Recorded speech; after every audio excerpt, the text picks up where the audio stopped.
The tale began with the protagonist immersed in a video game where a menacing skeleton addressed the knight, declaring him truly worthy of being his rival. The skeleton remarked that indeed the rumors were true and that the title Nightmare of the Continent suited him perfectly. Yet, he added, as long as the forces of light stood by their side, they would never surrender. Sung Hyun thought to himself that this was both a terrifying immortal king and a noble knight of light. He sipped on his soda, wondering aloud if their dramatic clash was a bit overdone. Still, he acknowledged it was just a performance. But how had things ended up this way? Even this unlucky guy stuck in his closet watching it all unfold, wasn't that also him? Before long, there was a knock at the protagonist's door. A staff member, holding a pen and a piece of paper, introduced himself as being from the Special Ability Control Bureau Relocation and Investigation Department. He asked if Sung Hyun was present. The protagonist confirmed with an eager expression. The employee explained that his identity had been verified and requested that, should he awaken, he report it immediately to the Special Abilities Control Bureau. Sung Hyun reflected that it was the first time he had spoken to a stranger in half a year. Now that the conversation was over, he figured he wouldn't need to open the door for another 6 months. It had been 2 years since he last stepped outside. Some might call him pathetic. Others might accuse him of lacking willpower. But in truth, he saw himself as a casualty of a twisted world. Suddenly, the TV news caught his attention. A reporter announced that firefighters were battling a blaze at a shopping mall. The arsonist, it was said, was an awakened individual who had started the fire before transitioning to another world. Sung Hyun stared at the screen in shock, thinking, an awakened person. Not long ago, people all over the world had begun awakening one by one, developing mysterious abilities referred to as special powers. After awakening, individuals were forced into another world within 24 hours, returning only after meeting specific conditions. However, very few ever came back alive. Desperate and hopeless, many of the awakened resorted to committing senseless crimes before their inevitable departure. 2 years ago, a reckless prank by one such awakened person had cost Sung Hyun both his family and his leg. Though he had tried to muster the resolve to start anew, the effort seemed futile. At one point, he sat on a specialized exercise machine attempting to work his legs. He slumped down, exhausted, asking himself what the point of all this was. Why was he so afraid of stepping outside? Perhaps with just a little more determination, something might change. Maybe he could leave this place and go somewhere, anywhere. Suddenly, a translucent system window materialized above his head. It displayed a message, dimensional distortion detected. Connection to the Akasha system in progress. Awakening of a unique skill. The unique skilled avatar had been awakened, and a countdown began. 24 hours remained before transitioning to another world. Sung Hyun cried out in terror, exclaiming that this must be some kind of joke. How could it all happen so abruptly? The system window displayed a warning. Failure to enter the travel portal within the allotted time would result in a forced transition. With a panicked expression, Sung Hyun flung open his closet. He recalled hearing that returning to Earth took about a year, and with time in the other world flowing 10 times slower, this meant he'd have to endure 10 long years there to get back. Eventually, the protagonist, now clad in full gear, stood nervously before the glowing portal. The system window informed him that 3 minutes remained until the transition. Gripping his head in distress, Sung Hyun thought, I can't even step outside normally, and now there's a portal in front of me. I have no strength, no skills. How am I supposed to survive in another world? Suddenly he remembered his unique skill. Sung Hyun shouted, determined, activate the avatar skill. At that moment, a clone materialized before him. He stumbled back in shock, gasping, that's me? Staring at the figure, he realized he was looking at a perfect copy of his own face. The clone saw everything he did as though they shared the same vision. This is dizzying, Sung Hyun muttered, trying to move and control the avatar. The realization hit him. It was impossible to act simultaneously with the clone. Then the system window chimed again. 1 minute remained until the transition. Failure to step into the portal would trigger a forced move. In desperation, Sung Hyun slumped against the clone's chest. This avatar is useless, he groaned. Just like me. If only someone else could take my place. Acting on a sudden impulse, Sung Hyun directed the avatar toward the portal. The system window acknowledged the identity of the awakened individual, confirming the start of the transition. Watching the avatar vanish into the portal, Sung Hyun cried out in astonishment. It worked. The moved portal had accepted the avatar instead of him. The system window updated. The transition to the Auterica dimension was complete. Moments later, Sun Hyun found himself looking at a dense forest. His heart raced with fear. The avatar was supposed to go. Why am I here? But then the system clarified. He could return to Earth via the return option in the karma store. However, karma needed to be earned through adventures and his current karma was at 0. Sun Hyun's vision suddenly blurred. Realizing he wasn't physically in the forest but instead seeing through the avatar's eyes, he shouted, "I'm going to be sick." The nausea overwhelmed him and he abruptly woke up at home, sprinting to the sink to throw up. A few moments later, he sighed in relief. "At least I survived the move," he muttered. Gathering himself, Sun Hyun added with determination, "Summon the avatar here." A double appeared before him, and as it approached, the protagonist asked in frustration what he was supposed to do with such a useless ability. Suddenly, a system window appeared, announcing that he had achieved something remarkable, returning to Earth without using the karma store. As a bonus, he was granted the ability to teleport back once daily to his previous location using a portal. Additionally, his karma had increased. Sun Hyun was stunned, realizing that he had become the first awakened individual to return to Earth so quickly. The system window displayed his balance. 1,910,213 karma points. His jaw dropped in shock. Could this much really be awarded just for sending the avatar? In one move, he had earned points equivalent to 10 years' worth of effort. The system explained that karma is granted based on a person's impact in another world, whether through good deeds, misdeeds, murders, or honest labor. It made no distinction. Accumulated karma could be spent on improving abilities or returning to Earth. Sun Hyun wondered if there had been some kind of mistake. What if he was still required to travel back to another world? Then, with a wry smile, he said, "Well, I didn't expect this to work, but who cares?" Turning to the system window, he noted that returning to Earth seemed pointless since he was already here. The system offered a suggestion: improving his unique skill for 300,000 karma or exploring other status enhancements. Intrigued, Sun Hyun asked to see the details of the status upgrade section. Opening the tab, he saw an option to enhance regeneration for 10,000 karma. What is regeneration? He wondered aloud. Curious, he pressed the button. Instantly, a strange sensation coursed through his legs. Sun Hyun looked down in amazement. His legs had been fully healed. The injuries that had defined his life, the source of his pain and isolation, were gone. This wound had been more than an inconvenience. It symbolized his tragic farewell to his family and his retreat from the world. Now it was as if none of it had ever happened. The system updated his status, informing him that his regeneration ability had surpassed the standard level 1 threshold. He had gained a new skill, super regeneration, which significantly enhanced his recovery powers. Later, Sun Hyun smiled as he exercised his legs on the simulator. Reflecting on his progress, he marveled at how the karma he had earned not only restored his legs but allowed him to grow stronger. Watching his productive training session, he admired how much power his legs now had. With plenty of karma still left, he pondered where to invest it next. Spotting the option to enhance his unique skill, he eagerly clicked on it. As he activated the system window, he wondered aloud, what can I achieve by improving the avatar's skill? After some time, Sun Hyun stood before his upgraded clone, grinning. "You're a real man," he said. The double, admiring its new physique, remarked, "You've put in some serious effort, haven't you?" Sun Hyun chuckled, replying, "It's all thanks to hard training." After awakening the avatar skill, Sun Hyun realized his consciousness had split in two, allowing him to move freely. Along with this, he gained a new ability to enhance his weapon skills. The system window explained that, with the mind center, he could choose what information to receive. Sun Hyun thought, this means I'll no longer experience disorientation, and even if the avatar gets hurt, I won't feel any pain. Grinning, he grabbed a gamepad and remarked that he could now explore another world while comfortably sitting at home wrapped in a blanket. As he considered his newfound control over the avatar, Sun Hyun noted that it felt just like playing a video game. But this wasn't the only change. Now he had 3 avatars. Pondering aloud, he wondered if their numbers would continue to grow as he developed the skill. This could get confusing, he muttered.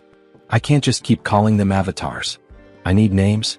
Looking around for inspiration, his gaze landed on a ketchup packet on the table. The first clone, he declared, will be called Hans. The system window updated, showing Hans's abilities: general skills, mind center, super regeneration, individual skills, mana attraction. Note: first avatar is Sun Hyun. Turning to the second clone, Sun Hyun named him Heinz. The system displayed Heinz's abilities: general skills, mind center, super regeneration, individual skills, survivability. Note, second avatar is Sun Hyun.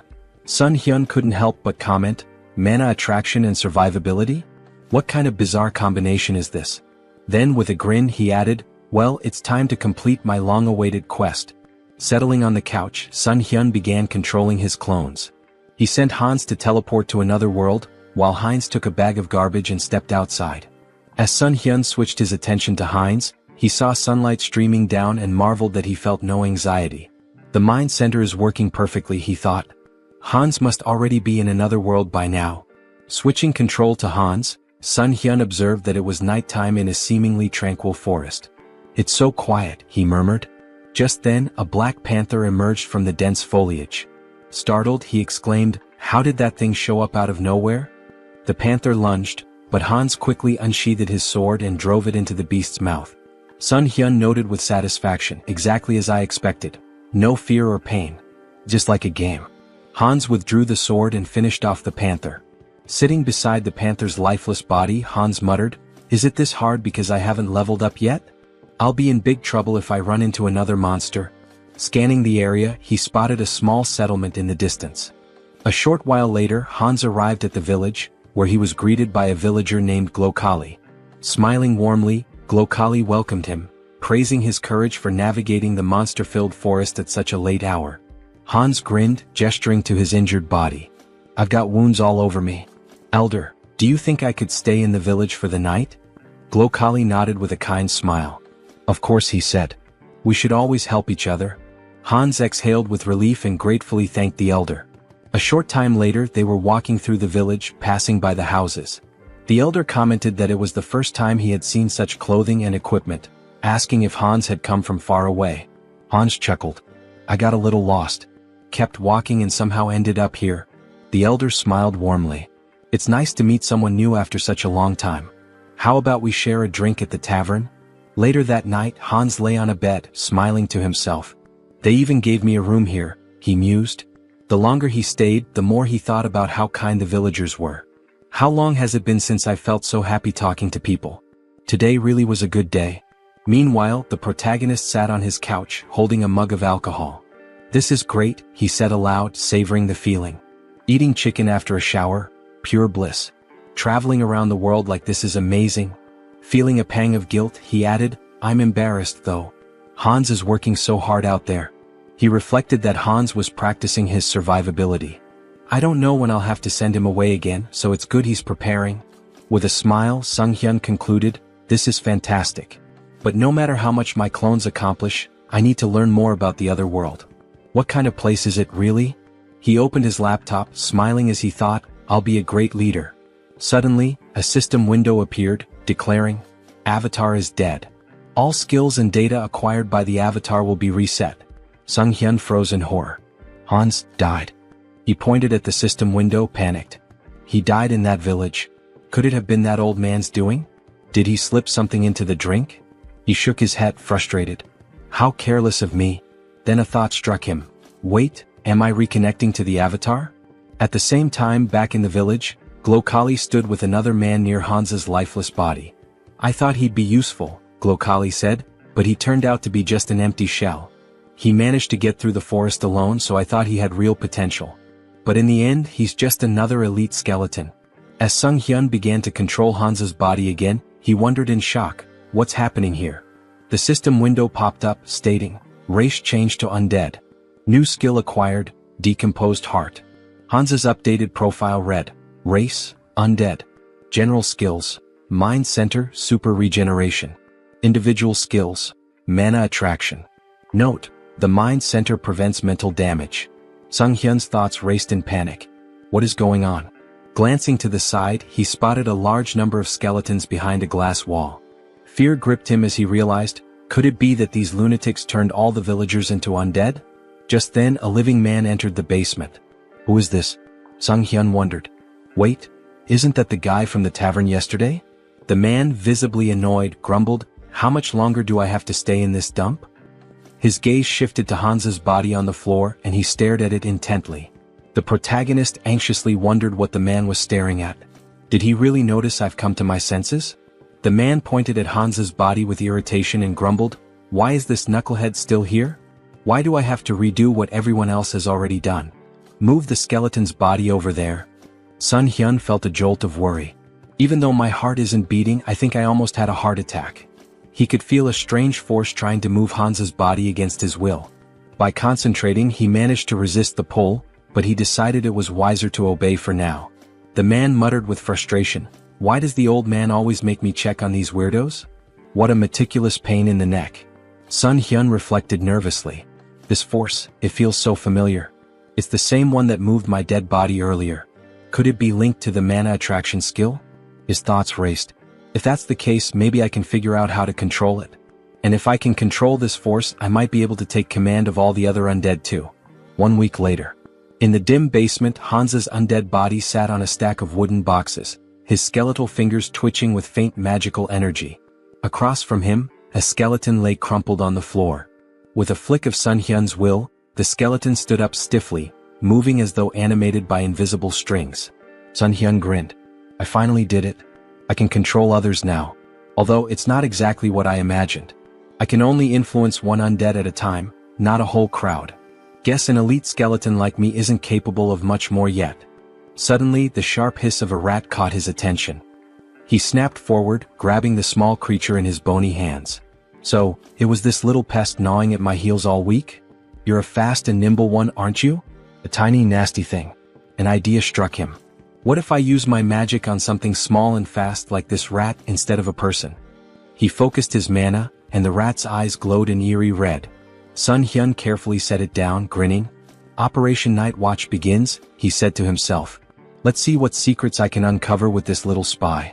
Outside the warehouse, through the rat's glowing eyes, Sun Hyun observed a man pacing outside. "Why is this guy whining so much?" he thought, amused. Then the man opened a heavy wooden door, revealing a second, dimly lit warehouse. The rat scurried forward, darting toward the open passage. Suddenly, a surge of energy pulsed through the air, halting its progress. Sun Hyun recoiled instinctively, even with the emotional dampening of the mind center active. "That energy, it's overwhelming.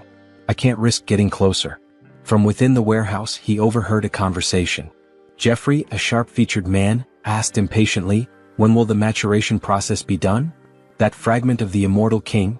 It feels like it's sucking part of my soul every time I go in there." "It'll be soon, right? The teacher's been stuck in there for days."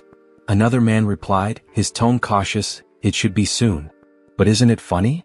We're guarding this place so tightly with traps set all over the village and even here. Not even a mouse could sneak through." Sun Hyun's thoughts swirled. A fragment of the immortal king? That must be what they're guarding. But where else can I gather information? And where did that old man disappear to? Moments later, a sudden flash of magical energy pierced the rat's body, shattering the connection. The elder approached, his expression calm and his tone almost amused. "A simple mouse," he said, brushing his robes as he inspected the remains. Sun Hyun seethed from his safe distance. This old idiot. He noticed even a tiny spy. This is going to be more difficult than I thought. The protagonist's thoughts raced as he wondered, did they really figure me out? The old man stepped closer, inspecting the rat's lifeless body. "An undead?" he muttered, puzzled. "I don't sense black magic, but its body is brimming with dark mana. Could mana influence alone have turned this rat into an undead? There's only one place filled with such dark mana." He turned to the man nearby and asked sharply, "Jeffrey, you're in charge of the warehouse today, aren't you?" Sun Hyun, observing from afar, felt a pang of guilt. "I'm sorry, little rat. You've done well. I'll avenge your death, I promise. Watch over me from wherever you are." Some time later, Jeffrey stormed into the basement, his face twisted in rage. "A rat? All this fuss over a damn rodent? That stupid old man?" He seethed, pacing wildly. Then, glaring at Hans's undead form, he barked, "Hey, why the hell are you standing there like that? Follow my order and stand up straight." As Hans's undead body remained still, Jeffrey's irritation boiled over. He approached menacingly, raising a fist. "Didn't I tell you to stand up straight?" he spat. Grabbing Hans by the hair, he yanked him forward. "Aren't you the fool who dared to stand against me? Didn't you threaten to kill me if I touched your family? Go on, repeat it." His face twisted into a sadistic grin. "Oh, that's right. I ripped out your tongue." Jeffrey sneered, tossing Hans to the floor like a discarded doll. "You should be thankful I let you live, even after we hunted down every idiot in your pathetic village. And your wife, she's here too, isn't she? What about your children? Oh wait, maybe they're with other families now. The tables turn. Suddenly Hans's undead body sprang to life, lunging at Jeffrey and sinking his teeth into the man's neck. Jeffrey let out a horrified scream as he collapsed to the ground. What's happening to me? Stop, he stammered, his voice trembling with fear. Reaching out desperately, he began casting magic, but before he could finish, another undead figure, the reanimated body of Hans's wife, pounced on him from behind. Together, the two undead silenced Jeffrey forever. Sun Hyun, controlling Hans's body, felt a grim satisfaction. Their revenge has only just begun. A bold plan. Meanwhile, Sun Hyun switched control to Heinz and approached the village guards. My brother lives in this village, he shouted. The guards frowned. Your brother? He left not long ago. What makes you think we'll just let a stranger in? Heinz grinned. If that's the case, then bring me to the village elder. He'll recognize me. Moments later, Glokali arrived, his expression calm but inquisitive. What seems to be the matter? Heinz greeted him warmly, bowing slightly. Elder, it's a pleasure to meet you. I believe my twin brother Hans is somewhere here. Sun Hyun smirked inwardly. Having two avatars really comes in handy for moments like this. While Heinz kept Glokali distracted, Sun Hyun, through Hans's body, infiltrated the warehouse and approached the fragment of the immortal king. The fragment pulsed with a dark, otherworldly energy, resonating with the undead around it. Is it absorbing the energy from the undead? No, it's more like it's replenishing itself. This explains why the people here are so unnaturally strong. That warehouse I was stuck in before must have been a dumping ground. And yet these fools dare to act superior? They'll learn soon enough. Sun Hyun activated his abilities, drawing the fragment toward him. A powerful surge of energy echoed throughout the village, shaking the very ground. The elder's realization. Back at the gates, Heinz maintained his ruse. Twins are connected, he said with a sly smile. We always know where the other is. Glokali frowned, his suspicion growing. Hard to believe, he muttered. Suddenly his eyes widened in panic. He sensed a disturbance and shouted, something's wrong with the fragment. Kill this fool immediately. In a blur of movement, Glokali transformed into a monstrous, darkened form and hurtled toward the source of the disturbance, his face twisted with rage. The guards, startled by Heinz's sudden disappearance, raised their spears in confusion. Meanwhile, the protagonist reflected on the overwhelming surge of emotions emanating from the fragment. Such an irresistible flow of negative energy. Even with the mind center filtering the input, it's like a tidal wave. Could anyone endure this and remain sane? Suddenly, a deafening explosion of energy shook the area, and a system window materialized before him. System notification. Your essence meets the conditions. Information unlocked. Immortal Magician Demolic. Rank increased due to the power of the fragment of the Immortal King. Dark magic hidden in the fragment has assimilated with your essence. New skill acquired, Demonic Wisdom. This skill grants mastery of dark magic and an innate understanding of its mechanics. Sun Hyun marveled at the new power. Demonic Wisdom. Just by observing dark magic, I can wield it as if I've known it forever. This changes everything. In the basement, a man stood near the remnants of Jeffrey's last stand, muttering to himself. That idiot couldn't even handle a zombie rat. Now I have to clean up this mess. Before he could proceed, the elder's booming voice rang out. Check the fragment immediately. And find Jeffrey. Grumbling, the man approached the cage containing the fragment. Why is it so quiet? He asked, leaning closer.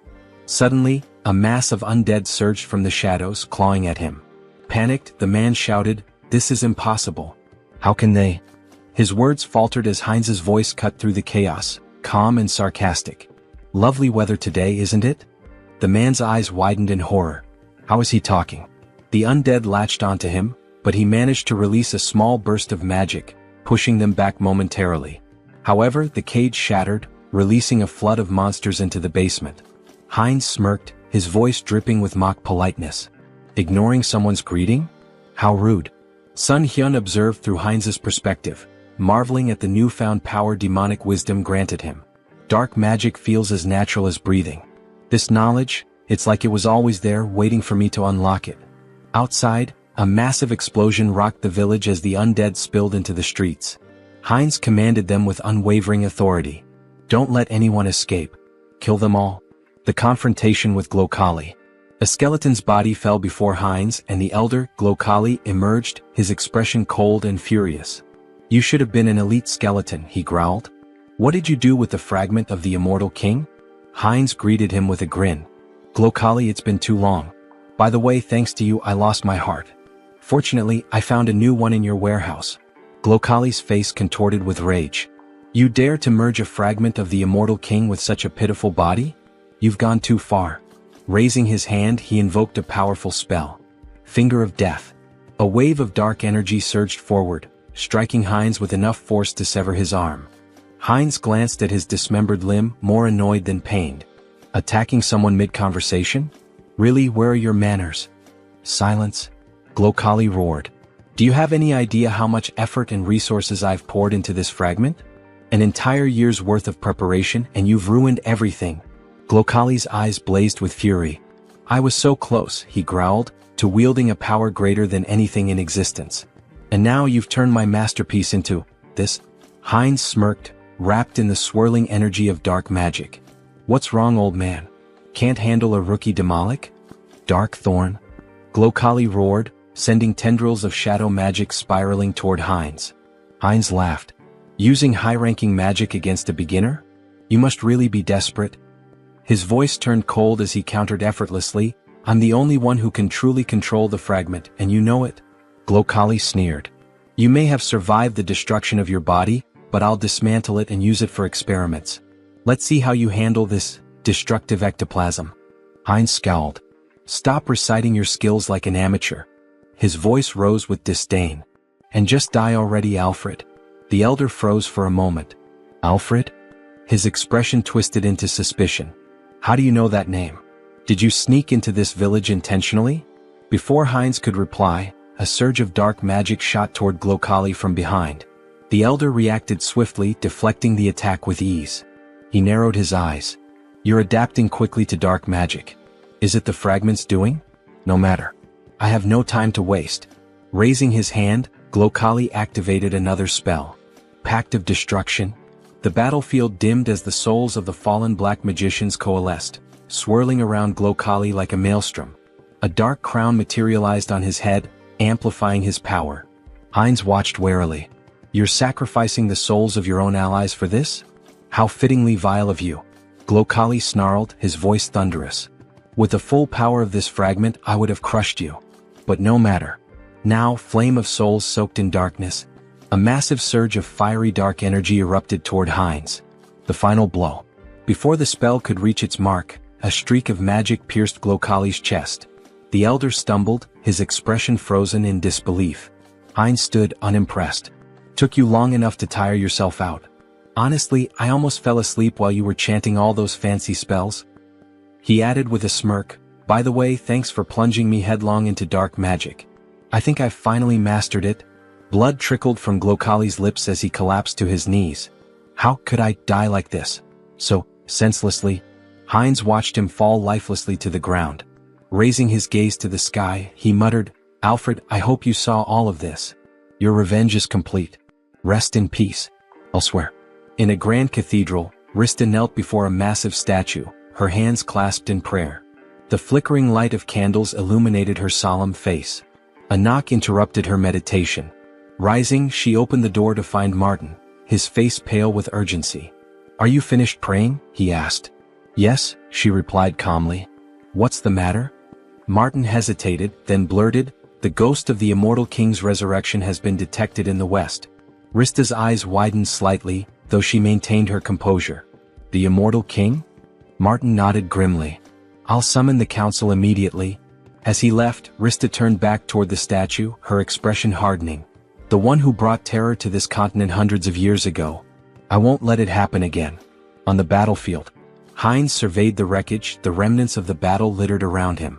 "Devastation," he muttered. "Hundreds of undead destroyed." A grin crept across his face. "But losses can always be replenished. There's no need to mourn." He turned, the dark magic emanating from him pulsating with new strength. "After all, this is only the beginning." Heinz stood, surveying his work. The most wonderful thing about necromancy, he mused, was the ability to create soldiers from corpses. He glanced at his missing limb, irritated, and muttered to himself, "First things first, we'll need to take care of the hand."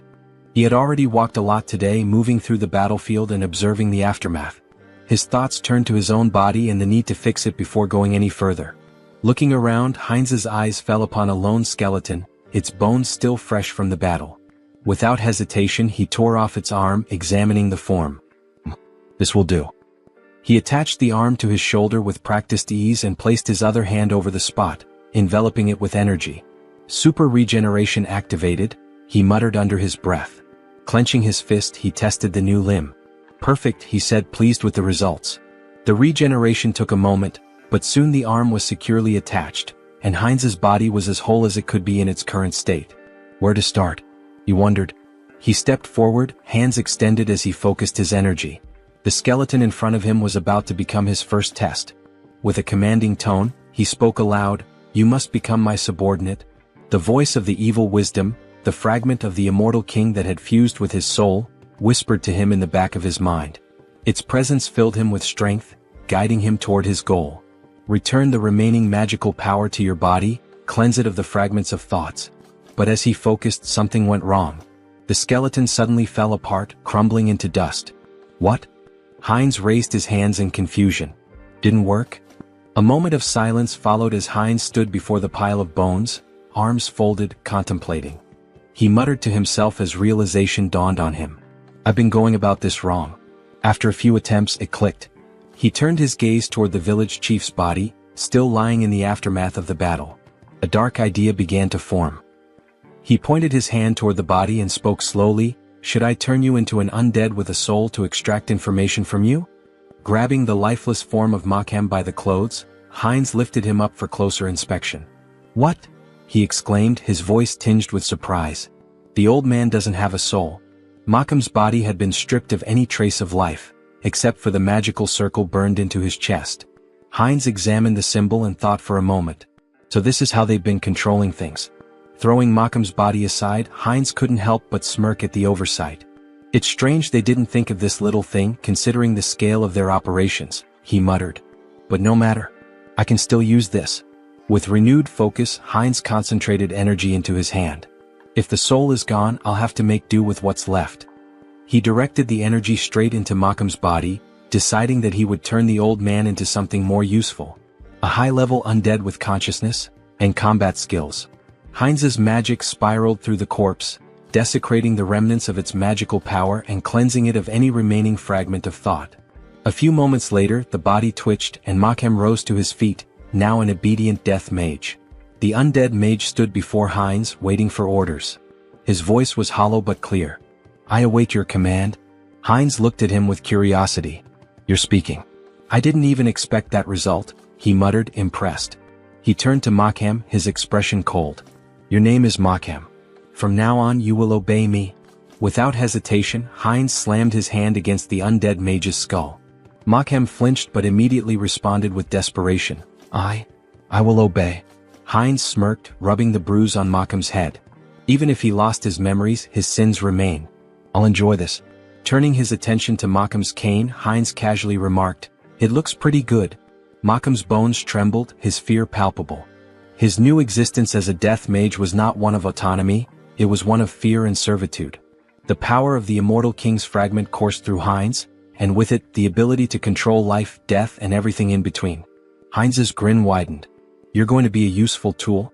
As the protagonist stood, looking over the gold he had gathered, his thoughts shifted to the mountain of corpses he had left behind.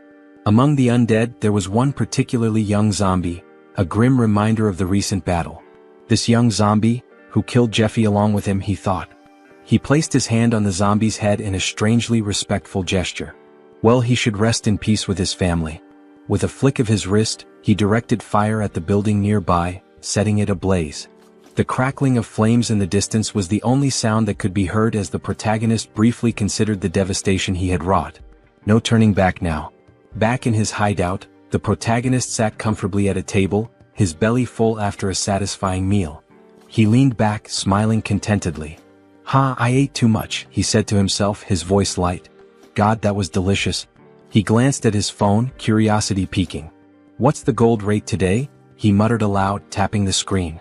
The village had been full of magicians, and given their affinity for treasure and arcane wealth, there was bound to be a lot of gold left behind. Just think, these people had accumulated a fortune. He began considering what he might do with the loot. Maybe I should take a closer look at what's left. With a deliberate motion he reached out, muttering, "Summon Hans." In an instant his avatar appeared before him, and an ominous aura filled the room. The feeling was intense, suffocating, his presence too strong for the quiet of the space. The protagonist's eyes widened in panic as he recoiled, covering his face. "Cancel the summoning," he shouted in fear. As quickly as the avatar had appeared, it vanished. He gasped for breath, his heart racing. "I thought I was going to die," he muttered to himself. "What should I do now?" He scratched the back of his head in frustration, trying to regain his composure. "I need to summon Hans, but maybe I should improve my unique skill first." The protagonist's thoughts turned inward, and he focused on accessing the Karma Shop, a place where he could enhance his abilities. Moments later, a system window appeared in front of him. He marveled at the results. "I earned more than I expected," he mused. The last time he had just over 400,000 karma. Now the amount had grown. He selected the item to improve his unique skill and spent a hefty 300,000 karma. A message popped up on the screen stating that his skill had improved. The number of avatars you can own has increased. His mental strength exceeded the norm, and as the information sunk in, he clenched his fist, enveloped in a surge of energy. Serenity. This skill would protect him from external stimuli and mental attacks. A welcome upgrade for the challenges ahead. Later he began filling a paper bag with gold, thinking about the potential. With my normal state of health, Hans can benefit from serenity, unlike the center of the mind. It was incredible how he always seemed to pick the right skills when needed. When the bag was full of gold he smiled with satisfaction. Great. Time to sell the gold. He quickly moved the filled bags as well as a backpack full of gold to the table in front of the committee. As he laid the bags out, the workers couldn't hide their astonishment. They gasped, shielding their eyes from the precious glow radiating from the gold. The protagonist nodded, maintaining his calm demeanor. "Please deposit all the funds into my account." He then turned and walked outside, leaving the employees to complete their task. They bowed in gratitude, thanking him for his trust. Sung Hyun offered a smile in return, wishing them well. As he walked away, he glanced at his shadow on the ground, remembering how Hans had hidden it with dark magic just in case. "Maybe I was worried for nothing," he mused. The shadow was well concealed, even masked to avoid detection. Just as he was about to leave the area, an explosion echoed from behind him. The building rocked, debris flying through the air. Wolf stood amidst the destruction, his grin wide as he surveyed the damage. "Looks like we hit the jackpot," he said, his voice dripping with satisfaction. Holding a bag of gold in his hand, the protagonist, Sung Hyun, grinned, looking at the treasure he had gathered. Who would have thought there'd be so much gold in such a remote place? He mused, clearly pleased with the haul. His grin was wide, but it was quickly interrupted as a bandit beside him urged, "Stop chatting, it's time for us to run." Without wasting time they made their way forward, running swiftly through the streets. "I know," Wolf shouted, his confidence undeterred as they sprinted. Ahead of them they spotted Sung Hyun, who looked at them in fear and shouted, "Villains. Someone needs to report them. These criminals using their awakened powers for evil, and the ones who protect citizens from them are..." His words were cut off as a powerful blow struck his cheek. Wolf, dealing the blow, shouted, "Shut up." His voice was a harsh command, shutting down Sung Hyun's words before they could gain any traction. The protagonist touched his bruised cheek and thought to himself, "The guards will probably track them down. I can't do anything." Meanwhile, Wolf ran confidently forward, saying, "Great. Everything is going according to plan." The bandit hanging from his back added, "We've got plenty of time. The guards will be here in about 3 minutes. We just need to reach the portal." "Is she here?" As they neared their destination they saw something that made them stop in their tracks, a girl lying unconscious on the ground. The wolf stopped and shouted, "Portal? What happened to her? She needs to wake up." His voice was laced with urgency. The bandit, looking around nervously, turned to the wolf and said, "Look over there." His voice trembled as he pointed, and the wolf looked to see a figure standing in front of them, masked and glowing ominously in the distance. "Hans?" the wolf muttered, trying to make sense of the situation. He couldn't help but ask, "Who's that?" "The guards?" The bandit, shaking his head, whispered, "That idiot isn't one of them." As Hans moved closer, he reached up to remove his mask. Sung Hyun won't be able to do anything, Hans thought, but he knew that his avatar, was a different matter entirely. The bandits looked on in fear, raising their hands in surrender. Time passed, and soon the guards of the South Korean Returned Association arrived at the scene, their boots pounding the ground as they ran. The lead guard shouted confidently, "Here?" He looked back at his colleagues, urging them forward. "Are we going to miss him again?" When they arrived, they froze in surprise. "What happened here?" the guard asked. He surveyed the area where the bandits lay defeated on the ground. The wolf, still dazed, had lost his mask in the scuffle. The lead guard assumed that someone had dealt with the villains but that they couldn't have gotten far. He turned to his colleagues, gesturing around the area. "Search the surroundings carefully." Meanwhile, Hans, like a shadow, moved swiftly through the area. He flew past the guards, heading straight toward Sung Hyun. As they reunited, Sung Hyun couldn't help but smile. "I see you've warmed up well," he remarked, pleased with the success of their plan. The tension hung in the air as the scene shifted to what would come next, the consequences of their actions and the looming threat of the guards' arrival. Heinz strolled around the parking lot with his hands in his pockets, feeling a sense of satisfaction as he reflected on how relieving stress like this could sometimes be a good idea. His mind was clear for the moment, and the mundane surroundings seemed to offer a rare calm. Meanwhile, Hans, his second avatar who possessed the unique skill Vitality, stood at the entrance to a city on the east side. With a smile on his face, he shielded his eyes from the sun as he looked out at the unfamiliar skyline. "I finally made it here," he said, a hint of excitement in his voice. He remembered Malcolm's words about this city, and after seeing it for himself, he concluded that the old man hadn't lied after all. Stepping into the city, Hans mused aloud, "This is my debut in another world." But even as he admired the bustling surroundings, something didn't feel right. "Although there's still everything ahead," he added, scanning the area. However, as he walked deeper into the city, he realized something. Why was the city so empty? It seemed that the locals weren't paying much attention to newcomers. People went about their business as if strangers were a normal occurrence, not even sparing Hans a glance. Just then, in a nearby alley, a robber turned to his companion Diana and exclaimed, "Was this a joke?" He pointed an accusing finger at her, his expression dark. "I warned you." Diana, trembling, folded her hands in a prayer pose and apologized, pleading for a little more time. The robber's tone grew harsher. "I want 2 silver coins from both of you," he demanded. "And you have 3 days. No money? Then there's no other choice." Hans, who had been casually observing the scene from the corner of his eye, thought to himself, local thugs, and a young girl being manipulated. How cliché. He was about to continue walking, uninterested in getting involved, but fate had other plans. As Diana turned and tried to flee from the robbers, she collided with Hans.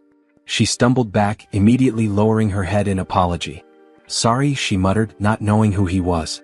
"Let's talk," Hans said, his tone calm as he sized her up. "How well do you know this city?" It was clear to him that he would need a guide. "Who are you, uncle?" she asked, surprised by the stranger's sudden question. Hans grinned, holding up 2 silver coins in his hand. "I'm a potential employer," he said, his smile widening. "Maybe we can discuss the terms?" Diana's eyes widened as she stared at the silver coins, the promise of money catching her attention. She quickly agreed, and the two of them made their way through the streets toward an inn. When they arrived, Diana pointed to the building. "This inn is one of the best places you'll find here," she said, clearly proud of her choice. "What do you think?"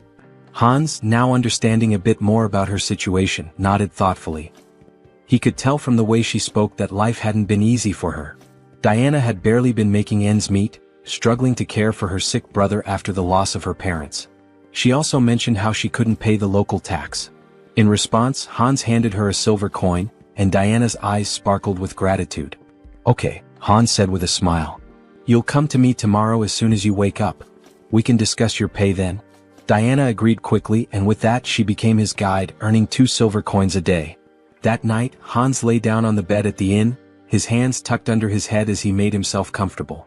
"Well," he thought, "I'll pretend I'm doing a good deed even if she just wants to rob me." He chuckled to himself and settled in for the night, his thoughts drifting off as he prepared for whatever the next day might bring. Heinz sat up in bed, scratching his head in frustration. The bed was terribly uncomfortable, and despite his best efforts, he couldn't seem to fall asleep. He tossed and turned for a while, but then a sudden sneeze from outside caught his attention. Curiosity piqued, he got up and walked to the window, pressing his hand to the glass. His eyes widened in surprise as he spotted Diana sitting on the ground outside, leaning her back against a box. "Hey, is that her?" he muttered to himself. Diana looked up at him, her eyes widening, and then smiled, waving in greeting. "Hello," she called up to him. Heinz was indignant. "What are you doing there?" he shouted down, clearly irritated. "Why are you waiting for me?" After a moment they were sitting together at the table eating breakfast. Heinz frowned as he took a bite, his frustration still simmering. "You shouldn't do that again," he said, trying to sound stern. "Next time, wait until closer to lunch." Diana, chewing a piece of food, nodded absent-mindedly. "Yes, uncle," she said. Heinz shot her a glare. "I've already told you not to call me that," he replied, annoyance creeping into his voice. She looked at him, then glanced at the piece of bread on his plate. "Are you full?" she asked. "Yeah, I'm fine," Heinz replied. "You can take it if you're hungry." With a smile, Diana took the bread and slipped it into her bag. "Thank you," she said, grateful. The town they were in was called Ozantu, a small village located on the western edge of the kingdom of Talia. As Heinz and Diana walked through the streets, Heinz noticed something odd. He ran his hand along a drawing on a wall, which reminded him of ordinary medieval towns, but something about the symbol that was repeated throughout the town felt off. "This symbol? It's strange," he murmured, his curiosity growing. Heinz examined it more closely and said, "It looks like paint, but something's not right." Diana leaned in to take a closer look, and her face darkened. "It's blood," she replied, her tone serious. Heinz blinked, not believing it at first. He sniffed the symbol and gave a skeptical look. "Is that true?" he asked. Diana, not missing a beat, quipped, "Didn't you eat venison soup yesterday?" Heinz turned to her in surprise, blinking in disbelief. "How did you know?" he asked. With a smile, Diana pointed to her nose and said, "I have a very good sense of smell." Heinz found it fascinating. A good sense of smell? He thought. Is that her special skill? They continued walking through the streets, Heinz still pondering the implications of her statement. He asked, "What does the symbol mean?" Diana hesitated for a moment, then answered, "It's the emblem of the Varkalak Guild, which controls this place." But before she could finish, she froze, her face paling in fear. She began to slowly back away, bumping into Heinz. "What's wrong?" Heinz asked, alarmed by her sudden change in demeanor. Diana's eyes darted around nervously. "That smell," she said, her voice tight. Heinz furrowed his brow. "What smell?" he asked, not sure what she was talking about. Diana inhaled deeply, her eyes closed as she focused on the scent. Then, with a sense of urgency, she turned around, her fists clenched. "Freshly baked bread," she exclaimed. "I have to try it?" Heinz, confused but amused, asked, "Didn't you just eat a minute ago?" Diana pointed ahead, her face lighting up with anticipation. "I'm hungry again," she said, clearly excited by the smell. They followed the scent down an alley which led them to a door. When they peeked inside, Heinz's stomach dropped. Behind the door was a corpse, its lifeless body sprawled on the ground. The smell of bread was still in the air, but the sight of the body made it clear that something sinister was at play. A few days later, Heinz stood against a wall, arms folded, waiting impatiently. "She's never been late before," he muttered. "Something must be wrong." Just then, a bandit approached him, a smirk on his face. "Hey buddy," the bandit called out, drawing Heinz's attention. Heinz looked at the bandit in surprise, unsure of what to make of the situation. The bandit, arms folded and wearing a smug expression, said, "We should talk." Heinz felt a moment of frustration, thinking to himself, has it really come to this? The next instant, he handed the bandits a handful of silver coins, offering them a smile. "Take this," he said, trying to remain calm. "There aren't many, but I hope they help maintain some sense of public order." The bandits exchanged looks, then one of them picked up a silver coin, a grin spreading across his face. "Seems we've quickly found a common language," he remarked, clearly amused. Heinz thought to himself, I brought money just for this kind of situation. But then, his eyes narrowed as he noticed something. The bandit had a symbol on his neck, one that looked strikingly similar to the emblem Heinz had seen on the walls of the city earlier. His thoughts turned grim. Diana had warned me to avoid the alleys. We need to leave this place as soon as possible. Heinz couldn't help but wonder just how terrified the girl must have been, given how deeply afraid she'd seemed of the thugs. The bandits moved away, but one of them turned to the other and asked, "Why did you grab this brat?" His comrade responded dismissively, "How should I know, idiot? We're just following orders." The word struck Heinz like a blow. "Brat?" he thought. "Don't tell me those two bastards grabbed Yen?" Without thinking, he shouted after them, "Wait a minute." The bandits turned around in surprise, eyeing him curiously. Heinz clenched his fist. Damn it, timing is everything in situations like these. If things get dangerous, I can just cancel the call. He forced a smile, trying to stay calm. There's something I wanted to know. At that moment, Diana's voice suddenly called out to him, and he turned around in shock. "Huh? Diana?" The bandit, now flexing his fist with an irritated expression, remarked, "So, what's your friend interested in?" Heinz gave an awkward smile, trying to keep the conversation light. "Is the silver I gave enough?" A little while later, one of the bandits returned with a bag in his hands. "They took everything," he said nonchalantly, tossing the bag aside before turning toward Heinz. The bandit's expression hardened. "And where's the rest of it? You were supposed to meet us long ago." Heinz shot him a glare. "Did you even know how much I gave you?" In that moment, Diana's face fell and tears began to form in her eyes. "My little brother is missing," she sobbed, her voice trembling. "He was just starting to get better, he could eat again, but now I can't find him anywhere." Heinz's mind raced as he recalled the conversation he'd overheard between the bandits. Could they be talking about Diana's brother? He asked, his voice tinged with suspicion. Could it be Varkalak? Diana looked up at him, her face stricken with terror. "No," she whispered, shaking her head in despair. Heinz frowned and asked gently, "What do you mean?" Tears streamed down Diana's cheeks. "They really took him," she choked out. "Aaron will die if they hurt him." Heinz's heart sank as he watched her crumble in front of him, the weight of her words sinking in. He knelt down beside her, trying to comfort her the best he could. "Don't worry so much," he said softly. "If they want a ransom, I'll pay it. You won't be alone in this." But Diana, her voice barely above a whisper, whispered in disbelief, "They really took him. Aaron will die." Heinz's heart pounded in his chest as Diana's words hit him like a cold shock. "Blood," she had said. He repeated the word in disbelief. "Why blood?" he asked, struggling to understand. Diana, still shaking with fear, managed to sit up. "This city," she whispered, her voice trembling, "is a warehouse for live blood bags. For vampires." Heinz's mind reeled as the weight of her words sank in. Before he could process it further, a voice from above cut through the tension. A vampire stood on the roof, his figure silhouetted against the setting sun. "The smell of dark mana is strong," he said with a low, cruel smirk. "Did they kill each other over the fragment of the immortal king? How unfortunate. I wanted to destroy it once it fully matured." The vampire folded his arms, his smile widening as he continued. "I don't know who stole it, but I know exactly where it's going. So, finding the thief won't be difficult." Heinz, still processing the bizarre situation, looked at Diana, his expression confused. "A vampire?" Tears streaming down her face, Diana nodded. "Yes, vampires. The Varkalaks and all the other organizations in this city, they're all run by vampires. Even if you escape the city, none of us will survive. They're all connected and they'll hunt us down." She buried her face in her hands, sobbing. "We've been trying our best to hold on, but we're just getting picked off one by one. In the end, I know what will happen to us." Heinz reached out, gently grabbing her face and forcing her to meet his gaze. "Listen to me," he said, his voice firm. "If what you're saying is true, we don't have much time. Do you know where they've taken your brother?" Diana hesitated, looking down at the ground. She looked at him, uncertainty in her eyes, and then whispered, "I don't know. But, if you try to help me, it will be dangerous. You won't survive either." Heinz smiled, though the weight of the situation hung heavily in the air. "Don't worry about that," he said confidently. "I know how to fight back against these scoundrels. We'll make it through this." In his mind, the mission to save the girl, and to get to the bottom of the sinister operations in the city, had just begun. Sometime later, in a dimly lit tavern, a group of bandits sat around a table, laughing and playing cards. One of them tossed silver coins onto the table, calling, "All in." His companion looked at him with a grin. "Where did a debtor like you get such a big pile of money?" The first bandit leaned back and smirked. "I robbed some idiot this morning.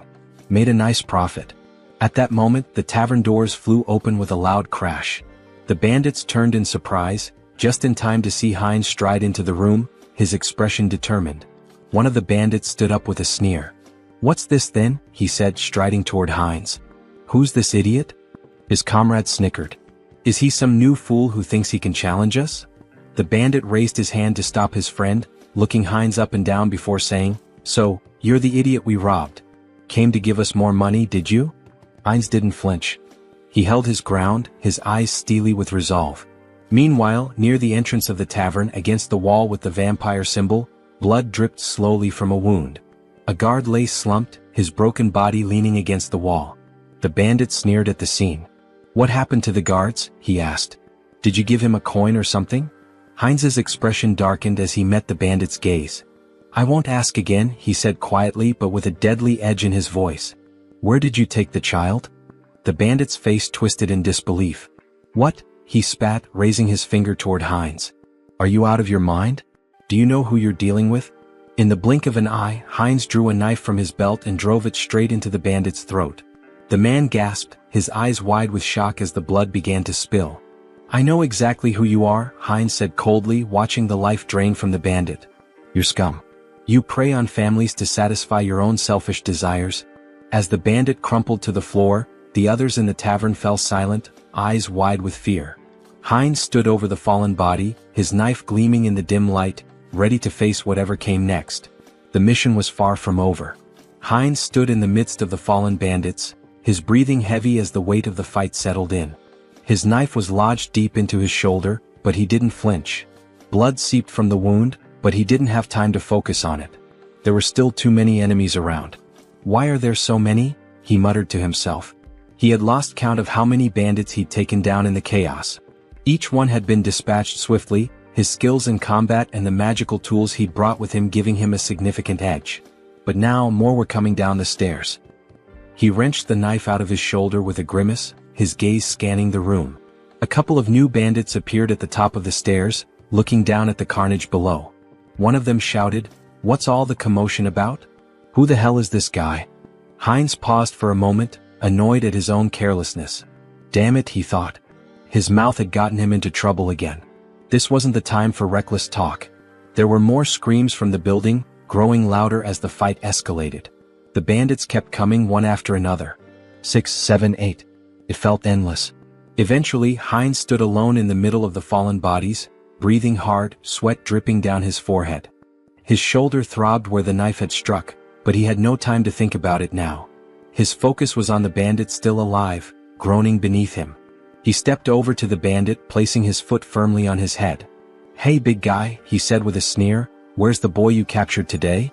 The bandit, still dazed and groaning in pain, glared up at him. "You think I'm just gonna tell you everything?" he snarled. "You're an outsider, aren't you? You don't even know who's behind this. You're gonna regret this." Heinz's expression darkened, his eyes cold as steel. "I don't care who's behind this," he said, his voice low but steady. "I'll find the boy and I'll make sure your little game ends here." The bandit struggled under Heinz's foot, but Heinz wasn't about to give him any leeway. He leaned in closer, whispering, "Tell me where he is and I'll make it quick. Otherwise, we'll see how long you can last." The bandit growled through gritted teeth, but Heinz could see the fear in his eyes. Despite his bravado, the man was terrified. I don't know where they took him," the bandit spat, "but the leader, he's the one with all the answers. He's got a place near the old mill. Go there if you want to find the kid." Heinz's eyes narrowed. This was the break he needed. The mill. Got it? He stepped off the bandit's head and turned, heading for the door. As he did, he thought to himself, this isn't over yet. They've taken too much from this town and I'm going to put an end to it. He left the tavern, the weight of the mission heavy on his shoulders. There was no turning back now. After some time, Heinz opened the door to the room. Seeing the boy sitting on the floor, he asked, "Is this Aaron?" Trembling with fear, Aaron held his head and begged for mercy. The avatar knelt down, extended a hand toward him and reassured him, "Don't be afraid." Aaron's sister had pleaded for his rescue. Confused, Aaron asked, "Do you know my sister?" At that moment, a vampire in bat form flew into the scene. Heinz turned to Aaron, confirming, "It's true. I'll explain everything once we're out of here. But first we need to leave." The vampire landed on the window and shifted into his human form. Glaring at Heinz, he sneered, "Who are you?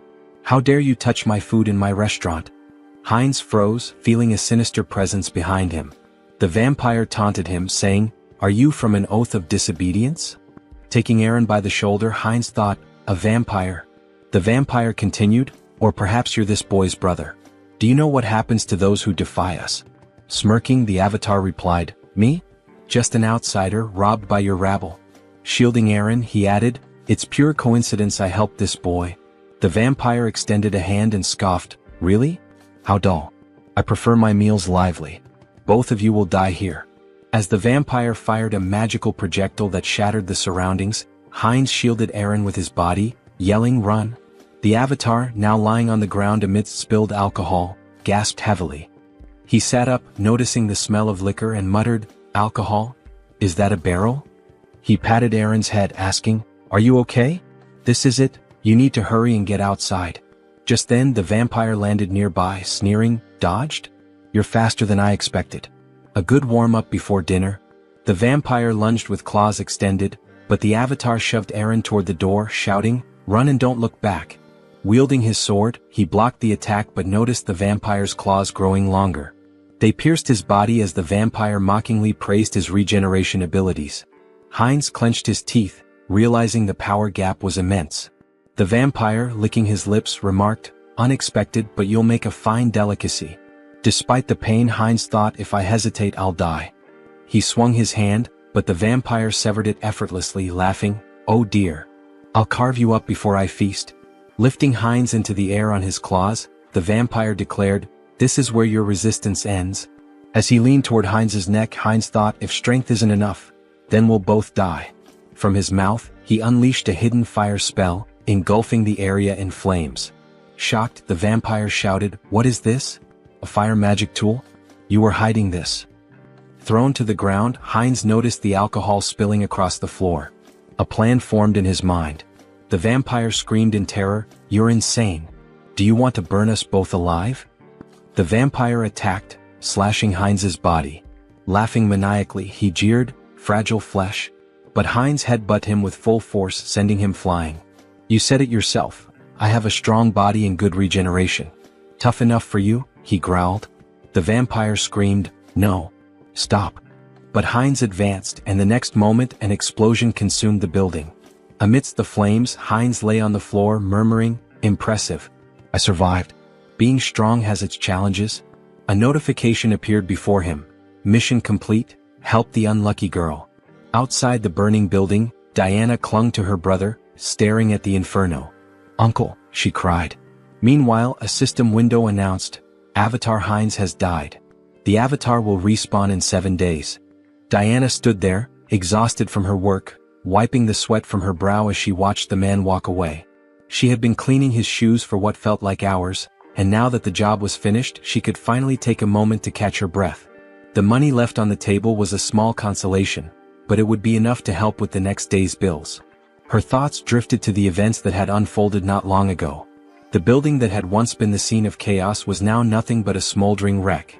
She had heard that the avatar Heinz had been consumed by the flames, leaving her to wonder about the fate of the man who had helped her and her brother. The world around her flickered, and a new, familiar figure stood before her.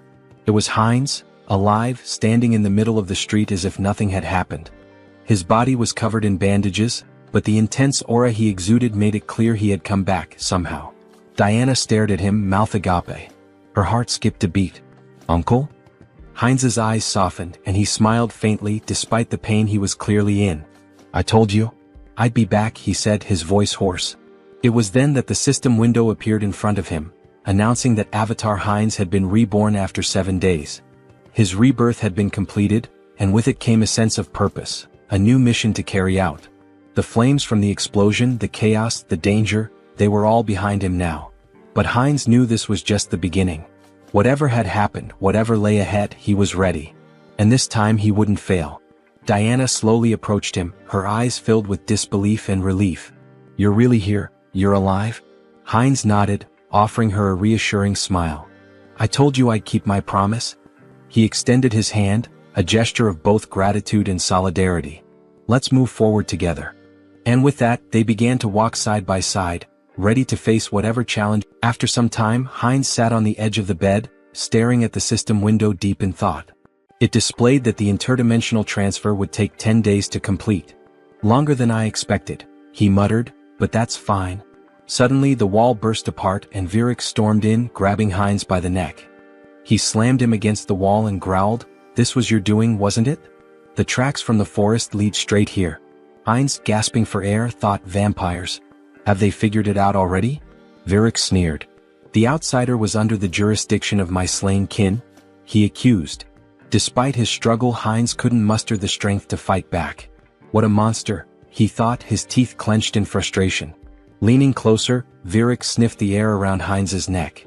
I don't sense the aura of dark magic or the blood of my king, he mused aloud. Heinz, barely able to speak, croaked, What are you talking about? I don't understand. I was just sleeping. Virik grinned menacingly. Don't understand, huh? Let's see about that. Pulling Heinz closer, he sank his fangs into his neck. I'll ask again, slowly this time. Lies won't work. Heinz convulsed in pain, thinking this is insane. Why is this happening to me again? The system window flashed a notification. Entity appearance has changed. Vampire. Virik released him, stepping back as another message appeared. Special skill acquired. Legacy of lesser blood.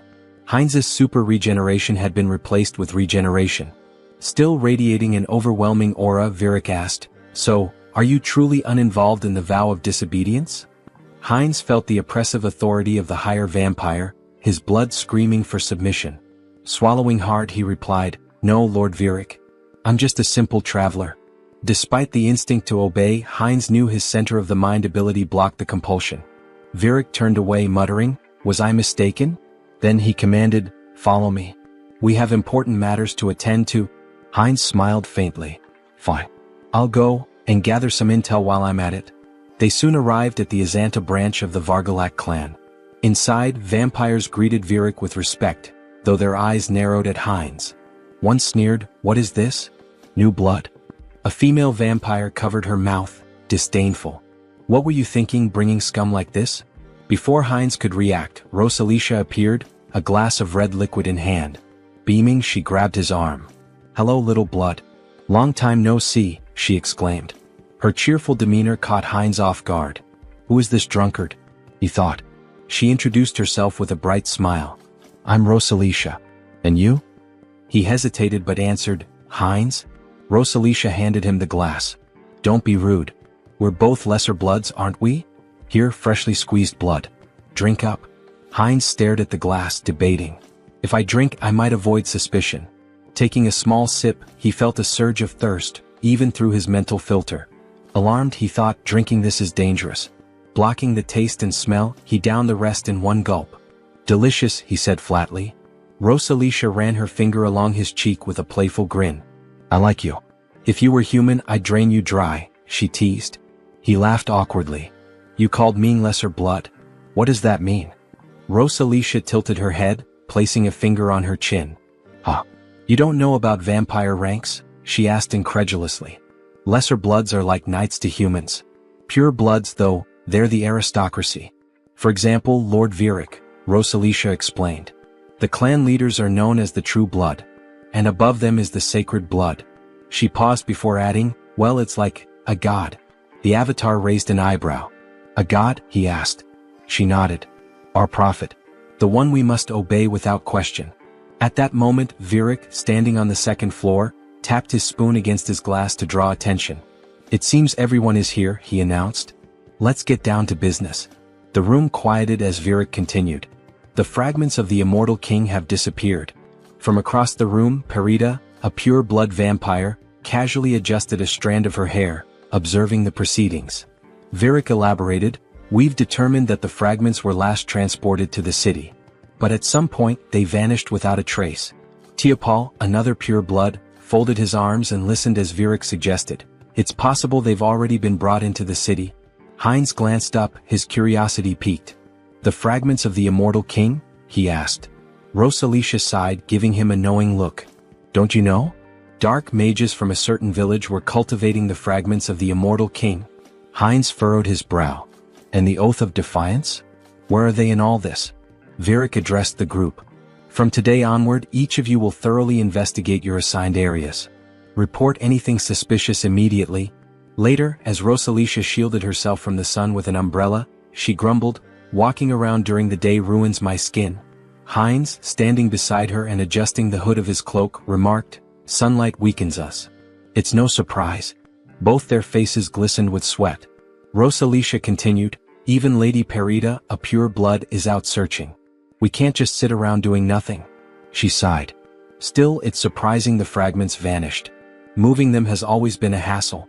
Heinz turned to her, intrigued. You mean, you've had the fragments of the immortal king? She nodded casually. The black magicians once cultivated them. We thought we could combine them with ours? Heinz clenched his fists, his thoughts racing. What a break. He looked at her intently and grabbed her shoulders. Where are they? Do you know the location of the fragments? Rosalicia laughed. Me? How would someone like me know? A voice cut in from nearby. I think I might know, Diana said between bites of food. Heinz turned to her in shock. What? The fragments of the immortal king? You know where they are? Diana nodded hesitantly. I think so. But it's been a long time, she said, pausing to chew. About a year ago, I was responsible for keeping the tomb clean. Every Friday, members of the Vargalak Guild would visit the stone chamber inside. But every time there was a foul smell in there. Heinz's mind raced. I should investigate this. Aaron, sitting nearby, sighed in realization. So that's why you always told me to stay away from the tomb. Heinz stood from the table, nodding firmly. Thank you for the valuable information, Diana. I'll investigate this myself. It would be better for them to keep a low profile. Diana said, grabbing his hand and turning to him, that he seemed to smell different now. Could he tell her the reason? Sung Hyun said, showing his fangs, that her nose was not deceiving her, but it just happened that. What? It would not affect her, so she should not worry. Diana looked at him in shock. She said, gloomily holding his hand and turning to him, that if he got sick. Diana screamed, exposing her neck, that it was okay with her so he could drink some of her blood. She said, stretching out her hand to him in fear that she just wouldn't drink too much blood.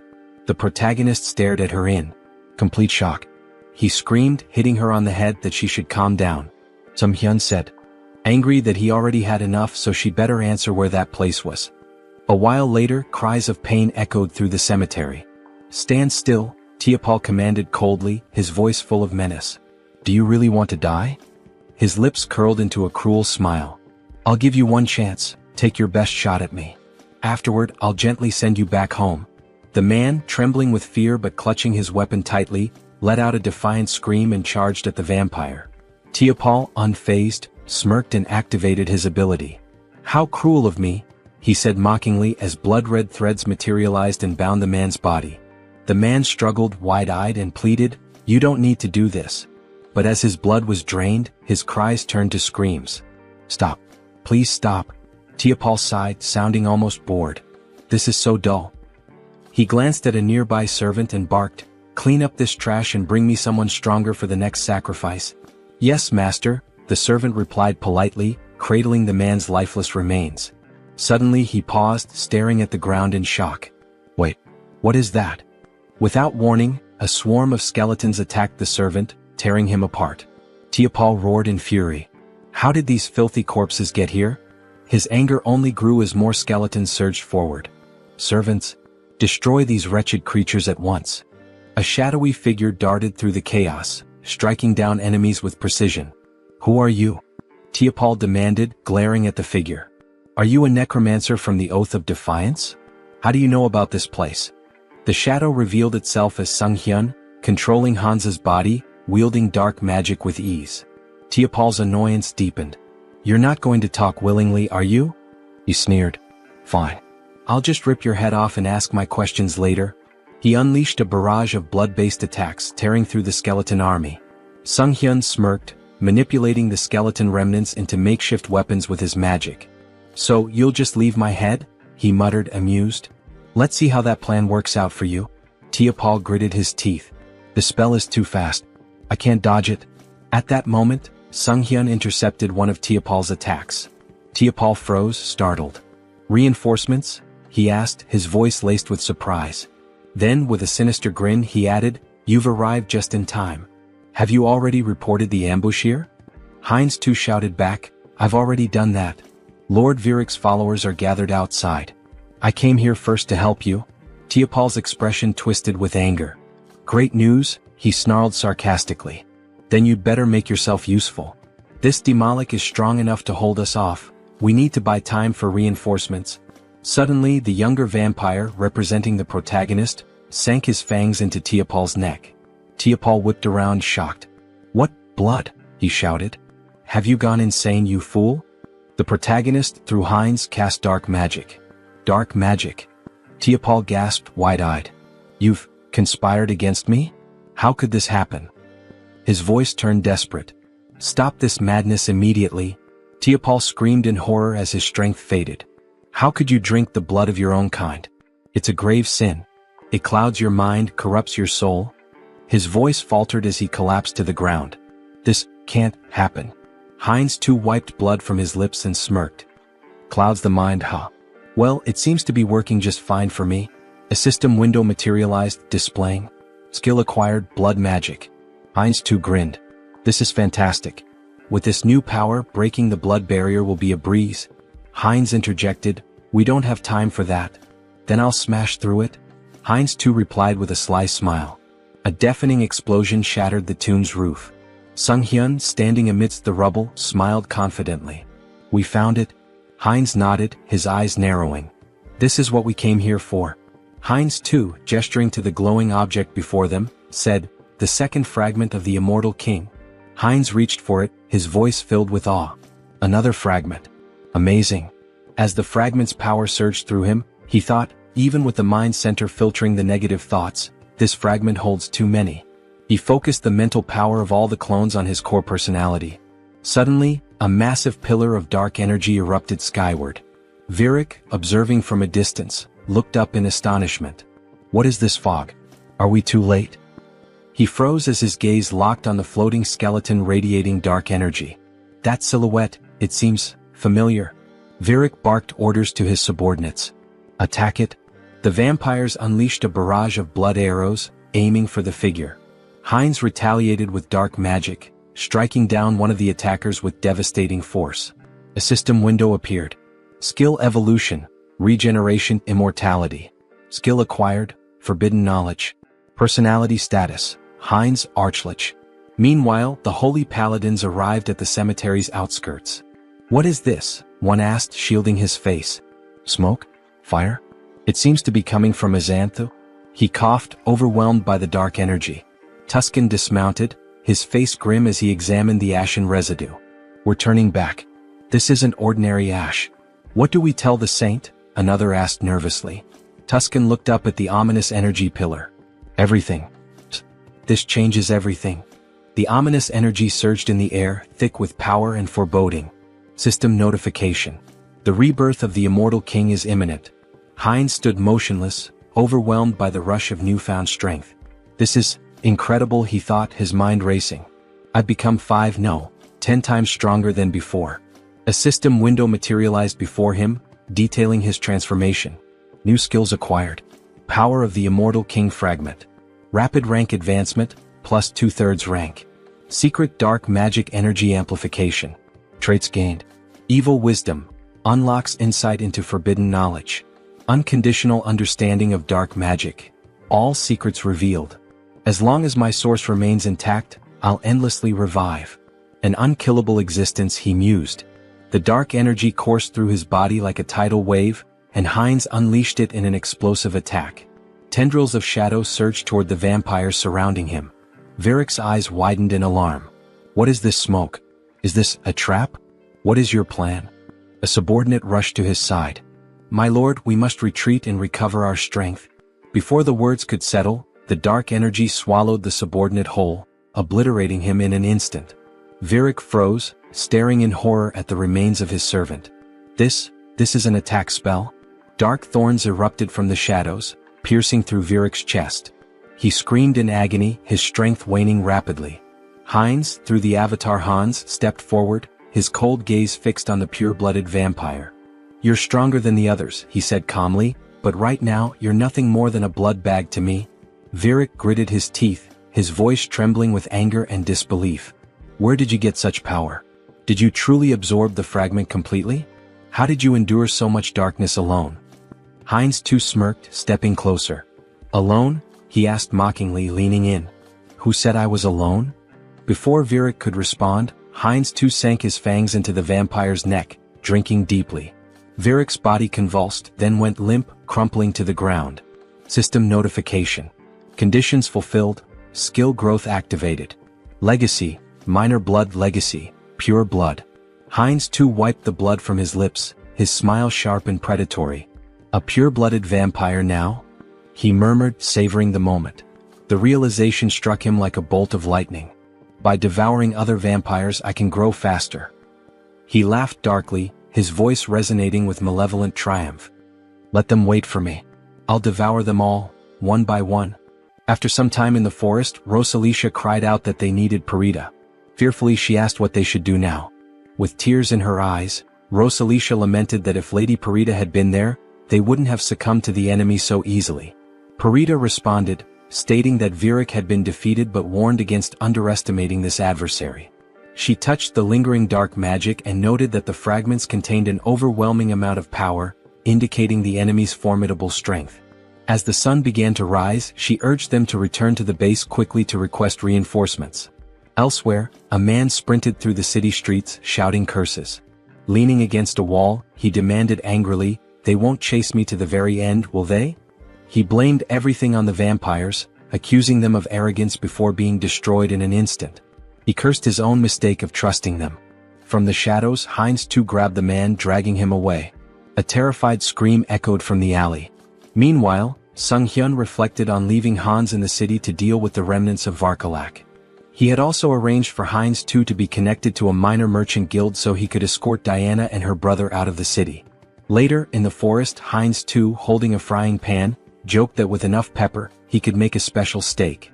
Diana and her brother gazed at the meal with admiration, thanking him for the delicious food. The protagonist smiled, assuring them it was healthy and safe to eat. Sung-hyun thought about how their happiness stemmed from being free of danger. Smiling, the protagonist asked if they had an uncle who ran a store in eastern Lapillas. Diana nodded nervously, unsure if her uncle would be pleased to see them. He reassured her not to worry, and Sung-hyun considered giving them money if things didn't work out. A wave of sadness hit him as he thought about their eventual parting. When was the last time he'd felt this way? Perhaps he'd changed since arriving in this world. Diana called his name, reaching out with concern. "Are you okay?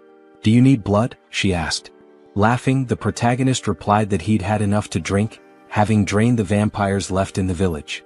At the same time, Hans, embodying another side of the protagonist, was reanimating the corpses of vampires in the cemetery. He decided it was time to finish up and retreat to their secure space, marveling at how convenient and boundless it was. He wondered if forbidden knowledge could help him create a similar subspace on Earth. Suddenly, blood magic struck him. Over Varkalak, a purebred vampire, confronted him with fury. "Still lingering in our city? Do you underestimate us so much?" she demanded, using blood magic to challenge his membership in the Oath of Defiance. Hans smirked, introducing himself as an honorary member of the Oath. She accused him of stealing the fragment of the immortal king and destroying their hideout. Holding a weapon forged from her blood, she declared it no longer mattered. He would die. Her attack was swift. Though he narrowly avoided a fatal blow, Hans felt the strength of a purebred vampire firsthand. Crashing into a barrier, he realized it was the work of her clan's blood mages. "Did you think escape would be so easy?" Over-taunted. The protagonist analyzed the barrier, recognizing he could break it but would need more time to adapt to his new power. Over-vowed to crush his skull and personally reclaim the fragment. Grinning, the protagonist declared she should remember his name and that he was from the Oath of Defiance. "I am your death," he added dramatically. Though retreating for now, he promised to return. In true villain fashion, he made a theatrical exit, summoning Hans to escape. Over was shocked to see him bypass the barrier, while her subordinate deemed his departure inappropriate. Suddenly, an arrow struck one of Over's servants from behind, a holy silver arrow from the paladins. Realizing they were surrounded, Over clenched her teeth in fury, cursing the lich for delaying her. Wherever he had gone, she vowed to find him. She shouted furiously that she would find him and kill him no matter what. A while later, in the protagonist's room, Sung-hyun sighed in relief. "I'm still alive," he muttered. Hans remarked that the recall ability was like a cheat code, reaffirming its power. Sung-hyun cringed as he remembered the dramatic line he had uttered before using recall. Swinging his legs off the bed, he asked himself, "Why did I have to use such a typical villain line?" He groaned, clutching his face. "Am I crazy? What possessed me to say that?" Adopting Hans's persona, he tried to justify it. "You're proud of your strength, aren't you? You took down a group of evil vampires, saved a defenseless girl and her brother, and even protected an entire city. Sunghyun smiled at that thought. Now that I think about it, I feel like a hero. Stretching, he added, surely I've earned myself some karma points, right? Calling up the karma shop, he stared in disbelief at the system window.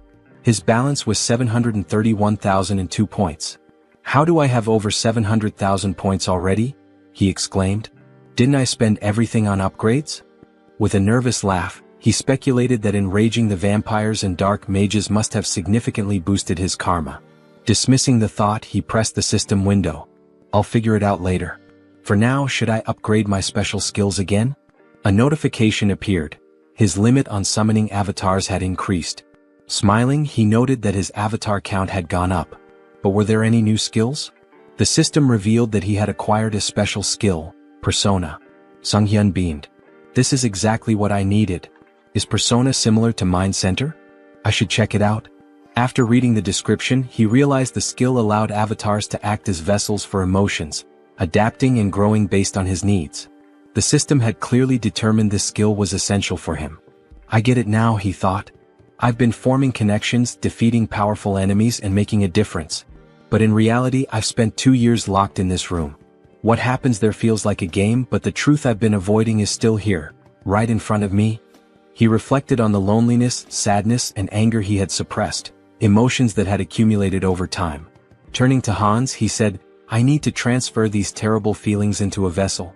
As he did, he felt a strange relief as though his emotions were neatly boxed away. Curious, he wondered how Hans, now burdened with those emotions, was handling it. Hans reassured him. Don't worry about me. Pain and despair have always been my companions. They don't bother me. Yet, Sunghyun noticed a subtle change in Hans's tone. Laughing, Hans confirmed, You noticed, huh? It dawned on Sunghyun that an avatar filled with emotions could develop its own personality. Before he could say more, a loud noise erupted outside. Was that an explosion? He asked, rushing to the window. Is there another villain? Here in the city? He groaned, holding his face. Let the guardians handle it. It's not directly in front of me like last time. It's none of my business. Hans interrupted. Do you need a reason to eradicate evil? Sunghyun met his gaze and realized the truth. Since transferring his negative emotions to Hans, things had become clearer. Avoidance had always been his habit. Despite his desire to defeat evil, he had lacked the courage to act. Hans, now exuding determination, declared, The world order is in chaos. Criminals are everywhere. It's time for me to become their law. Using his power and donning a mask, he left to confront the chaos. At the explosion site, residents gathered, expressing their frustration. How many times has this happened? Why haven't they called for reinforcements? Meanwhile, Hans observed the scene. He deduced that the villains had formed an organization, and their time was running out. He wouldn't leave empty-handed. Using dark magic, he created the Eye of Darkness, his new network of spies. You will be my eyes and ears in the shadows, he thought, ready to hunt down hidden sinners. In an alley nearby, a group of schoolchildren bullied a classmate. Bring him an ashtray, one taunted. They laughed as one boy held a cigarette to another, mocking him as the best ashtray ever. The schoolboy being held down screamed, begging them to stop. At that moment, a woman clutched her child tightly and asked where they could possibly run. A man, drunk and swinging his belt, shouted accusingly that she was lying to him. Meanwhile, a masked robber shattered a store window, climbed inside and declared, while opening the cash register, that this was all he needed. Hans observed it all, his thoughts dark and resolute. These villains were no better than trash, and he resolved to punish them. Their punishment would be a trauma so profound it would scar their souls. They would remember this day, and if evil ever sprouted within them again, darkness would come for them once more. Screams of terror echoed throughout the city. Hans felt himself growing more accustomed to his powers, but it wasn't enough, not nearly enough. There was still so much filth to cleanse. He needed to purify the entire city of evil. By the end of the night, Hans stretched and remarked how satisfying it was to rid the shadows of hidden garbage. While the Eye of Darkness had proven useful, its limitations were evident. In the presence of light, its power weakened and eventually vanished. He needed a more reliable method for detecting enemies. However, he couldn't unleash undead creatures into the city. What alternative did he have? The protagonist grumbled angrily about birds ruining his clothes, joking that he should just kill them all and make them his minions. Then, gazing at the birds in flight, he paused. Hans pointed out that an invisible, mobile eye capable of surveilling the city was an excellent idea. After some thought, the protagonist realized that familiars were a form of enslavement magic dark mages used to control animals. Hans, surrounded by birds, questioned why the magic didn't work for him. Sung-hyun decided to experiment with various methods to create a familiar, though his attempts had failed so far. Hans mused that it would be ideal if the familiars appeared normal yet remained infectious. However, simplifying their appearance by reducing magic power would weaken their infectious ability. Sung-hyun finally understood the complexities of the task. He likened it to debugging, where programmers grind their teeth in frustration. His latest attempt, a revised version of his contagious enslavement magic, was ready to test. Will it work this time? He wondered. A mutated cat leapt from a cage, leaving him disappointed yet again. After 3 weeks of research, significant progress still eluded him. Clicking his tongue, he eyed the last bird in the cage and muttered, "This one better work." As he carefully adjusted the amount of magic power, he grasped the bird and cast the spell again. Sighing in relief, he said he was finally done. But as the bird flew from his hands, he asked in surprise, "What does this mean?" Observing it closely, he realized it appeared normal now. The next step was testing its infectious ability. The bird landed among others, releasing dark energy. Sung-hyun's eyes lit up. "This is a success," he declared. The infected creatures would serve as his eyes and ears in the city. Stretching out his hand, he commanded, "Fly and find the enemies for me." Meanwhile, in a forest nearby, Lucius knelt and touched the ground, recalling Hans's words when he used the recall skill. Tuscan approached, informing him that his knights had arrived. Irritated, Tuscan added that after interrogating the remaining vampires, they learned these captives weren't allies of the immortal king's descendants. Lucius replied that more evidence was needed. The immortal king was regaining strength, though they hadn't yet confronted him. Using the magic within his cross to communicate, he asked respectfully if there was any news. A saint responded via magical transmission, reporting that traces of the immortal king's presence had been detected in a cave northwest of their location. Holding the cross tightly, Lucius expressed his gratitude and promised to meet their expectations. At the cave, Sung-hyun thought about how he had successfully trained his familiars to report encounters with monsters. Now he had to confirm that the information was accurate. But something felt off. The ground familiars weren't behaving as usual. Instead, they seemed to be fleeing. Were they frightened? If they had found a monster, they would have reported it immediately.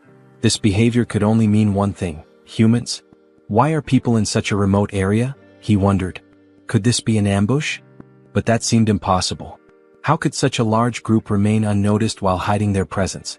Suddenly, one of his familiars was struck down. Tuscan stepped forward and declared, "You are a participant in the oath of disobedience. Your pathetic tricks won't work on us," Tuscan declared. "No evil can escape the saint's sight. You won't leave here alive." Drawing his weapon, he demanded surrender and promised divine justice. The protagonist recognized them immediately: Holy Knights. He had seen their emblem during his training in Brokislak. Divine power directly countered dark magic, which meant this would be a challenging fight. Hans, unshaken, asked how the servants of the church had managed to find him here. Tuscan struck him sharply with his weapon, silencing him. "You have no right to speak," he snapped. "Don't think you can fool me with your words." The protagonist muttered to himself that his opponent was far too stubborn. Should he deceive them and flee instead? Tuscan seemed to read his mind. "Cheap tricks won't work against us," he said, wielding light magic. "You cannot deceive the servants of the saint." A weapon infused with light pierced the protagonist, and he winced in pain. "Do you truly consider punishing villains a crime?" he asked. "Silence," Tuscan barked, his light magic intensifying. "From the moment you embraced forbidden power, you became one of them. A villain?" Sung-hyun activated his dark magic and retorted, "Where's the logic in that?" He felt an unusual weakness. Something had been interfering with his magic recently. The Holy Knight's anthem began to play, sapping his strength. Tuscan ordered the singers to keep going. The hymn was draining Sung-hyun's energy, but he couldn't bring himself to harm innocents, even if it meant stopping the song. He groaned in frustration as a weapon stabbed him from behind. "Now's our chance," Tuscan declared. "Restrain him." Sung-hyun realized his mistake. He had been too careless and now he was bound in chains. These restraints were not ordinary, they blocked both his movements and magic. "Impressive work catching me," the protagonist admitted. Tuscan smirked. "Exactly as expected. No evil has ever escaped these chains. Will you resist any longer? Grinning, the protagonist replied, as if I'd make it that easy for you. He knew there was no reasoning with them. It was time to part ways. Let them think they had won. Tuscan, now wary, activated his light magic. I don't know what you're planning, but don't think I'll just stand by and let you try anything. He launched another attack. But the protagonist only smirked. The strength of the chains didn't matter anymore, because Hans was already free. Tuscan's eyes widened in disbelief. He broke the chains? Impossible. Who is this man? Later, lying exhausted on his bed, Sung-hyun sighed. Trouble seemed to follow him wherever he went. First, the Shadow faction and the Oath of Defiance. Then the Varkalak vampire clan. And now, the Paladin Order, one of the most powerful forces on the continent, had joined the list of his enemies. He called up the system window, his thoughts racing. There must be a reason for all this karma I've been accumulating. Is it because I keep attracting villains from across the continent? He groaned and decided to focus on his original plan for now. Sometime later, in the city, the protagonist prepared to test the fruits of his research. Controlling the essence of black magic was simple in principle. His familiars could serve as his eyes and ears, even covering a massive area like Seoul with ease. His thoughts were interrupted by a terrified scream. A girl, tears streaming down her face, begged for mercy. Please, I'll do anything. Just let me go. She spotted a figure in the window and pleaded, help me. I'm being held here against my will. Don't just leave me. The man holding her sneered, gripping her hair tightly. Scream all you want, he said. No one will hear you except me. He explained that his ability rendered them invisible to others. Go on, scream louder, he taunted. You've got such a cute voice. As he raised his weapon to strike her, he boasted, you'll be among the top 3 in my collection. At that moment, Hans burst through the ceiling, wielding dark magic. The man with the knife asked, bewildered, how could this happen? My ability is sound suppression and invisibility, isn't it? The protagonist glared at him, his voice cold. That won't work on me. Your vile deeds end today. Angered, the man demanded, who are you? A guardian? How did you even get here? Holding the weapon to the woman's throat, he threatened, don't come any closer or she dies. Sung-hyun activated his dark magic. Is that so? He said, snatching the woman away with a surge of power and holding her safely in his arms. Now what will you do? The man with the knife gasped in disbelief. A Ritterni? You dare to steal my prey? Then I'll kill her along with you. He lunged at the protagonist but was suddenly restrained by tendrils of dark energy. Judging by his words, Hans deduced, this isn't your first victim. Binding the man tightly with dark energy, he pressed his fingers to his forehead. You won't mind if I confirm that for myself? Using necromancy, Sung-hyun activated the Cry of the Dead skill, peering into the man's memories. He saw vivid scenes of the man torturing and murdering his victims. You're a serial killer, Hans declared grimly. I don't need to look any further. His tone sharpened. I sentence you to death. The man screamed in agony as the dark magic overwhelmed him. Sung-hyun muttered, even death is too merciful for someone like you. He considered for a moment. But I need an undead servant for my work. You'll do just fine. With a cruel smile, he activated a spell that drained the blood from the man's body. The system window appeared, announcing the creation of a new undead, Ghast. Satisfied, the protagonist said, I'll need to prepare the subspace portal. It'll come in handy later. Looking at the unconscious woman, Hans pondered. What should I do with her? Clean up the mess? Maybe just call emergency services. A short while later, the police arrived, cordoning off the crime scene. Park Han-cheol, leader of the Special Ops Bureau's criminal investigation team, stood outside, observing the scene through the window. A suited officer approached him. We've reviewed the footage. It's definitely the serial killer we've been after. Han-cheol, irritated, asked, and the person who stopped him? A Ritterni? The officer nodded. Confirmed. But the killer's body is missing. There's evidence of dark magic and blood at the scene. Someone definitely died here. It's a mess. This case is a nightmare, Han-cheol muttered. A rogue playing hero. Do they think the law doesn't exist? Meanwhile, the protagonist stood atop a roof, surveying the city. A passerby on the street pointed upward. Is that a sleepwalker? Who is he? Hans petted a cat perched beside him. I wonder what they'd say if they saw my face, he mused. Elsewhere, at the South Korean Citizens Repatriation Association, Seoul South Branch, a secretary entered Yoon Ji-yoon's office. Sorry to interrupt, but there's something urgent. Yoon, still recovering from a late night, groaned. What time is it? What's going on? The secretary handed her a file. A request from the Special Ops Bureau. They're investigating the serial killer case and... Yoon skimmed the file. So, the dark mage in the long coat and mask strikes again. Public security's already a mess. She sighed, placing a tablet over her head. We should hand this over to that guy. The secretary, shocked, exclaimed, That guy? The murderer? Yoon slammed her fists on the desk. Exactly. He's competent. If we tame him, he'll make a great asset. The secretary frowned. You want him as a guardian? Are you serious? Stop complaining and get back to work, Yoon retorted, gesturing at the towering stack of documents. Frustrated, she threw her hands in the air. I'm going to tear those villains apart myself. Later, Han stood by a window, stretching. With a satisfied smile, he muttered, Punishing villains feels good. His gaze swept the bustling streets. Soon I'll have to deal with a few more pests. The villains' organization was wreaking havoc, causing complete chaos. Having pieced together the situation to some extent, Hines decided it might be time to shift his focus to the other world. When he arrived, Uncle Diana and Aaron were in tears, shouting his name. The children ran to him, embracing him tightly. You've been through so much, he said warmly. You've worked so hard. We're fine, the children exclaimed, their faces glowing with relief and joy. Hines watched the scene with a smile, thinking how happy he was to see them reunited. He seemed like a genuinely kind person, one whose actions didn't raise suspicion. If he had acted otherwise, Hines might have resorted to threats, but it didn't seem necessary. Their uncle took Hines's hand, thanking him profusely for bringing the children back safely. Hines waved his hand dismissively. I didn't really do much, it simply had to happen. Diana approached him, gratitude shining in her eyes. Thank you for everything, she said, wrapping him in a hug. I'm so happy. He patted her head gently. This isn't goodbye. I'll visit often. Stay healthy and behave well. Still crying, Diana admitted, I'm a little worried. You seem to be changing a lot. But her faith in him as a good person reassured her. He hesitated. Am I really changing? He asked himself, uneasy. Perhaps it was the influence of his persona skill.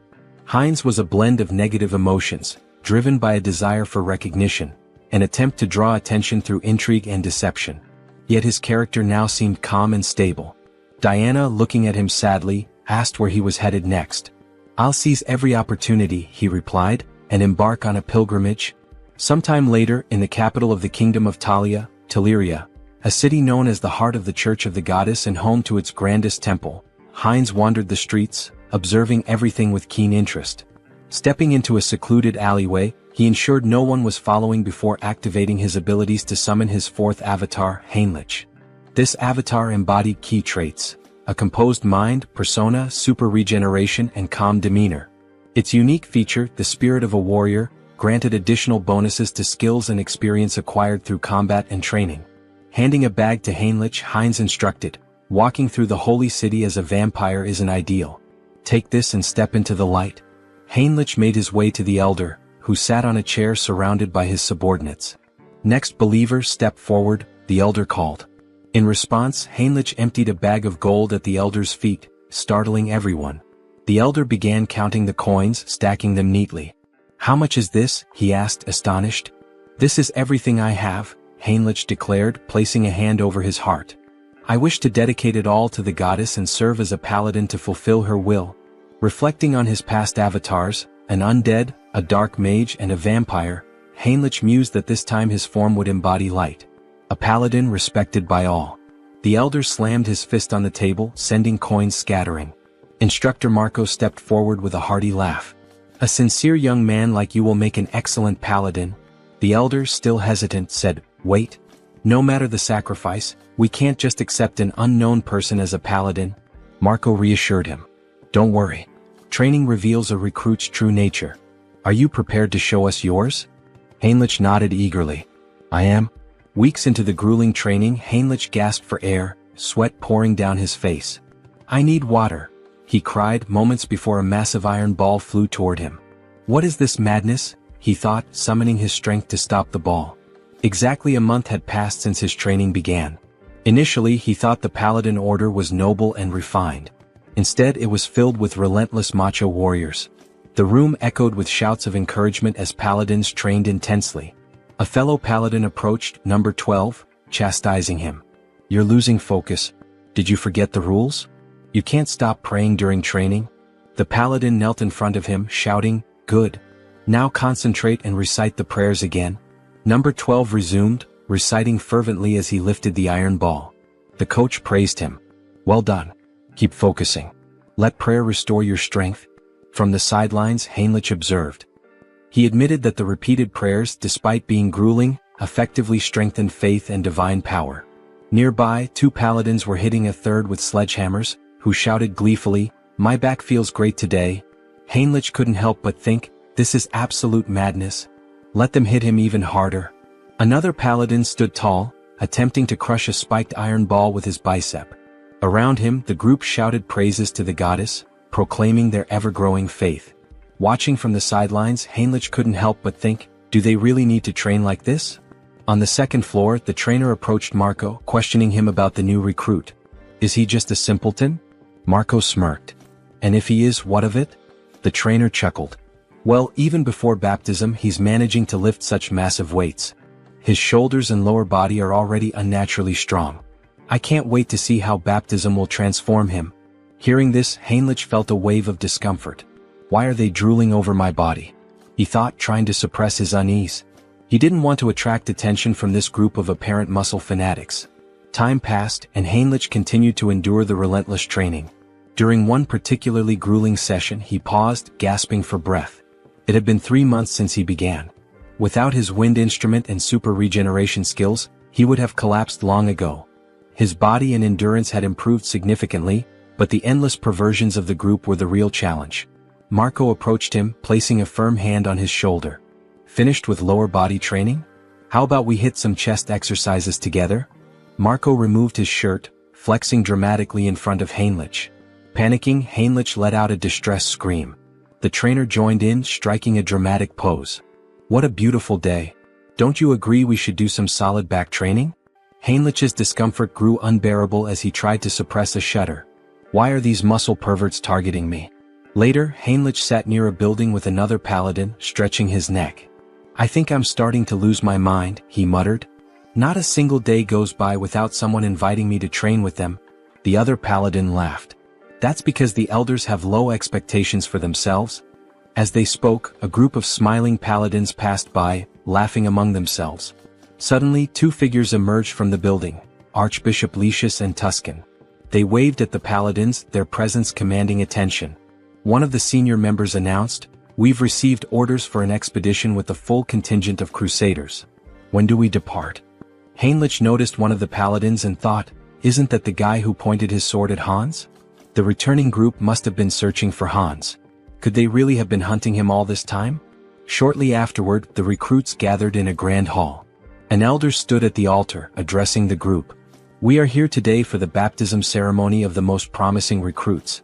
Due to special circumstances, the ceremony has been moved forward. We hope for your understanding. One recruit whispered, why are they holding an event that usually happens only once every 6 months? Why now? Heinrich had his suspicions. They're desperate for reinforcements to pursue the heir to the immortal king. But this is a perfect opportunity for me to test my plan. The elder called out, Max Veroin? Max stepped forward, and the elder asked, are you ready to dedicate your life to the goddess and serve as her paladin? I am, Max declared confidently. Heinrich observed quietly, reflecting on the process. Those who undergo baptism transfer all their mana to the deity, losing the ability to use magic. In return, the deity grants a sacred blessing of immense power. The strength of the blessing depends entirely on the recruit's faith.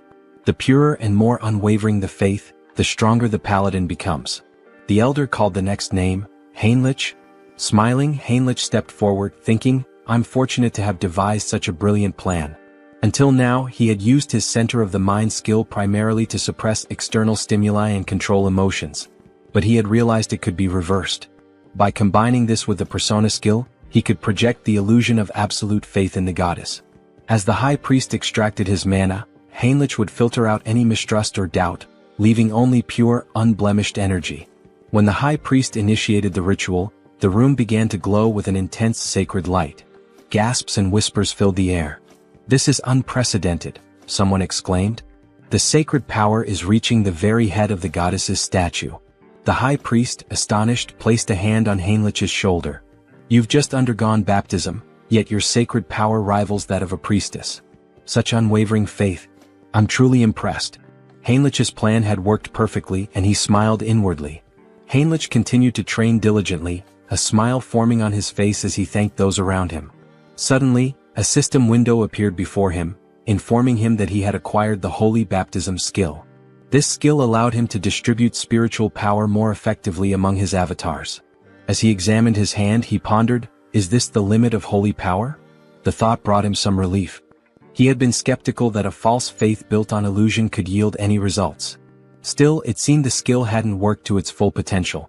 He reflected further, the church's deity appears closer to the system, a personal god tied to the individual. When he opened his mind earlier, he felt a peculiar sensation. If he had to describe it, it was akin to curiosity, a distant, watchful presence. Is this what it means to be monitored? He wondered. Such power, he decided, should only ever be used for good.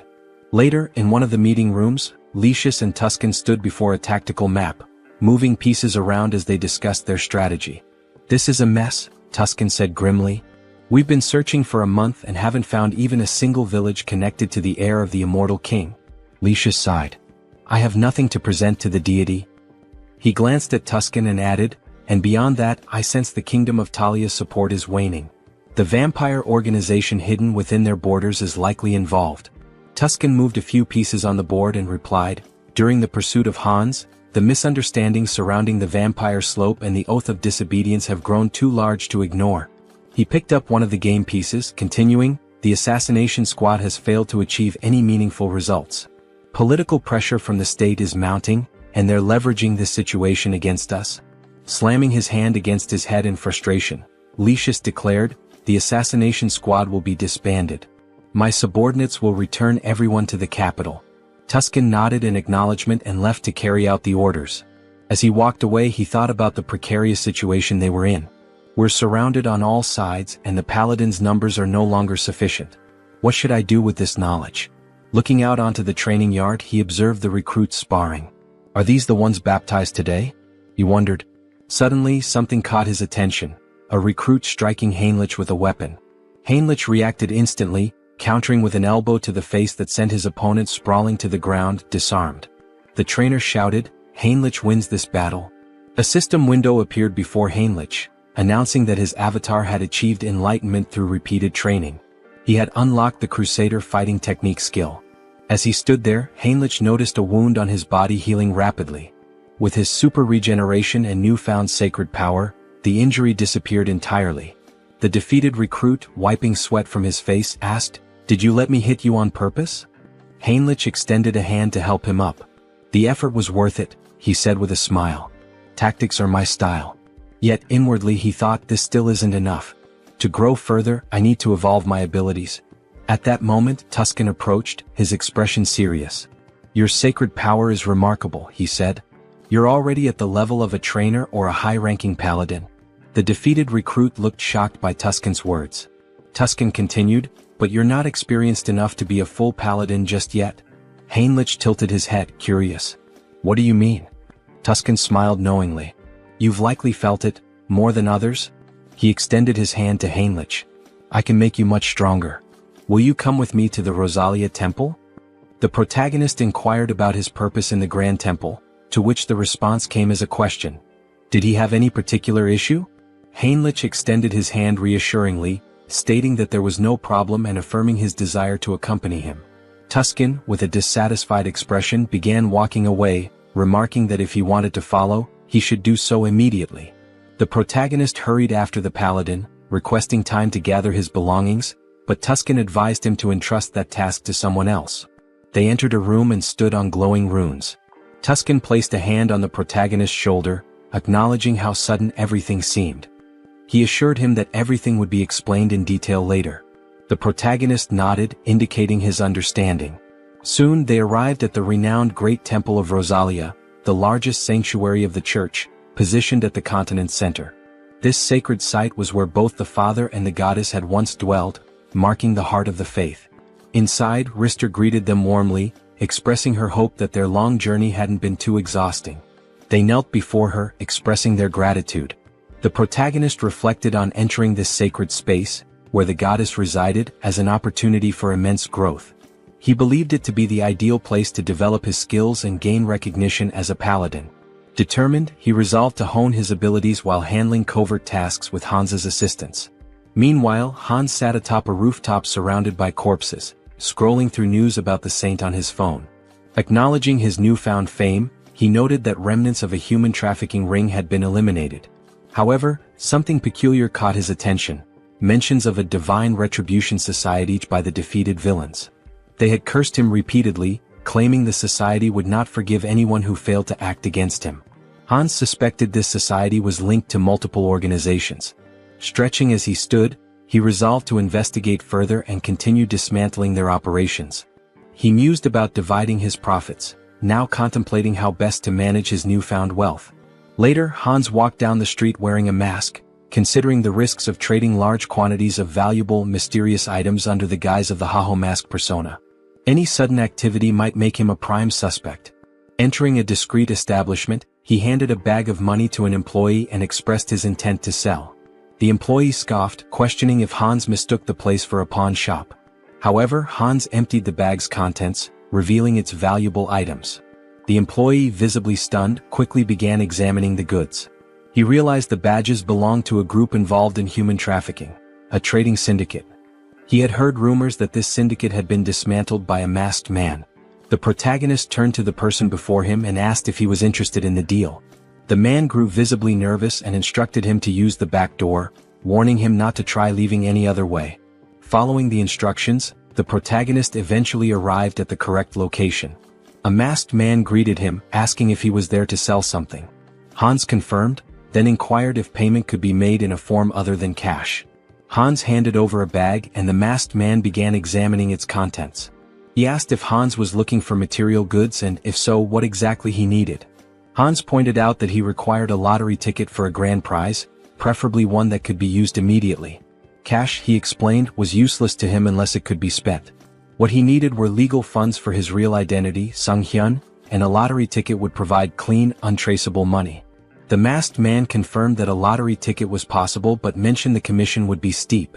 Hans assured him it wasn't a problem and asked how much it could sell for. The masked man replied that it would be 6-1, with a redemption period of 4 months. Hans requested 2 tickets, but the masked man stated that the payment provided wouldn't cover that.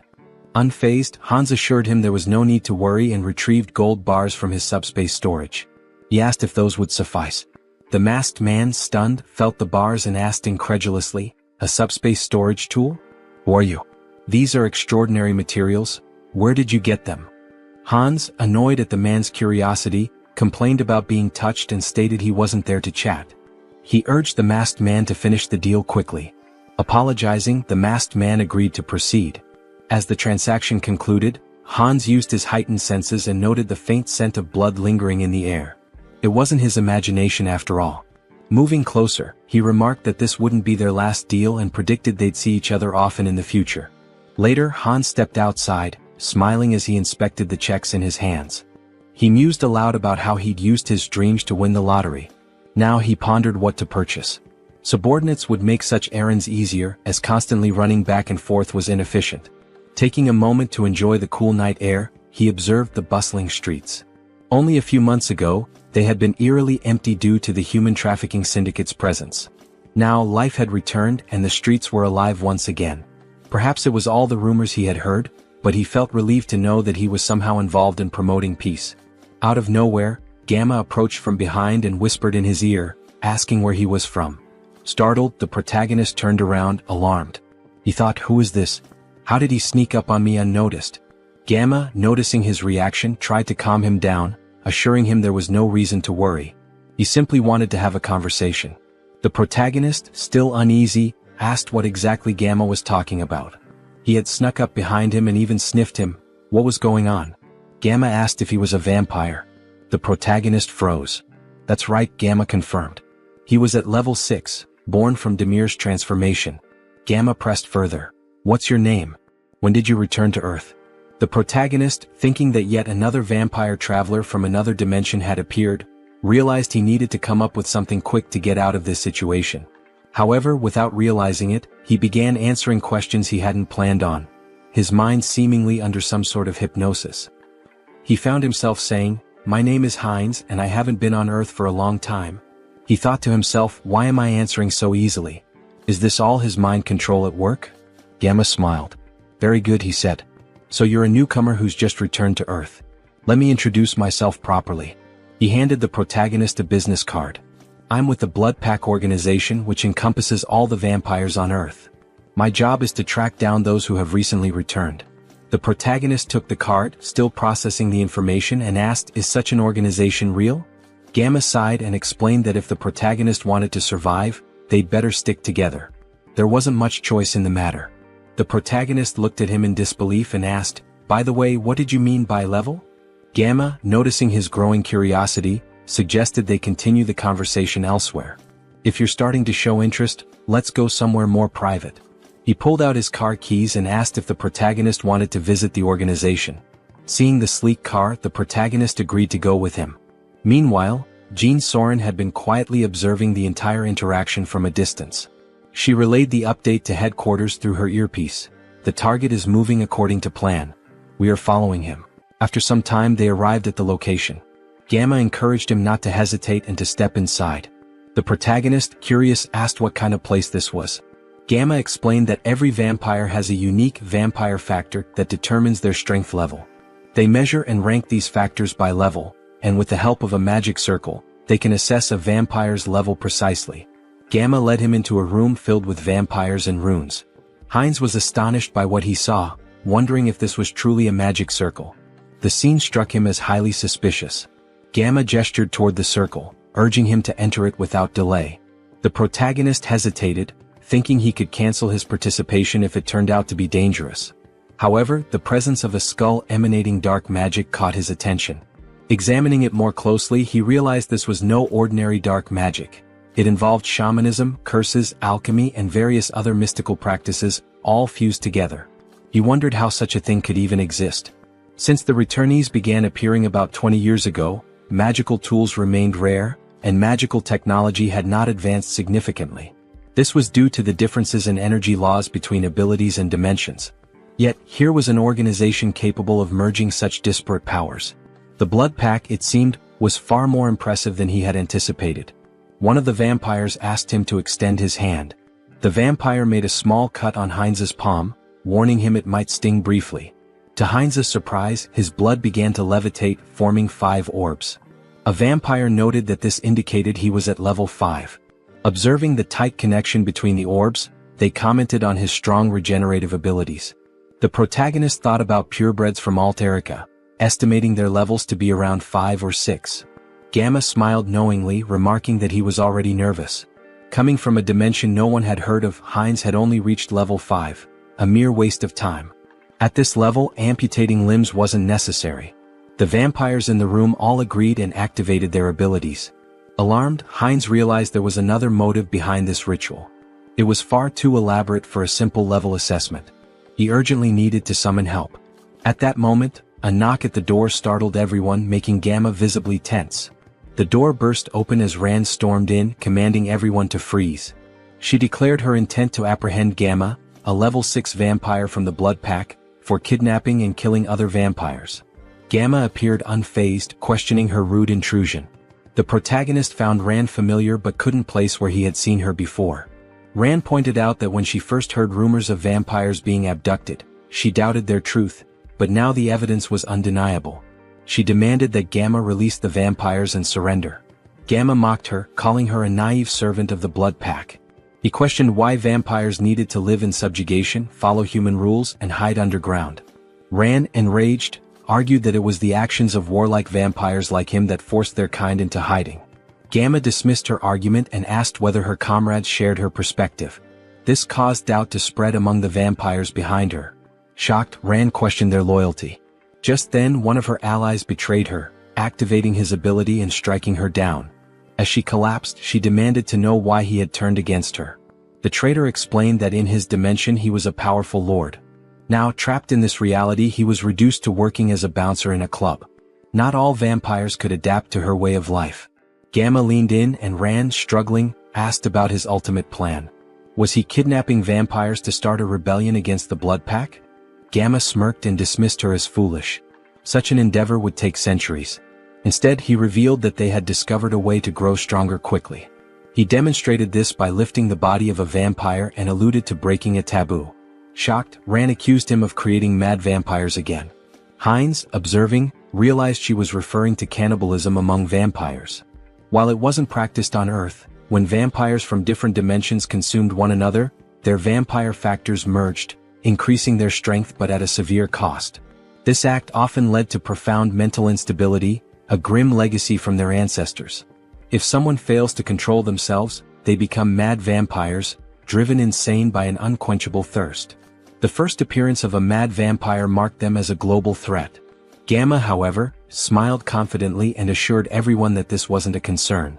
After extensive research, they had discovered a way to remove residual bloodlust. Suddenly, Gamma's victim began screaming in agony, exclaiming that they were being used as experimental material.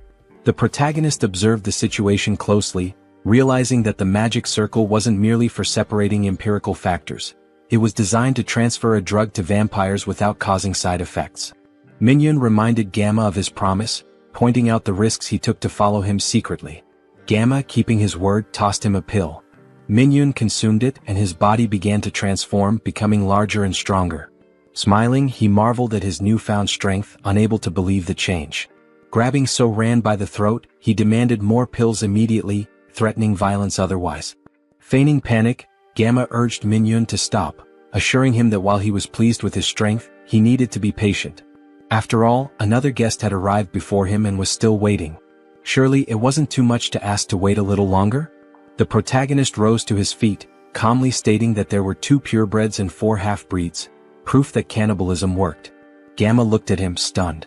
Filled with newfound strength, Hines expressed his eagerness to see just how powerful he could become.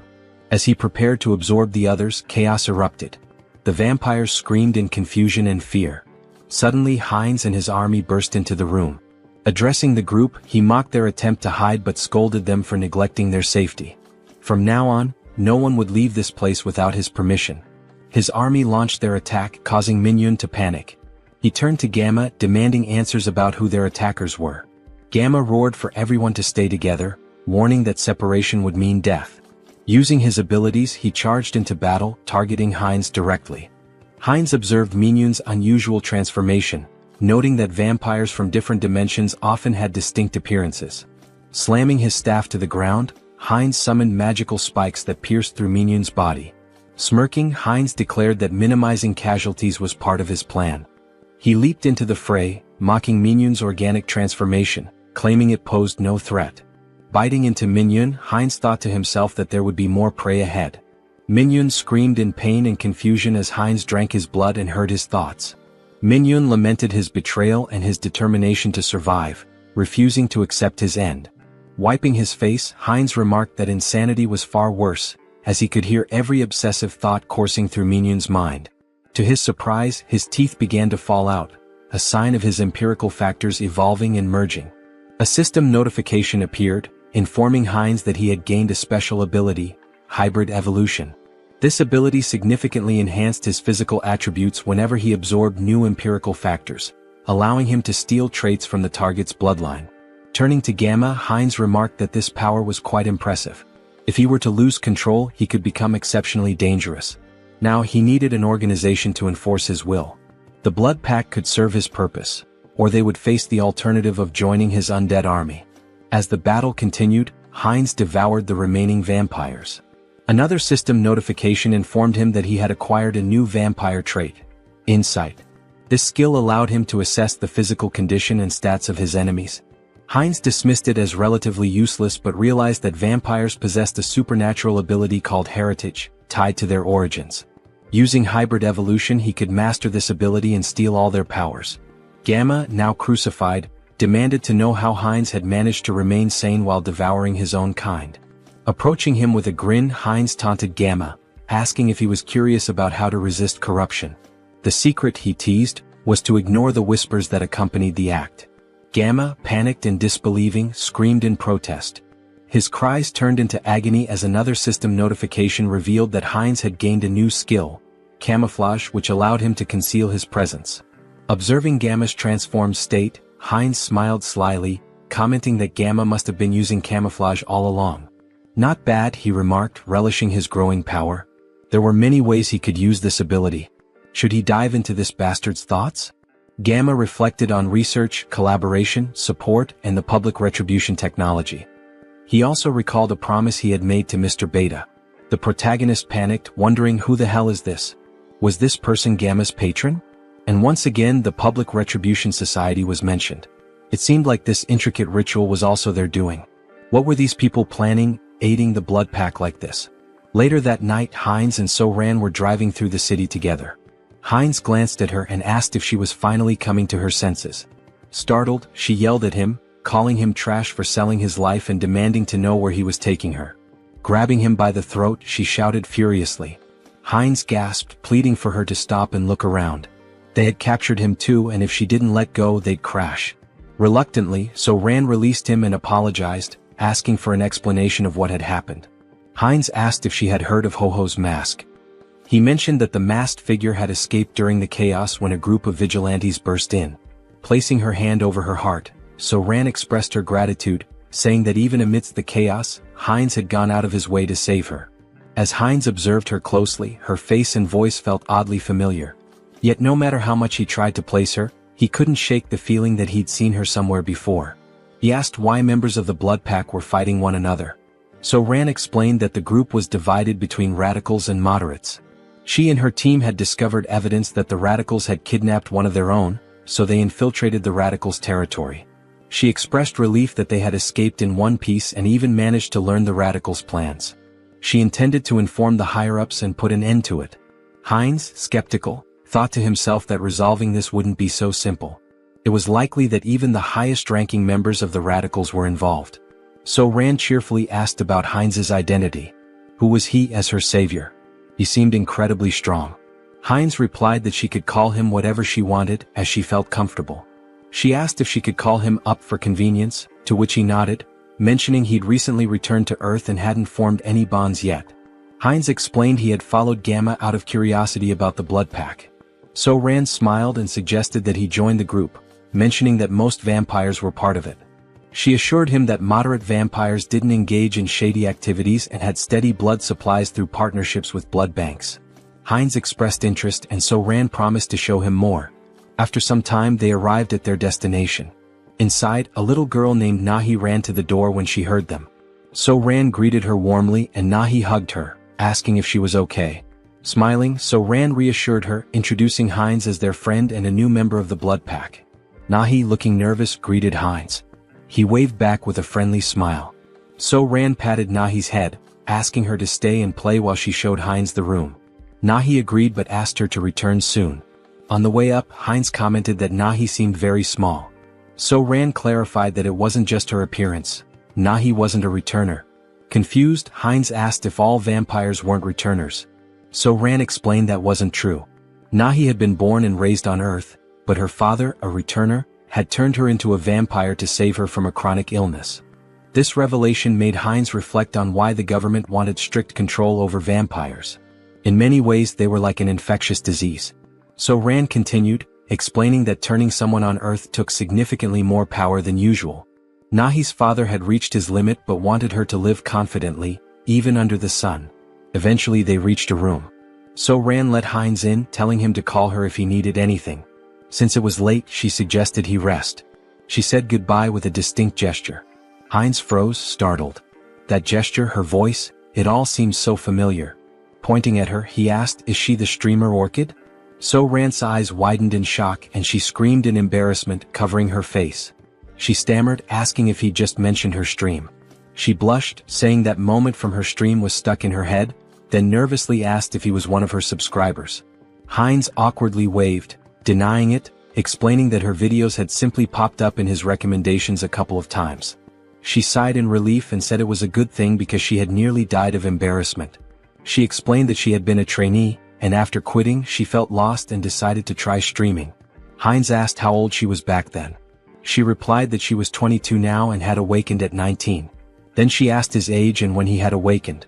Feeling awkward, Heinz quickly shut the door behind him, calling out that he'd tell her later.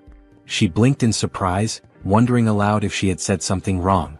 Inside, Heinz exhaled deeply, realizing she was much younger than he had assumed, which explained his casual tone earlier. At 20 years old himself, he found it surprising that she was older than him. Lying on the bed, he muttered to himself that regardless, she still looked familiar. As a streamer, she was quite famous. Maybe he should look her up online? Opening her streaming page, he found a notification about her recent hiatus. In the post, she mentioned taking a break from streaming for about a week due to work obligations. She assured her audience she'd return as soon as possible and hoped to see them again soon. Heinz swiped through the updates, thinking to himself. After she posted this, she went straight to the crime scene? If he hadn't intervened, that post might have been her last. The thought unsettled him. The situation had been far too close and dangerous. The next morning, Heinz woke to the sound of So-Ran yelling into her phone. She was shouting, demanding to know why there was no evidence. How could they find nothing? Groaning from his headache, Heinz got out of bed, wondering what the commotion was about so early in the morning. Heading downstairs, he heard her shouting again. He says there's no proof of this. How is that even possible? Noticing Heinz, So-Ran paused her argument and asked if he was awake. Holding the phone away, she explained that her colleagues had gone to the crime scene yesterday, but everything had been burned. There was no evidence left, and now they couldn't act against the radicals. Heinz clenched his fist, thinking to himself, they've gone too far. Were they trying to erase all traces of me? Out loud, he sympathized, saying it was unfortunate, but then he asked her something. Could she tell him where the radicals' base was? Her eyes widened in surprise. Why do you need to know where the radicals' base is? She asked. Then, raising her voice, she added, don't tell me you're against the blood pack. Heinz raised his hands to calm her down, assuring her it wasn't the case. He explained that the radicals were dangerous, and it would be better to know their locations to avoid them. Taking a deep breath, So-Ran nodded, placing a hand over her heart. That does make sense, she admitted. She pulled up some information on her phone, handing it to him. Here, hold on to this. Avoid the marked locations and you'll stay safe. Heinz studied the screen, noting the map of locations. While doing so, So-Ran offered to cook him something since he was already up. He waved his hands, politely declining. No need to trouble yourself, he said. I'll grab something nearby. There are plenty of good restaurants around. Looking at the map's marked spots again, Heinz licked his lips and muttered, that's why I'm thinking of going for a walk and finding something good to eat. Moments later, he appears indulging in the blood of vampires, as if feasting at a banquet in a restaurant. Suddenly, a still-living vampire calls him a bastard, warning that he cannot leave peacefully because the clan leader will hunt him down, leaving not a single bone marrow behind. The protagonist asks if they know who he is and thanks them, mentioning that after stealing the concealment skill from these vampires, they are now worse than blind fools. So, he won't have any trouble for now. He then demands they reveal where their other friends are. By touching the vampire's head, he accesses their memories and discovers that the next day, there will be a gathering in a secret location, and their leader will also be present. The protagonist sees this as a perfect opportunity to eliminate all of them and feed. After finishing off the last living vampire, he says it's time to clean up. Using the blood bloom skill, he spreads blood to create a burning flower that won't extinguish unless the caster wishes and burns only the target. This new technique, which he acquired after stealing from the vampires, is perfect for erasing his traces. As for magical traces, he'll use his concealment skill to hide them. With these two skills, no one will be able to track him. Suddenly, the protagonist's heart starts pounding. This feeling, his body was beginning to evolve again. While spitting blood and groaning in pain, he acquired new abilities. The special skill, Bloodline, Pure Blood, evolves into Bloodline, True Blood. Due to the effects of hybrid evolution, he gains enlightenment and acquires the skill, Blood Flow Amplification. His recovery ability has transcended its limits, and the skilled regeneration has evolved into hyper-regeneration. Finally, he has become a True Blood and gained some new abilities. Let's test what they do. He makes a deep cut on himself and within seconds his artery heals. Now he can control blood and has absurd regeneration. During a fight, he can absorb the blood of enemies to recover, making him practically invincible. If a True Blood is this strong, imagine how powerful a Holy Blood might be. In the next scene, we see Jean Soren thanking someone for donating 1 million cheeses. The donor earned 1,000,000 points in her heart. She thinks this donation will allow her to buy many blood packs without worrying. Suddenly, the protagonist enters the room. They look at each other and blush. He apologizes for interrupting and tells her to continue her work. Soren, embarrassed, shouts at him to knock before entering and punches him. Soren then asks what happened. He tells her they received a letter in her name. The letter contains images and information about a group of criminal vampires. Someone mysterious sent this dossier with such valuable information. She has no idea who it could be. Perhaps the famous masked figure people keep talking about? But the only person she had discussed this with was Mr. Hines. These details came after she gave the location to Mr. Hines. Could these two be working together, or is it just a coincidence? The next day, Hines observes a house from a rooftop where a secret meeting will take place to discuss measures against the masked figure and the recent attacks. Hines uses a skill to peer inside the house but notices a blood magic barrier. On the first floor, he sees several high-level vampires emanating intense energy. Alright, let's go in. Hans will use the shadows and I'll go from above. Let's enter together and wipe them all out. Hines enters through the window like a scene from an action movie. Prepare yourselves, you criminal bastards. But when he looks, there are no vampires on the first floor. Suddenly, the wall begins to crack and a voice claims, "I would have loved to capture the masked one, but only some random vampire appeared. No problem, we'll hunt down this mosquito. Beta 1 Beta Shin, do you recognize this vampire? We don't know him. He seems to be level 7 but he's entirely unfamiliar. It looks like this vampire came from somewhere unknown." Hines recalls the name Beta from the vampire memories he absorbed. Their leader is called Alpha, while the others are Betas and Gammas. Both Betas are here today. The big problem is the masked members. Perhaps they belong to the secret divine society I've been searching for. I can't sense their energy, they're using a strong skill to conceal it. For now, get this bastard out of my sight, and, of course, the one hiding in the shadows. They point toward Hans. Hines is surprised they know about the shadow. "Since you're so eager, I'll end you right now," Hines says, irritated, with veins pulsing. Using the skilled blood flow amplification and acceleration, he quickly jumps on the vampires, draining their blood. The other vampires are shocked to see Hines cannibalizing his own kind, which is unacceptable.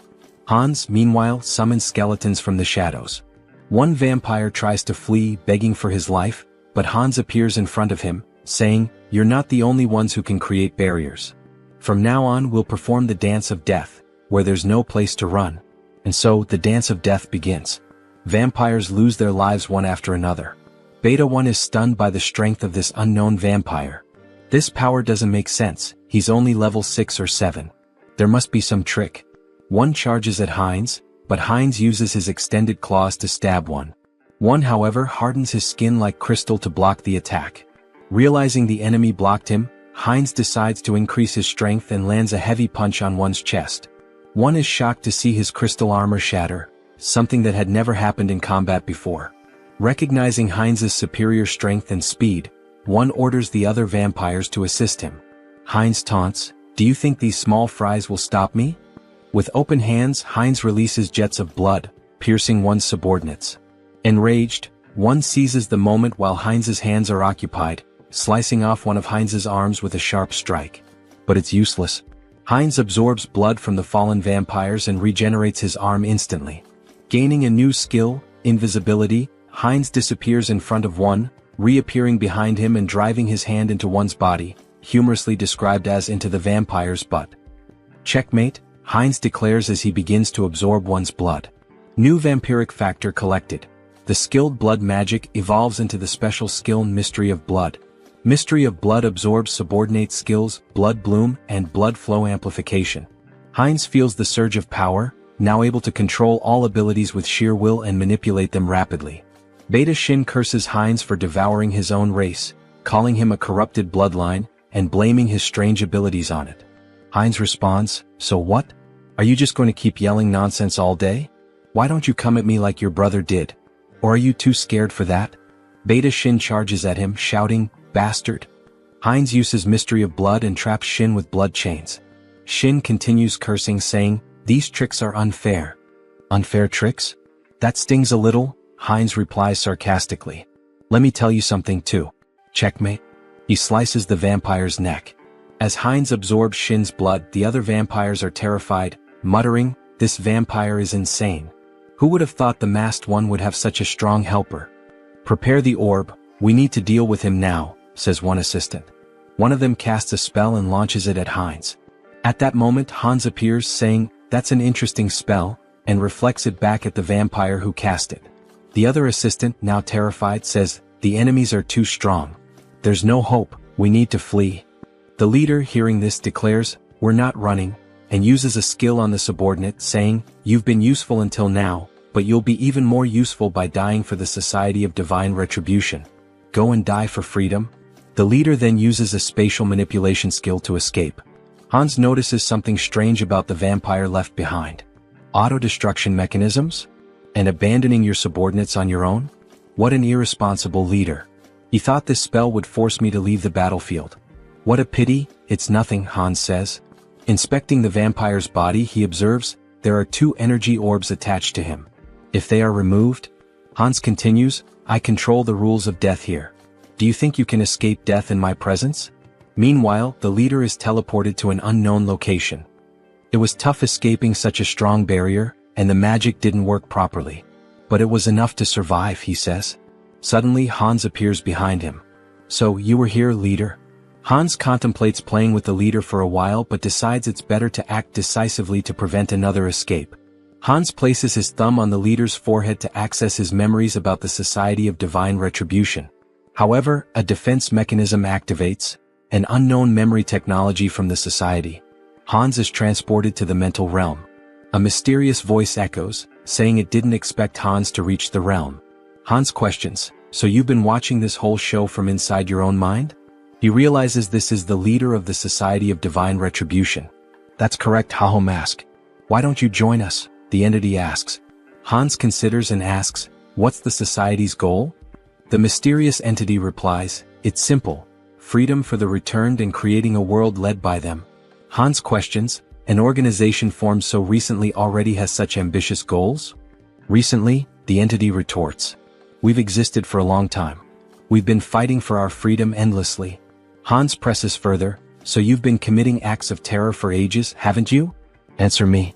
A system alert activates. Warning, Mind Hub is regulating emotions. Repeatedly it states, Mind Hub is regulating emotions. Hans' heartbeat quickens. The entity asks, does that even matter? I hope you make the sensible choice, Masked One. Hans tries to punch the entity but hits an invisible wall. So that's your choice? The entity responds. Here, in the mental realm, mental strength surpasses magical power. You'll never defeat me here. Hans laughs, saying, is mental strength really the deciding factor here? In that case, combining all of our consciousnesses, you're the one who can't defeat us here. Meanwhile, Heinrich trains intensely. 1,021. 1,022, he mutters while lifting a gargoyle statue. Finally, a system message appears. The entity has achieved the conditions and acquired the special skill, Blessing, Sturdy Body. The entity gains the skill, Out Erica Sacred Art, through repeated training, achieving a power level equivalent to a high priest. Heinrich reflects that he didn't expect to surpass his limits with mere physical training. With these new abilities, I've earned the qualifications to be a holy knight.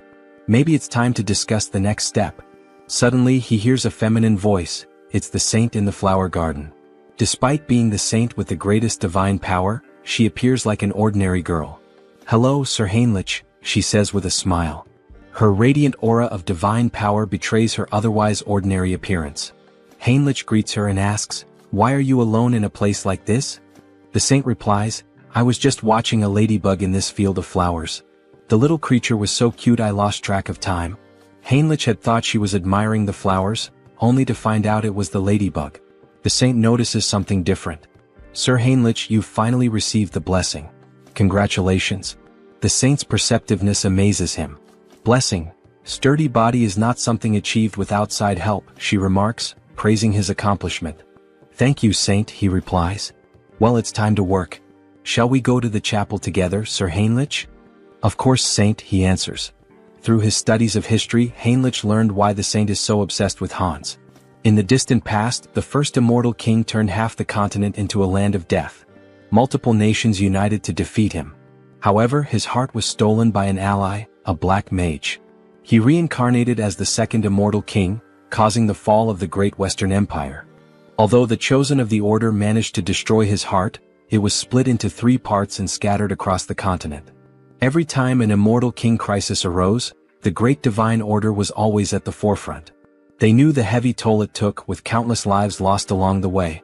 For the saint, who sees her followers as family, her intense hostility and obsession with the immortal king are natural. For now, though, Heinrich reflects, there's no need to worry much about that. The current immortal king is surprisingly gentle and kind-hearted. Alright, back to the main topic. Let's focus my mental strength on Hans. Upon changing the scene, we see a vampire spitting blood. Your Excellency the Arbiter, are you alright? Get out of my way, you're disrupting my focus. This can't be happening, I'm being pushed back. Me? In a battle in the mental realm? How is this possible? Hans begins punching the mysterious entity. At first, Hans had complete control of the battle, but now the entity is growing exponentially stronger to an uncontrollable degree, as if it were channeling the strength of multiple individuals. How did I lose? This isn't just a difference in the mental realm, it's a difference in skill?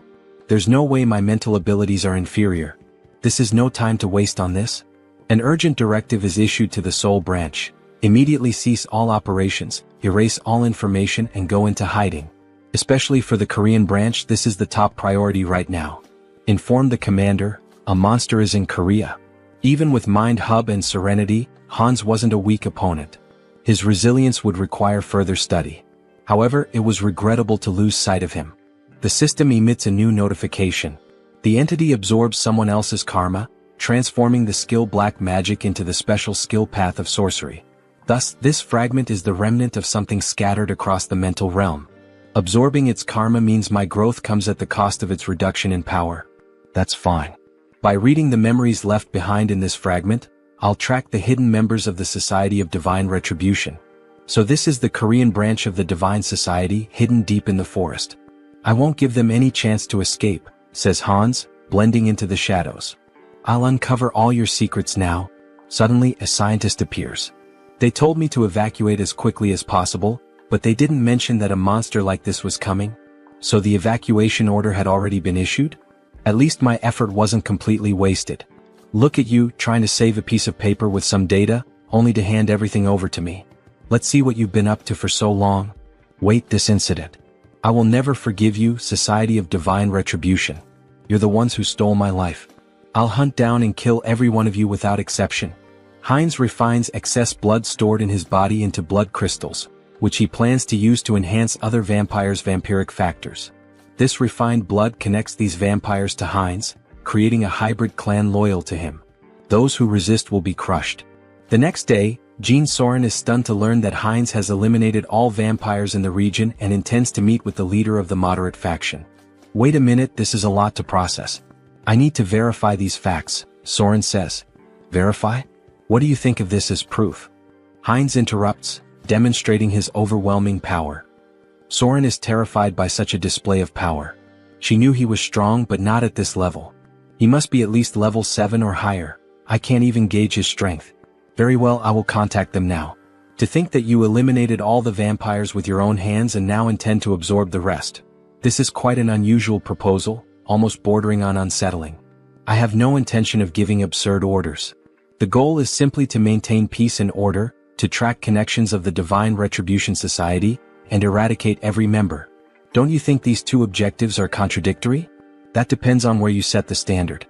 It seems she won't be easily persuaded. If she refuses, then we'll have to use force. Fine deal. What are you relying on to accept so quickly? What am I relying on? Of course, I'm relying on myself. I will help you absorb all the remaining vampires, Mr. Heinz. You can start with Soren. She will be the bridge between us. Very well, that's exactly what I wanted. But I don't think that will be the case for them. Alright, then we should begin sharing the details of the discussion, how to absorb the vampires and about the new faction you mentioned. Let's start with absorbing the remaining vampires and becoming the leader of a new faction.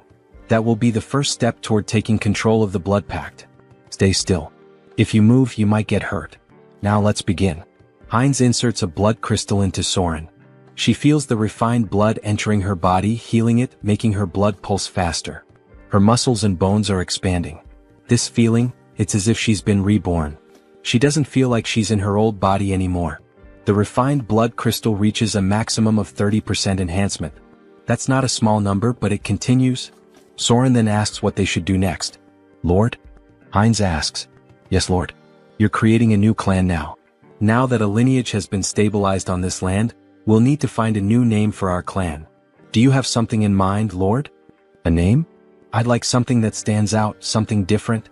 Vampires who accept the blood crystals are renamed heterosis, embodying the hybrid vigor of Heinz's blood. He declares, beware remaining vampires. I will hunt you down and make you the strongest within the blood pact. Returning to the original avatar, Heinz's issues are being addressed, but it's still not enough to bring down the Divine Retribution Society. They've vanished from Korea, but they are a global organization. More preparation will be necessary, enough to eliminate them all at once when they reveal themselves. For now, it will be necessary to expand influence in the other world as well and accumulate karma. For example, events like wars and terrorism. Wait, what the hell am I thinking? If I do that, I'll be killing innocent people. Is there any way to create accidents without anyone getting hurt? Maybe I should give up. As the protagonist glances at a book, an idea emerges. The Demon King Hans wants to destroy humanity, and the hero Heinrich will defend it. Hans will use corrupt nobles to expand his forces of evil, while Heinrich defends against malevolent organizations and becomes a hero. This is a perfect story, gaining karma points from both bad people and good people. It's a win-win game. Alright, let's take this one step at a time. Harley, it's time to act. A system message appears. Harley is the fifth avatar of Han Seong-gyeon's adaptation. He can adapt quickly and efficiently to extreme conditions. I intended to strengthen him appropriately after creating him as a new avatar with an extended limit. In the meantime, I'd like to further develop his adaptation. There might be a way. Yes, this is the right path. After exterminating the remaining members of the Divine Retribution Society, experiments were being conducted underground. They were transplanting demon bodies into humans, something akin to chimeras. Among the samples, the item I was searching for was this. Something that would contribute to stronger absorption, more powerful traits, and evolution. Dragon blood. If Harley can adapt to this process and I manipulate some discoveries I've made, he will become a living weapon, a biological creature. Days later, under rainy skies, the saint is seen gazing at the overcast heavens as though troubled by something. What is worrying the saint? Ah, Sir Heinrich. Why do you wear such a worried expression even in the rain? I'm not entirely sure, Sir Heinrich. Perhaps it's because of this somber rainy weather. I just feel suffocated, as though my instincts are trying to warn me of something, as if there's a weight pressing on my chest. Even so, Saint, if you catch a cold, it would be a major problem. Please come inside the temple. Alright, the saint said. In the next scene, as expected of the saint, how impressive. Even in the middle of these remote mountains, surrounded by double barriers reinforced with dark magic, she can still sense that something is amiss in this hidden refuge. Fortunately, it doesn't seem she has uncovered what is truly happening. With this dose, we can continue to the maximum scale of the experiment. The dragon's blood evolves continuously, acquiring traits from its consumed prey. Combined with the research data from those bastards in the Divine Retribution Society, my forbidden knowledge, and finally, the perfect test subject. Let's begin, shouts Harley, exhilarated by the idea. Sir Heinrich, you are the sword and shield that will protect the righteous. Do you swear to be a holy warrior of the great divine order and defend the innocent? Yes, your grace. Then, from this day forth, I hereby name Heinrich Landguard a holy warrior of the great divine order. The system emits a notification. The Blessed One has fulfilled the conditions and attained enlightenment, acquiring the special ability Blessing Leap. Meanwhile, Sir Heinrich's necklace radiates a brilliant light. Oh, such grace, exclaimed the bishop, astonished by the strong glow. To receive a divine blessing during the ceremony, this is proof that God, our deity, is watching over us and praying for us. May God protect us. Once again it happened. For just an instant, something touched Heinrich's shoulder. A divine sensation resonated within his body, akin to what he felt during his first baptism, as if the divine were watching him directly. Why is this happening? Could it be because I came from another world? It doesn't feel like a human emotion, like curiosity. Well, anyway, let's focus on what's important. What is this new ability the divine has granted me? Blessing Leap, it allows me to transcend space? What? Transcend space? Isn't that basically a teleportation skill? It doesn't mention any limits on usage or distance traveled. This ability is top tier. As expected of a god, they are so generous, casually granting such a powerful skill. Thank you, God, for your generosity to this sinner. I am moved by your grace and offer you my prayers. Thank you for continuing to watch over me. Meanwhile, the other devotees wept with joy at seeing Heinrich's devotion to God. A young man like this, he's truly devout. That's true. I couldn't agree more, said another man. From now on, it would be necessary to decide which knighthood order Heinrich would join. Congratulations on being officially recognized as a holy knight, Heinrich. For now, you will be temporarily assigned to various holy knight orders. Here are the representatives of each order, here to invite you to join them. Each order specializes in different weapons and techniques, so choose carefully which one appeals to you most. Nice to meet you. I'm from the Order of the Sky Shield. We specialize in defending the outer perimeters of fortresses using long-range spear techniques. I'm from the Order of the Sun Wolf. We take the front lines in battle and wield highly destructive greatsword techniques. I am a veteran of the Order of the Thunder Claw. Here, we handle the internal security of the fortress and master balanced combat techniques using sword and shield. So, which of these orders would you like to apprentice under? I don't think there's a need to choose. I'll train with all the knight orders. What? With my warrior spirit and growth acceleration abilities, there are no limits to my body. I will absorb all the sacred warrior's combat techniques. However, that person in the corner, isn't he also part of a knight order? Why hasn't he introduced himself or said anything yet? Over there, well, obviously. Suddenly, the man was interrupted. Our order only selects the best of the best to join us. But looking closer, you're not too bad. With that level of divine power, perhaps you're qualified to take the test. Heinrich's divine power was among the greatest, even compared to high priests. What are the criteria for this knight order? Just follow me. Our knight order has a singular purpose: to protect the most important thing within the fortress of the Great Temple. The most important thing?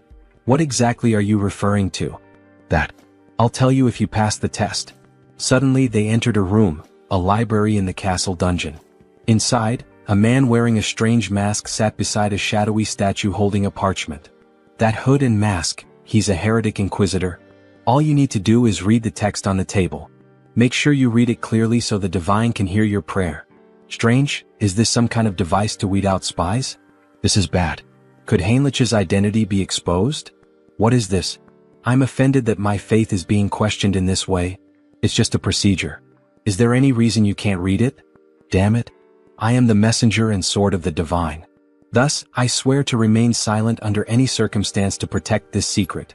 I would throw myself into the fire and carve the mark of faith upon my own body.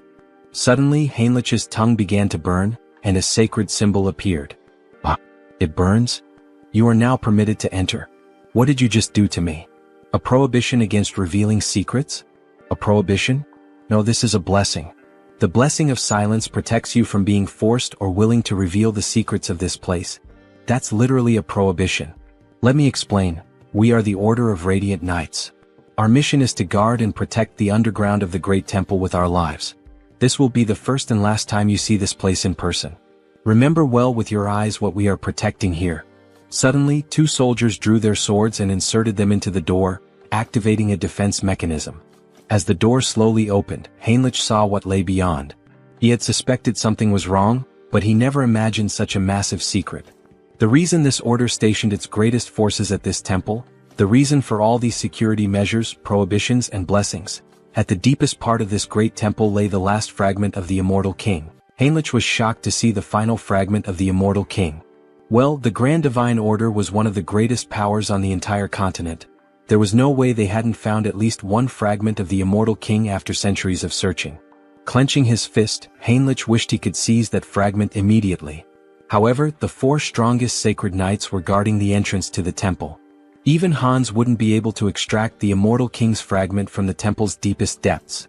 Heinrich would have to think carefully about his next move. Suddenly, another knight informed him that due to the blessing placed on Heinrich's mouth, he wouldn't be able to reveal anything, no matter if he was tortured or even killed. Formally, he was stating this anyway. This fact must never be revealed to anyone. Understood? Heinrich confirmed. Don't worry, I promise that only I will know this information. Haha, the final fragment. What an unexpected stroke of luck, Hans said, laughing wickedly as he gazed at his experiment. However, Harley's condition was far more unstable than Hans had anticipated. With a worried expression, he exclaimed, "What's wrong?" Why is this happening? Everything should be working perfectly according to theory. Meanwhile, Harley was coughing up blood. He felt something boiling inside him. The dragon's blood had definitely been transfused into his body. But perhaps the power output needed to be pushed to its maximum. Hans then yanked the lever. Harley let out an agonized scream as his body began to tremble violently, smoke rising from his skin. And then he suddenly stopped moving. Harley? Did he go too far? Had he pushed Harley's super regeneration beyond its limit? If that was the case, then Hans was about to lose everything, Harley and all of his research. Screw it. It was all or nothing now. Hans made a desperate decision, injecting every last drop of the dragon's blood into Harley, praying that it would have some effect.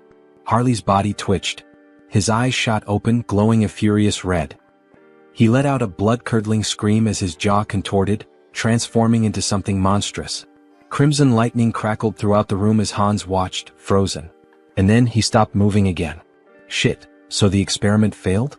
Hans muttered under his breath. Damn it, Harley. Just as he turned to leave, a system window suddenly appeared before him. System notification.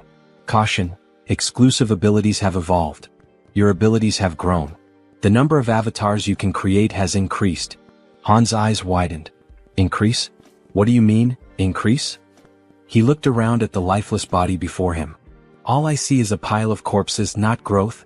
Then, without warning, Harley's body convulsed violently. His muscles rippled as he snapped his restraints apart like they were nothing. System notification. You have acquired a new ability, physical mutation. Your recovery ability has exceeded its limits. Super regeneration has evolved into regenerative adaptation. Harley let out a guttural roar, his voice twisted with agony and something else, power. His entire body was mutating, shifting, evolving. System notification. Skill adaptation has evolved into special ability, mutation. Hans could only watch in awe, no in terror, as Harley broke free from every shackle that had once bound him. Finally, the mind has connected. The gamble was worth it. Ah, so this is the new effect of the mutation ability? Harley mused, laughing as he examined his altered physique. His body had changed drastically, his muscles denser, his teeth sharper, and even a few dragon-like scales appearing on his face. It almost feels like I've transformed into multiple species at once. Meanwhile, Hans furiously jotted down notes. The good news just kept coming. To think that his number of avatars increased through natural growth without relying on the karma store. This is an unprecedented achievement. He grinned, his eyes gleaming with excitement. I'll figure out how to use this new avatar later, but before he could finish, Harley interrupted him. Should I test my new abilities? He asked, grinning wickedly. Hans smirked. Be my guest. Deep in the forest, Harley stepped into the dense wilderness, marveling at the beauty of his surroundings. His body had become a perfect killing machine, every sense razor sharp, his instincts honed to an unnatural degree. Then he heard it. A faint breath, nearly imperceptible, but his new senses picked it up immediately. A predator was watching him. A black panther lurked in the shadows, muscles tensed, eyes locked onto its prey. It pounced, a blur of muscle and claws, but Harley didn't move. Instead, as the beast drew closer, his eyes widened. Wait a damn second.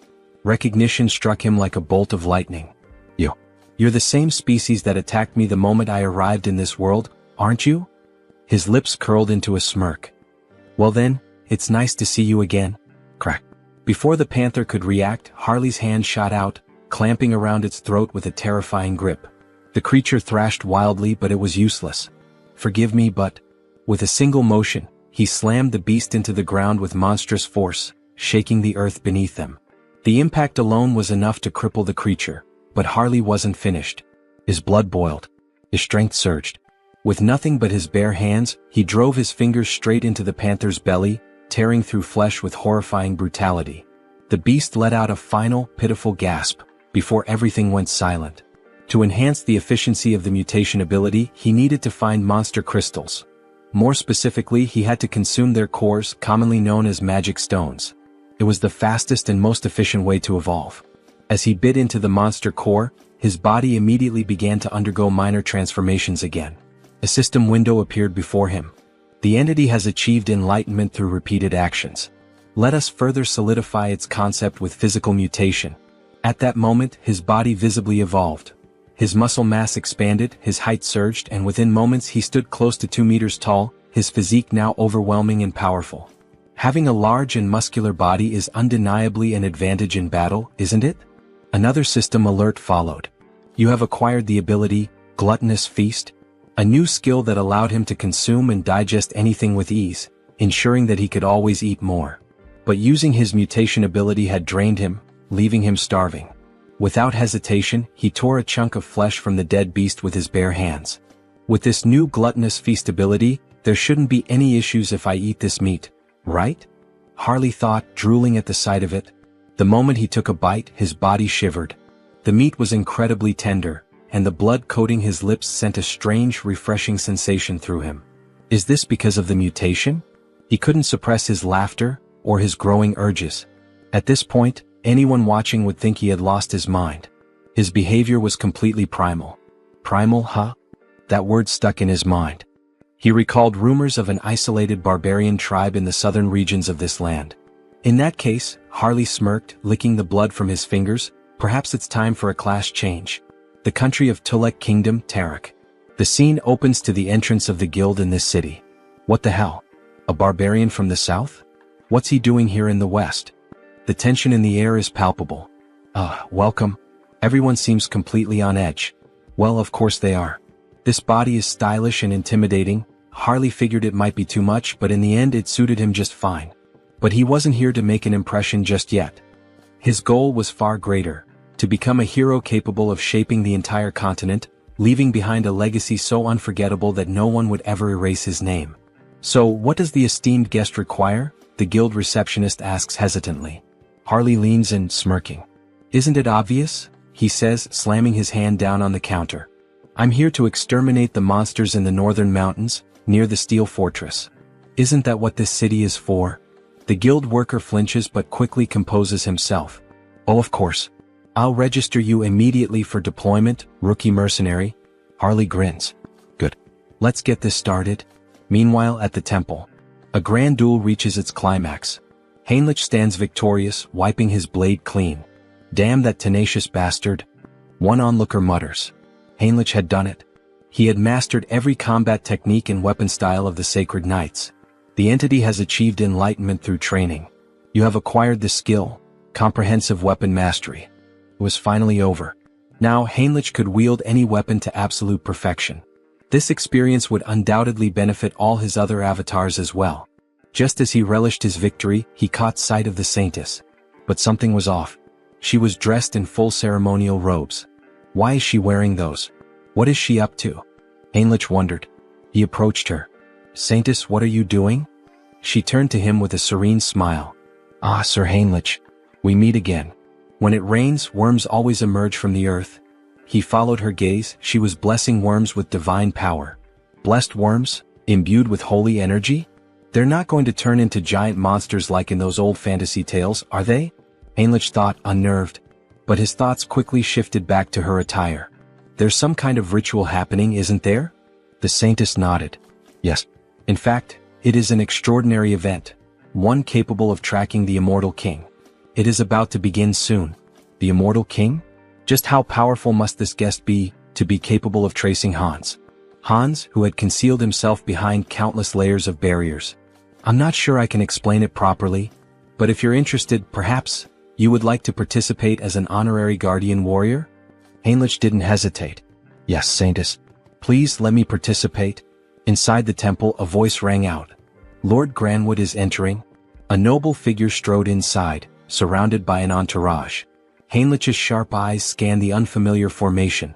Someone powerful enough to track Hans? I need to confirm this myself. Then more guests arrived and the room fell silent. A formal greeting echoed through the hall. Salutations to the Saintess. But then Heinrich noticed something. Those ears. A high elf. His heart pounded.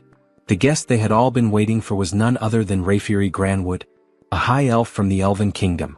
In the next scene, we see a luxurious shop filled with magical items, trinkets, and jewelry. Oh, so this is made of bronze? The texture is quite interesting, an old man muses. A shopkeeper approaches, his tone polite but firm. Sir, it's perfectly fine to browse and admire our goods, but it's been 2 hours. Are you planning to buy something, or will you just keep looking? My sincerest apologies, shopkeeper.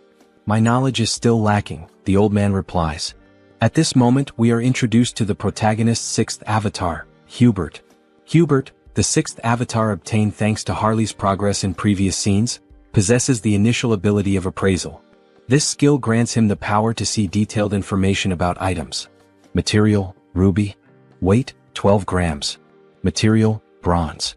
Weight, 480 grams. However, his proficiency is still low. For now, he can only view basic details about objects. But if he continues to hone this ability, he could become the merchant who dominates the entire continent's market. Of course, before that can happen, he must navigate the opposition of existing merchants. To ensure his success, Harley's heroic influence must continue to grow, so that, in the future, they can support each other. Shifting scenes, we now find ourselves in a vast landscape of towering ice-covered mountains. Harley has finally reached his destination. So, it's you? The biggest threat lurking in this mountain? Before he can react further, a massive bear lunges at him, wasting no time in launching a ferocious attack. Harley grips his axe tightly, bracing himself as he counters with powerful swings, wounding the beast and forcing it to retreat. Seeing an opening, he leaps above the bear, ready to deliver a devastating strike to its head. However, just as his attack lands, his axe shatters in two. Before he can even curse the bear, a massive paw strikes him with full force, sending him flying several meters through the trees. Damn it! The axe didn't work. As the bear charges at him once more, Harley quickly decides to activate his body mutation ability. His arm becomes covered in dragon scales, reinforcing his strength. He clenches his fist and, as if standing in a boxing ring, delivers a full-force punch straight into the bear's mouth. The impact is immense. The bear is sent flying. Tisk, fighting barehanded is more effective than using weapons. But with power like this, I'll never be recognized as a hero. He begins to wonder, could he harness the vitality of monsters without physically altering his body? If so, it might be the key to controlling his own evolution. Determined to test his theory, he focuses on extracting only the energy from the beast, not its physical traits. At that moment, a system notification appears. The entity has met the conditions and achieved enlightenment. A special ability has been acquired, Aura. It worked. A fiery orange aura begins radiating from Harley's arm. Finally, an ability that lets him grow stronger while remaining human. But before he can fully grasp his newfound power, something approaches. A colossal monster emerges from the icy mist. Without hesitation, the creature kicks Harley, sending him skidding across the frozen ground. As expected from the northern mountains. First a bear and now an ogre? Harley smirks, cracking his knuckles. Well then, maybe this is the perfect time to test my new ability, he says, letting out a wicked laugh. The ogre stomped down on Harley, letting out a deep, guttural laugh, convinced it had finished him off. But then a firm grip. Harley was still there, clutching the monster's foot. You think this is funny? You really want to see something funny? With a smirk, Harley began lifting the ogre's leg as if he were simply doing strength training. Let me show you something amusing. With one final push, he sent the ogre off balance, then used the momentum to leap onto its back. In his hands was a new weapon, gleaming with power. As if invoking the might of a god of war, he roared, "The slumbering ogre of the forest, awaken!" And with that, he tore into the beast, carving deep, brutal gashes into its flesh. Blow after blow, he cut it apart, reducing it to nothing but lifeless remains. As he stood victorious, his gaze shifted toward his new axe. With this, I will become a hero. But then, a foul stench filled the air. A scent both revolting and strangely nostalgic, like the rotten musk of a neglected wound.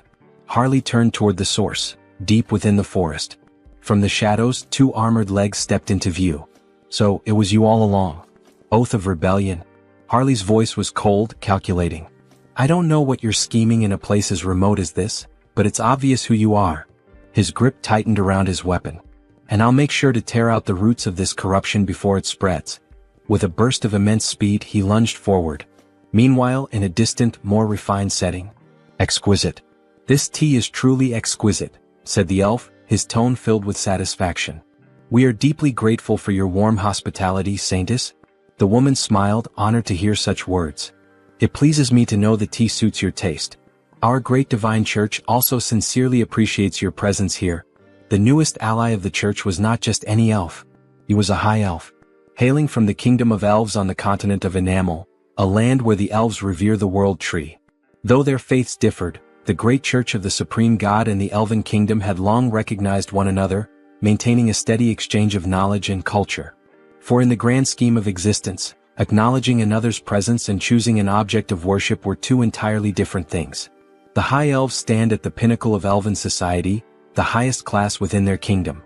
If one has come all this way, could it mean they intend to use the world tree's power to find Hans? Regardless, this is incredible. Their pupils, shaped like stars. Ah, so my eyes have caught your attention? The high elf remarks with a knowing smile. The saintess, flustered, quickly averts her gaze. Oh, was I staring that much? My apologies, I didn't realize. It's quite all right. In the end, it's an interesting topic to discuss. These eyes are the mark of a high elf. Elves born with these celestial eyes serve as priests, bridging the connection between the world tree and their people. However, such a birth is exceedingly rare. Only 2 or 3 are born per generation at most. And even then, most of them have been elderly in recent times. That is why the birth of a new high elf is an event of great urgency and hope. So, this urgent request for aid, is it related to that situation? Correct, the high elf affirms. A divine revelation was received not long ago. A child of great potential was born on the continent of Ion. However, before she could be protected, she was captured by slave hunters and sold as a sacrifice to a dark sorcerer. That is why we sought the aid of the great church of the supreme God. We need assistance in locating her before it's too late. This is terrible. Do you have any clues about her whereabouts? She was last tracked to the northern mountains. We've pinpointed them somewhere deep within that treacherous region. The northern mountains? That's a remote and perilous place. Do you have a description of the child? Meanwhile, in the heart of those very mountains, Harley had arrived. As he surveyed the desolate landscape, his eyes locked onto a girl. Pointed ears. Shackled in chains. Back at the church, the high elf continued their description. She has yet to awaken her celestial eyes, so for now, she appears to be a normal elf. By human standards, she would look like a teenager. Her hair is a light green, and her eyes, a shade of orange. A sharp breath. A sudden realization. Wait a minute, that's not possible. Heinrich thought, his expression shifting. At that same moment, deep in the mountains, Harley took a step forward, looking at the girl before him. Kit, what's your name? He asked. The girl hesitated, then spoke softly. Cecily. My name is Cecily. In the next scene, screams echo through the frozen forest. Harley is running with the girl tied to his back, while lifeless bodies are scattered across the ground. 2 desperate men shout. Damn it. Keep them away from the storage room. I know, but how are we supposed to defeat a monster like him? Harley keeps running, plowing through the men in black hoods. So, this is the storage room you mentioned? Yes, the girl responds, her eyes trembling, possibly dizzy. Hey, snap out of it. You said there was something we absolutely had to find before escaping. Yes, sir, she nods. There it is, the branch from the world tree. Ah, that branch? That's right. Hold on to it with all your strength. Things are going to get tough from here on out. Understood. Thank you. All right then. Here we go. Okay, but before that, I have a request. Please slow down. Before the elf can even finish her sentence, Harley takes off at full speed, nearly losing his grip on the girl as she clings to him, tears streaming down her face. Slow down, please. Meanwhile, back at the church, Heinrich has a suggestion. The high elf decides to listen. This is about that child, Cecily. I think I know where she is. What? The elf shouts. Is that true? Do you know some kind of blessing that allows you to track specific individuals? No, not exactly like that, but I can sense her presence. Sir Heinrich, another guard exclaims. In such a critical situation, relying on something so uncertain. Before he can finish, the saint raises a hand, signaling for a moment of silence. Please explain in more detail, Sir Heinrich, she asks, her gaze serious. Back to Harley. I found it. We finally found the exit. That bastard is escaping with it. Call it, now? Yes, sir. One of the men blows into a flute. Suddenly, Harley and the girl feel the ground tremble beneath them. And then, bursting from the earth, a massive worm emerges, just like the one Heinrich feared, one that could grow stronger through the saint's divine power. Well, no choice then. We'll have to break through by force. Harley plants his feet firmly. Don't block our path. Get out of the way. With a violent kick, he slams into the monster, but the creature endures the blow and lunges, trying to swallow them whole. That's when Harley notices something. Inside the worm's mouth, a strange symbol. What the hell is that? So they're controlling the worm with this? No wonder he found it suspicious. A creature that only lives in the desert showing up here? It all made sense now. Alright then, Harley smirks. I'll save you like a true hero. He grips the worm's fangs. Fly far away from this place, back to where you belong. With a mighty heave, he hurls the worm several kilometers into the distance. From now on, don't get caught. Live a long life. He grins while the girl, still on his back, struggles with nausea. Suddenly, wolves appear, surrounding them. The number of monsters is insane. These bastards keep throwing challenges his way. What the hell are they plotting now? Whatever it is, doesn't matter. I'll just kill them all. As Harley prepares for battle, a group watches from above, whispering among themselves. Who the hell is that man? Tomorrow I was supposed to offer that half-elf as a candidate and the World Tree's branch as a sacrifice. Even though I used a sealing artifact to hide their location, how did he find them and make it here? But this is the end. At that moment we are introduced to Vow of Defiance, the Elder Nurabe. There's no way he can defeat that many monsters. That bastard is finished now. Just as a wolf lunges at Harley, he transforms his arm. Scales erupt along his skin, shattering the wolf's teeth upon impact.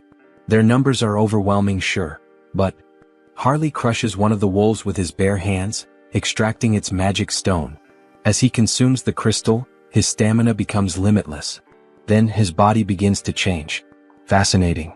Even though he has perfect control over his body, it still feels as if he's moving on instinct.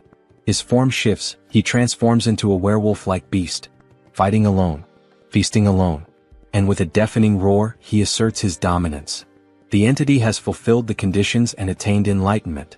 The skilled wild instinct has been acquired. This can't be happening. That thing is a monster, the men whisper as Harley tears through the wolves. What do we do, Elder Nurabe? At this rate, they'll break through our siege with sheer force. Activate all summoning circles. What? Are you serious? Yes. It's shameful to reveal this to the world so soon, but we have no choice. Either we do it now or we die. Release those two. Ha! I really like this kind of wild fight. Harley grins. Shall we end this battle now? Just as he's about to land the finishing blow on the last wolf. What? Two piercing objects strike his arm. What the hell? He looks down. Crystal arrows? Then the arrows dislodge themselves from his body and return, floating back into the hands of a figure gripping them tightly. The hell is that? Harley narrows his eyes. A precious individual? He can feel an immense telekinetic power emanating from the gemstone embedded in the figure's body. Before he can react, another monster descends from the sky. Sir. Above us, be careful, the girl shouts. The beast crashes into the ground with immense force. You won't take another step, you filthy half-breed? It grips a sword engulfed in flames. Harley scoffs. So now we even have demons in the mix? But brute strength alone won't be enough to defeat me. As Harley roars and prepares to strike back, another crystal arrow is fired. This time it pierces his ribcage. And before he can react, bam, the demon lands a brutal punch to his face. Give up, half-breed. You can't win. The girl cries out, Sir, are you all right? The demon raises his flaming sword. You're dead now. The blade comes down. Yeah, this really is over, Harley mutters. Even a demon is capable of speaking the truth. Then, a blinding light bursts forth from the heavens. It shines intensely between Harley and the demon. What? Where is this overwhelming holy power coming from? Harley smirks through the pain. You got here just in time, Heinrich? Going back to the past, my lady. Are you really going to believe in a theory and an uncertain feeling in such an important situation? How can you say something like that? Sir Heinrich is someone the church can trust wholeheartedly, but he has never been blessed with divine favor for exploration. Since the divine has shown interest in him multiple times, he must have received some kind of revelation from our own God. The elf becomes irritated, standing up abruptly and slamming the table. It doesn't matter whether this is a revelation or just another guess. That's irrelevant. If it leads us to the child, I will follow any decision. Show the way, Sir Heinrich. Returning to the present, a great battle is taking place in the mountains. Sir Heinrich is facing the demon of the flaming sword. They clash blades, but when Heinrich imbues his sword with divine power, he delivers a clean and flawless strike, slicing the demon in two. Before dying, the demon himself mutters, so strong, both this divine power and his swordsmanship. This paladin is not normal. The gem-covered creature sees its fallen companion on the ground. However, before it can react, Harley suddenly appears, ready to land a punch on the monster. "Where do you think you're looking?" he taunts. Yet, before Harley can strike, the monster covers its entire body with crystal arrows, striking multiple points on Harley's body at once, including his eye. "Not a bad attack," Harley remarks, gripping the monster's head. He then smirks. "I'll be taking your eyeball as payment, for the one I just lost." Then he begins pressing the monster's head with all his strength. Cracks start forming, spreading slowly until, finally, the gem-like head shatters completely. Gritting his teeth and groaning in pain, he carefully and quickly removes the arrow still lodged in his eye. "Since you were the one who took and destroyed one of my eyes," he mutters, "I'll replace it with yours." With that, he implants the gem into his empty socket. A system notification suddenly appears. A new body part has been transplanted. Ability acquired, Jewel Eye, Psychokinesis unlocked. Ha. Ha ha ha ha. He bursts into laughter. Now he can attack from a distance. As the gem fully assimilates into his eye socket, it gleams with power. "I can't believe it. Those two were actually defeated? But who the hell is that paladin who suddenly showed up?" "Don't act recklessly," a voice warns. "They are just one man and a child, nothing more. Begin the ritual, prepare the other monsters, and get ready to withdraw." But then, a noise. "Elder Nurabe?" A sickening thud echoes through the air. One of the cultists is suddenly struck by an iron club, his body crumpling to the ground. "I'll crush your skulls, you bastard heretics." Paladins charge in on horseback, roaring their battle cries. The Holy Knight order. "Damn it," one of the cultists panics. "Elder Nurabe, what should we do?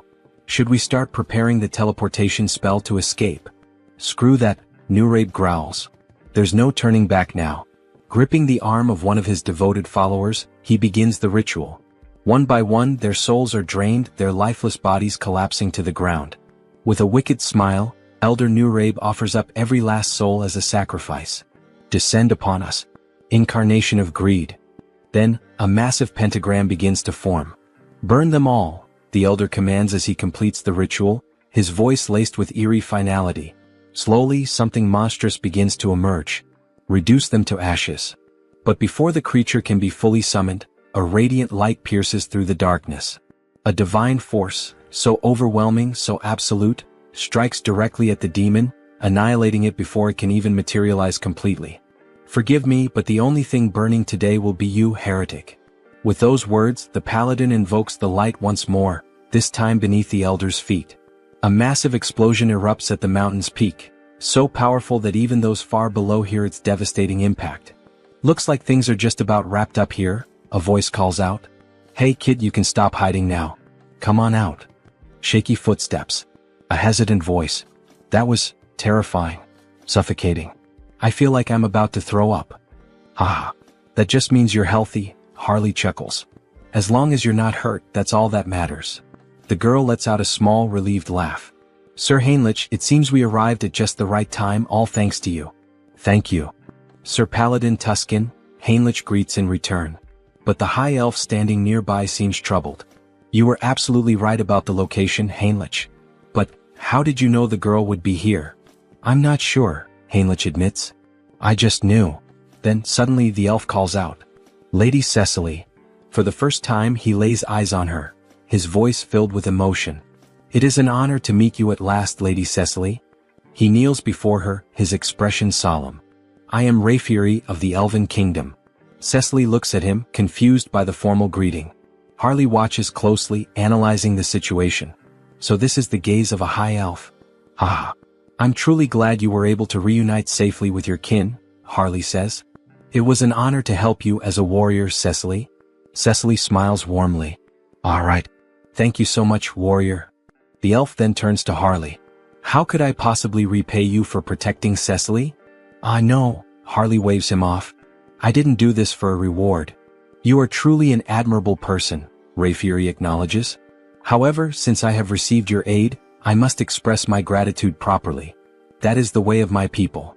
Harley grins. "Well then, if that's how it is, I'd be honored to accept." "All right, Sir Harley, could you lower yourself a little for a moment?" The elf looked clearly uncomfortable with the situation. Cecily then leaned forward and placed a soft kiss on Harley's forehead. "May nature's blessings be with you." A glowing symbol appeared on Harley's forehead, and an overwhelming energy surged through him. It felt like the very presence of the world tree itself. "This is a blessing that only high elves can bestow," Rayfury explained. "The blessing of nature, a high-level enchantment that can only be used a limited number of times." He glanced at Cecily. "Cecily isn't a high elf yet, so this won't be as effective. But once she awakens her true sight, she'll be able to reinforce the enchantment and make it even stronger for you." Then, with a solemn expression, Rayfury continued, "And of course I must give you a proper gift as well. Please extend your hand." Harley complied, and Rayfury placed a small, intricate token in his palm. "This is our elven symbol of promise. Should you ever need assistance in the future, we will come to your aid." "Seriously?" Harley blinked, a bit taken aback. "Thank you. You guys didn't have to go this far. I'll accept these gifts with gratitude. Here, take this as well. One last thing." Harley looked at the additional item, curiosity flickering in his eyes. Meanwhile, another conversation unfolded. "That young man? He has quite an impressive physique," Rayfury observed. "He's just as capable as you, isn't he? You two know each other?" "No, this is our first meeting," Rayfury admitted before smiling faintly. "But I have a feeling this will be a good connection." "If it's your intuition, then I trust it completely," Heinrich said. "The order must also express its gratitude properly." Heinrich took a deep breath, his thoughts racing. "We've gained the favor of both the Elven Kingdom and the Grand Divine Order." Then a voice called out, "Lord Tuscan, thank you for handling this issue so swiftly. Now it is our turn to assist you." "Just hearing that gives me courage," Tuscan replied. "We have only one request. For the peace of this island, please find the immortal king." Heinrich exhaled slowly.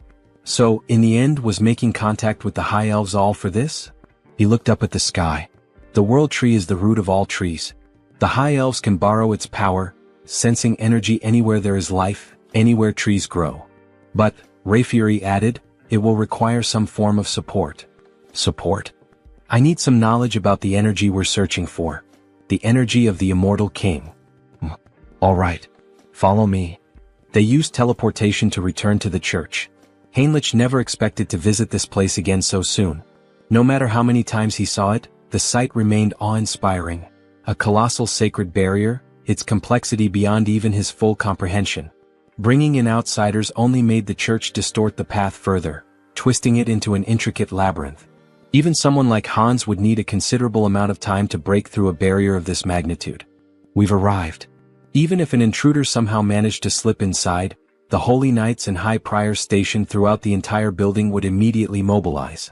And then, at any moment, "This is a fragment of the legendary Immortal King? Alright then. Let's begin mapping its energy trail." The High Elf would track Hans. Meanwhile, elite forces would be gathered, prepared to face him once more. "Wait a second. That means there's a path. Fine. On that day, with my own hands, I will seize the final fragment of the Immortal King." In the next scene, an empty chair sat ominously. "It's time. Have all the representatives gathered." A vast chamber came into view, lined with chairs, bathed in an eerie glow. The flickering of purple fire cast unsettling shadows across the room. The challenge vote. The executive meeting room. The first to respond was a pink flame, its shape vaguely humanoid. "The representative of the Empire is present." Next, a dark violet silhouette flickered. "The representative of the East, also in attendance." And finally, "As for Nurabe, he is dead. He will not be joining us." A heavy silence hung in the air. "You've all heard the latest news?" A voice finally spoke.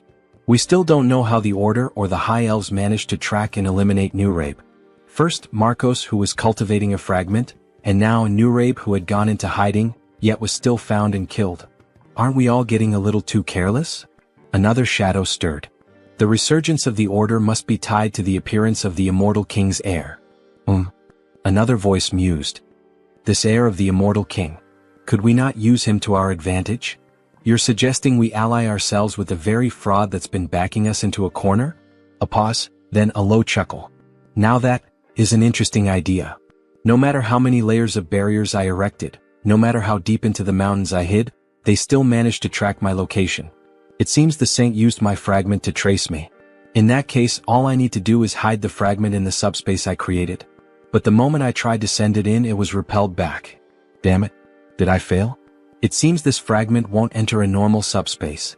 But if that's the case, then what if I store it inside Han's body instead? Would that be enough to contain it?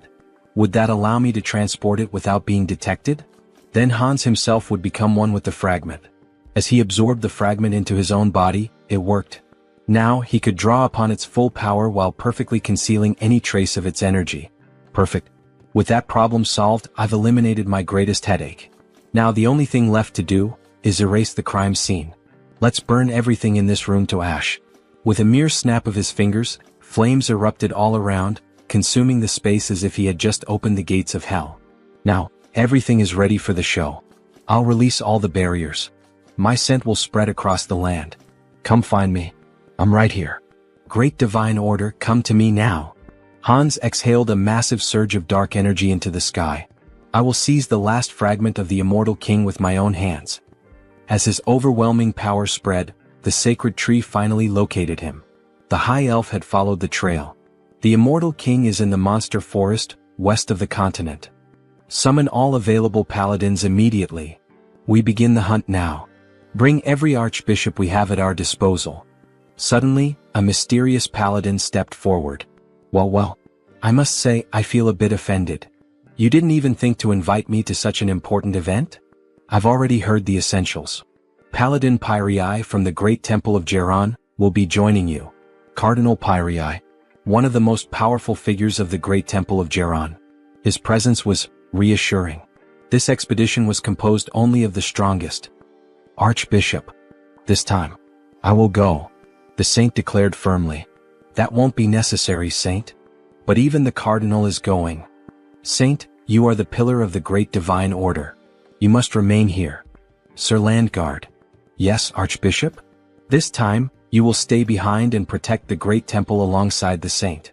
Understood. If anything happens to me during this mission, the saint will be in your care. Understood. Don't worry. While you're all away, I'll take good care of everything here. I'll make sure the saint remains safe. However, only the saint will be safe. Soon we will once again face the nightmare of our continent. But in the end, a nightmare is nothing more than a dream. For the divine watches over us and protects us. For the peace and salvation of all. For the peace and salvation of all. The troops began to march toward the church's teleportation gate. As they departed, the protagonist and the saint stood in silence, watching them go. Don't worry so much, saint.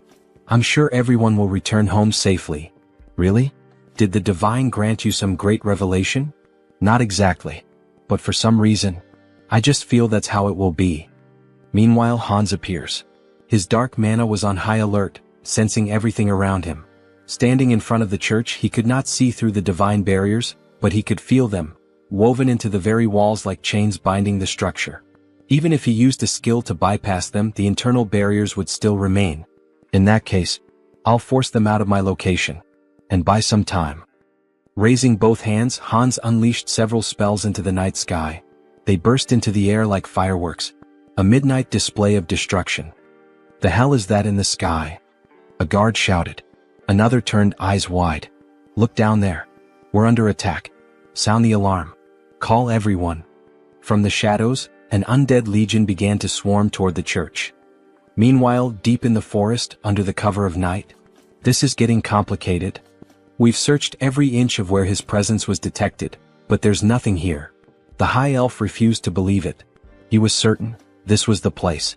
If Hans had moved, the world tree would have warned him. But wait, could he have realized he was being tracked? Did he set this up to mislead us? Everyone returned to the great temple immediately. That's an order. This is his trap. It was all a distraction. By the time they returned to the church, it was in ruins. Bodies of soldiers, skeletons, and undead littered the ground. And standing there, waiting for them, Hans. Finally we meet. The last fragment of the immortal king. The time for the immortal king's resurrection begins now. With those words, Hans began to absorb the final fragment into himself. Move quickly. The bell is ringing, signaling that they are under attack. The undead are advancing. Move fast. They seem to be in serious trouble now. Well, good luck to them. Heinrich has been assigned to guard the garden, so all he has to do is wait and then slip in unnoticed while Hans takes care of the rest. Everyone move in this direction, a soldier shouts. Don't stop, hurry. However, Heinrich is starting to feel uneasy. There are more of them than he expected. He sees several paladins, warriors, and other people he has never encountered before. Well, in any case, they still don't know that Hans has already reached the depths of the dungeon. They will be too preoccupied with the undead both outside and inside the castle. But then, someone appears above Heinrich, something almost angelic. The figure begins to speak. Everyone listen. The undead outside the castle are merely a diversion. The heir of the immortal king has already reached the depths. Head to the sealing chamber, all of you. Heinrich is stunned. Who the hell is this person? Wait, that's an inquisitor. How the hell did they figure out our plan so fast? Damn it. Heinrich dashes toward the soldiers. He must intervene before this turns into a complete disaster. If they get there quickly, Hans won't be able to retrieve the last fragment of the immortal king. The ceiling begins to crumble bit by bit. The saint looks on in shock. She cannot believe it. How did an intruder manage to reach the sealing chamber without anyone noticing? Are you telling me that they, the enemy, teleported into our temple? She questions. That part, we don't know yet, someone replies. The saint begins to panic. The immortal king was this close all this time and we didn't notice? All because I wasn't good enough to sense his presence or track him. Oh my God, this is all my fault. So many lives will be lost because of my failure. If the immortal king truly comes back to life once all the fragments are reunited, what the hell can we do? Nothing. Tears stream down her face as she cries. Any apology we give will be too late after so many lives are lost. Then a soldier speaks to her. The road was too crowded, but Sir Heinrich is here. From now on he will take command. The saint, who had been crying in despair just moments ago, now cries for a different reason. A radiant smile appears on her face. Sir Heinrich, you have no idea how relieved I am to see you here. Please, lead us with your strength to fight against this evil. Back to Hans. Thinking about how many undead they have managed to eliminate from the army, they are proving to be more resilient than he initially thought.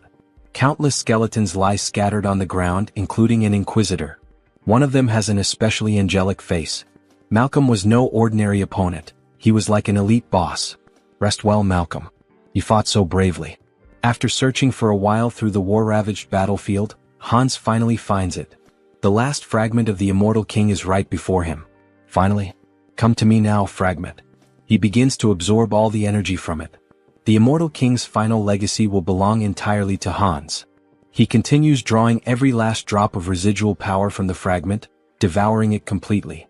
However, when he finishes, he feels something strange. What the hell is this feeling of weakness? Even after consuming the last fragment, he doesn't feel any stronger. Could it be that it takes time to fully absorb the fragment's power? Then he hears a noise, an intruder. Two paladins soar toward Hans, weapons in hand, ready to strike him down. Hans quickly casts a spell, sending them flying backward with a powerful blast. They crash to the ground and everyone looks on in shock. A nun rushes to their side, immediately using healing magic to purge the remnants of dark energy with divine power. Heinrich decides that it's time for him to join the fight. He cannot just stand by and watch them battle like this. However, the saint grabs his hand, telling him that he cannot. It is necessary to first analyze the immortal king's power. They cannot be reckless. Do not charge in alone, Sir Heinrich. Hold your position a little longer. Understood, my saint, he replies. Inside, Heinrich is in turmoil. His entire plan was to buy time by pretending to fight Hans. Give up, lackeys of the order. The fragment is already mine, fully and completely absorbed. Behold my power. Hans declares as dark energy surges through the entire chamber. Do not listen to him. Keep attacking, attack with all your might, someone shouts. Hans knows this battle would be much easier if he simply unleashed his full power on them. However, he cannot take the lives of the innocent. Suddenly, radiant swords rain down from the sky, striking him directly in the chest and left shoulder. This attack, could it be the saint's enchantment? It is incredibly fast and powerful. The saint's expression is deadly serious. If Hans had not instantly boosted his regeneration, he would have been in real danger. If he wants to avoid casualties, he cannot afford to prolong this battle. He decides his next move, he will bring down the command tower first. Without hesitation, he unleashes a barrage of spells, aiming to strike the saint and everyone else at once. How dare you attack our saint? Is he reacting at this speed? Not only did he block my attack instantly, but he is also counterattacking without hesitation. They are moving with absolute confidence, as if certain that he won't bring them down. Is someone among them reading my strategy and relaying it? Maybe he should take a look inside their minds. Then one of them questions, "Where do you think you're looking?" Hans is affected mentally. That means he still hasn't fully absorbed the power of the fragment, the saint observes. "Everyone stay alert. This is our chance, we can do this." She conjures several beams of light against Hans while, at the same time, the warriors charge at him with full force.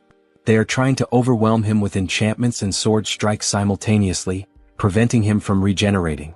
Such an obvious maneuver. Hans quickly casts a barrier, sending one of the warriors flying backward. "Go ahead, let's see if you can block this next attack as easily," another warrior shouts. "Are you seriously trying to provoke me with such a slow strike?" Hans sneers. He then summons a spectral hand, binding magic, trapping the soldier as if inside a cage. Damn it!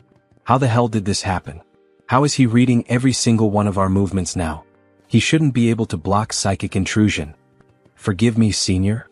One of them speaks hesitantly. Since Heinrich couldn't help, he must have read the plan from his mind so that Hans would know what was coming. If it's come to this, then the soldier is. However, he is cut off by Hans's laughter. "It's too late, you poor fools. You were too slow." Inside him, the fragment of the immortal king, finally, has completely fused into one. A vision appears as if a heart is pulsating violently. Hans begins to laugh uncontrollably as the atmosphere grows heavier and denser, thick with the overwhelming energy surging from within him. No, this energy. The saint stands in shock, unable to comprehend what is unfolding before her. Sir Heinrich, however, cannot hide the joy on his face. This can't be happening. The saint stands frozen, unable to react, before tears begin streaming down her face. We were too late. The immortal king is truly coming back. We see Hans slowly beginning to transform. You dogs of the order, tremble in fear. System notifications start to appear. You have experienced death, overcome it and conquered it. You have now transcended. Achievement unlocked. He has returned. The immortal king. The calamity of the sidereal dimension. The immortal king. Quickly. We're almost at the sealing chamber. We need to support her holiness immediately. However, as soon as the guards rush into the room, they are struck speechless by what they see. That figure. Could it really be the immortal king? Is it truly him? Are we already too late? Hans stands before them in a new form. He appears more human now, his body no longer just bones but covered in flesh, yet undeniably more powerful than before. We still have time. This is a sacred space that suppresses the immortal king's power. We will sacrifice our lives to stop that demon right here. Sir Pion. Everyone get ready. We attack together. You truly believe you can stop me? Hans scoffs. Since you cannot see the status window, it's easy for you to fall for such delusions. Achievement unlocked. Rewards, grants immunity to instant death. Special abilities Decayed Heart and Immortal have evolved into Immortal Heart. Hans has truly become a mystical being, now even capable of escaping death itself. He is invincible.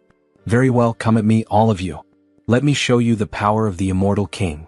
He places his hands over his eyes and activates the Eye of Darkness ability. All the soldiers are instantly ensnared by it. With just a glance, he instills overwhelming fear and confusion in his enemies while also exerting control over lower-ranking demons. The guards begin to hallucinate, some even see worms crawling out from their own bodies. This is the legendary Eye of Darkness. Never look directly into them. Now it's your turn. Hans gathers energy in his hand. Rise once more, my legion of the undead. Return to life and claim the souls of our enemies. Bones and corpses begin to gather around him, forming something monstrous. Be careful. That thing is a corpse golem. If you get hit by its attacks, you're finished. Dodge. The skeletal golem charges forward, laying waste to everything in its path, causing mass destruction. What a pathetic sight, Hans says. Let's end this now. The saint is desperate. She must do something, she must make a decision. If she hesitates here, not only the church but the entire continent will fall into danger. Clutching the cross at her chest, an idea suddenly comes to her. Sir Heinrich. Yes, my lady? She will entrust him with her token. Please take this and retreat. You must become stronger and stop the immortal king in the future. Attention everyone. We must clear a path for Sir Heinrich. Protect him with your lives so that he may escape safely. Understood, your holiness. Everyone pursue the immortal king. Stop him at all costs. These buzzing flies. I'll finish all of you at once. Just then, a soldier attempts a stealth attack, but Hans notices immediately. To think you would try that failed move again. How foolish. It doesn't matter, the soldier says, even as Hans' magic tightens around his throat. Our goal is complete. What? What goal? If we could save Sir Heinrich, our hope, I would throw away this worn-out bag of bones as many times as necessary. Very well, fool. Your wish is my command. I'll crush this skeleton right now. Before he can finish, Hans is sent flying by a sudden punch to the face. It was Sir Heinrich delivering a powerful blessed strike. Without giving Hans time to react, Heinrich draws his sword and launches a flurry of rapid, precise strikes. Hans watches impressed. Your movements are excellent, he admits. But Heinrich's sword is too dull, it cannot cut him, much less kill him. Hans retaliates, launching several black energy spears straight at Heinrich, piercing through his chest. However, they do not wound him, he can feel the impact, but the spears have only punctured his armor, not his body. This is the climax. Hans unleashes another spell, causing a massive explosion across the battlefield. The saint screams in despair. Sir Heinrich, what? Even after I told you we should entrust the future to you. She collapses to the ground, sobbing. Why didn't you run away? I did not join the church to save my own skin, Heinrich replies. How could someone who turns his back on his comrades, who stand ready to face death and sacrifice themselves for a greater cause, ever hope to protect the world? The cross-shaped token in his hand begins to shine intensely. Immortal King, you said my sword was dull? Even if my blade breaks today, I will kill you here and now. You have achieved enlightenment by fulfilling the conditions. You have acquired the special ability, Blessing, Rod of Light. This is the third blessing. Excellent. Shall we head toward the conclusion? Sir Heinrich charges forward, striking Hans directly in the chest. That was a wonderful line, Hans chuckles. The emotional delivery was top tier. Now, let's wrap this up with our final comments and bid farewell to our audience. Everyone stares in disbelief at what has just transpired. Servant of the church. What is your name? I am Heinrich. Heinrich Landguard. How dare you wound me? The ability, immunity to instant death, has been activated upon receiving a fatal attack. I will remember that name. Then, before their eyes, Hans vanishes. Damn it. So, in the end he just ran away. Suddenly, Heinrich loses consciousness. Before he can collapse, another paladin catches him. To think, he actually managed to strike the heart of the immortal king, even in a situation like this. This is it. The resurrection of the chosen one. A heroic tale that brings tears to the eyes. In the end, Hans was reborn as the immortal king, and Heinrich the one who defeated him with the blessing of the gods. A perfect rivalry between a hero and a demon king. Now all that's left is to collect payment. Shall we settle the admission fee? Well, that much money? It increased by about 1 million. There's no need to think too hard about what to do. Looking at the system window, he selects exclusive skill enhancement. Your unique ability evolves, blooming with new possibilities. You have acquired a special ability, customization. Customization? Oh, so this is what a game is all about. A full customization window for Hans appears. Colors, horns, outfits, every model available. The newly acquired customization ability opened up 2 possibilities for him. This includes creating the avatar for the updated feature and modifying the avatar for the new feature. First, in modifying the avatar for the new feature, we see all the possible changes that can be made to Hans. His hair, body, and some details about his status such as SRT, INT, DX, and POW. This allows him to alter both the appearance and the stats of existing avatars. On the other hand, the avatar creation ability lets him define the appearance and stats during the initial creation, including features like hair and eyes.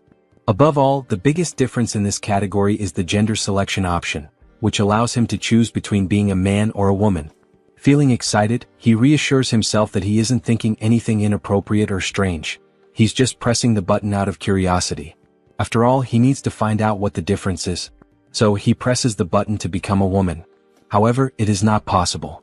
The system notifies him that the selection is currently locked, leaving him with only the option to choose a man. However, a new option appears. And what is this below? Media selection. You can generate related species by consuming a specific medium. A medium related to a species? Could it be the branch from the world tree that Cecily gave him last time? He liked the item because it is an environmentally friendly air purifier, but he feels there is no way around it. To create an elf, this should be enough. World tree branch detected. Generating as elf. Then the creation begins. A tall elf, just like the protagonist, with short hair and long ears. How impressive. And with that, it's done. An elf avatar is being created. Since customization is now possible, he adjusts the face to make it more beautiful and refines the arms and legs to be long and slender. As elves are elementalists, the most important attribute distribution is their affinity with nature. His name is Harris. Harris species, ELF. Individual trait, child of the world tree. Then we see a beautiful elf with long golden hair, tall and with the posture of royalty. Special notes. Born as an elf using the branch of the world tree as a medium. The growth rate of nature affinity is significantly increased due to the child of the world tree effect. That well-toned body and that beautiful face, haha, just as expected from an elf. But then the new avatar reacts. How unpleasant, he says before making a face as if he's about to vomit. But what's happening?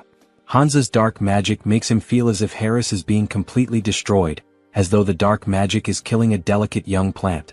Oh shit, why didn't he think of that? He had already gotten used to Hans, so it never even crossed his mind to worry about it.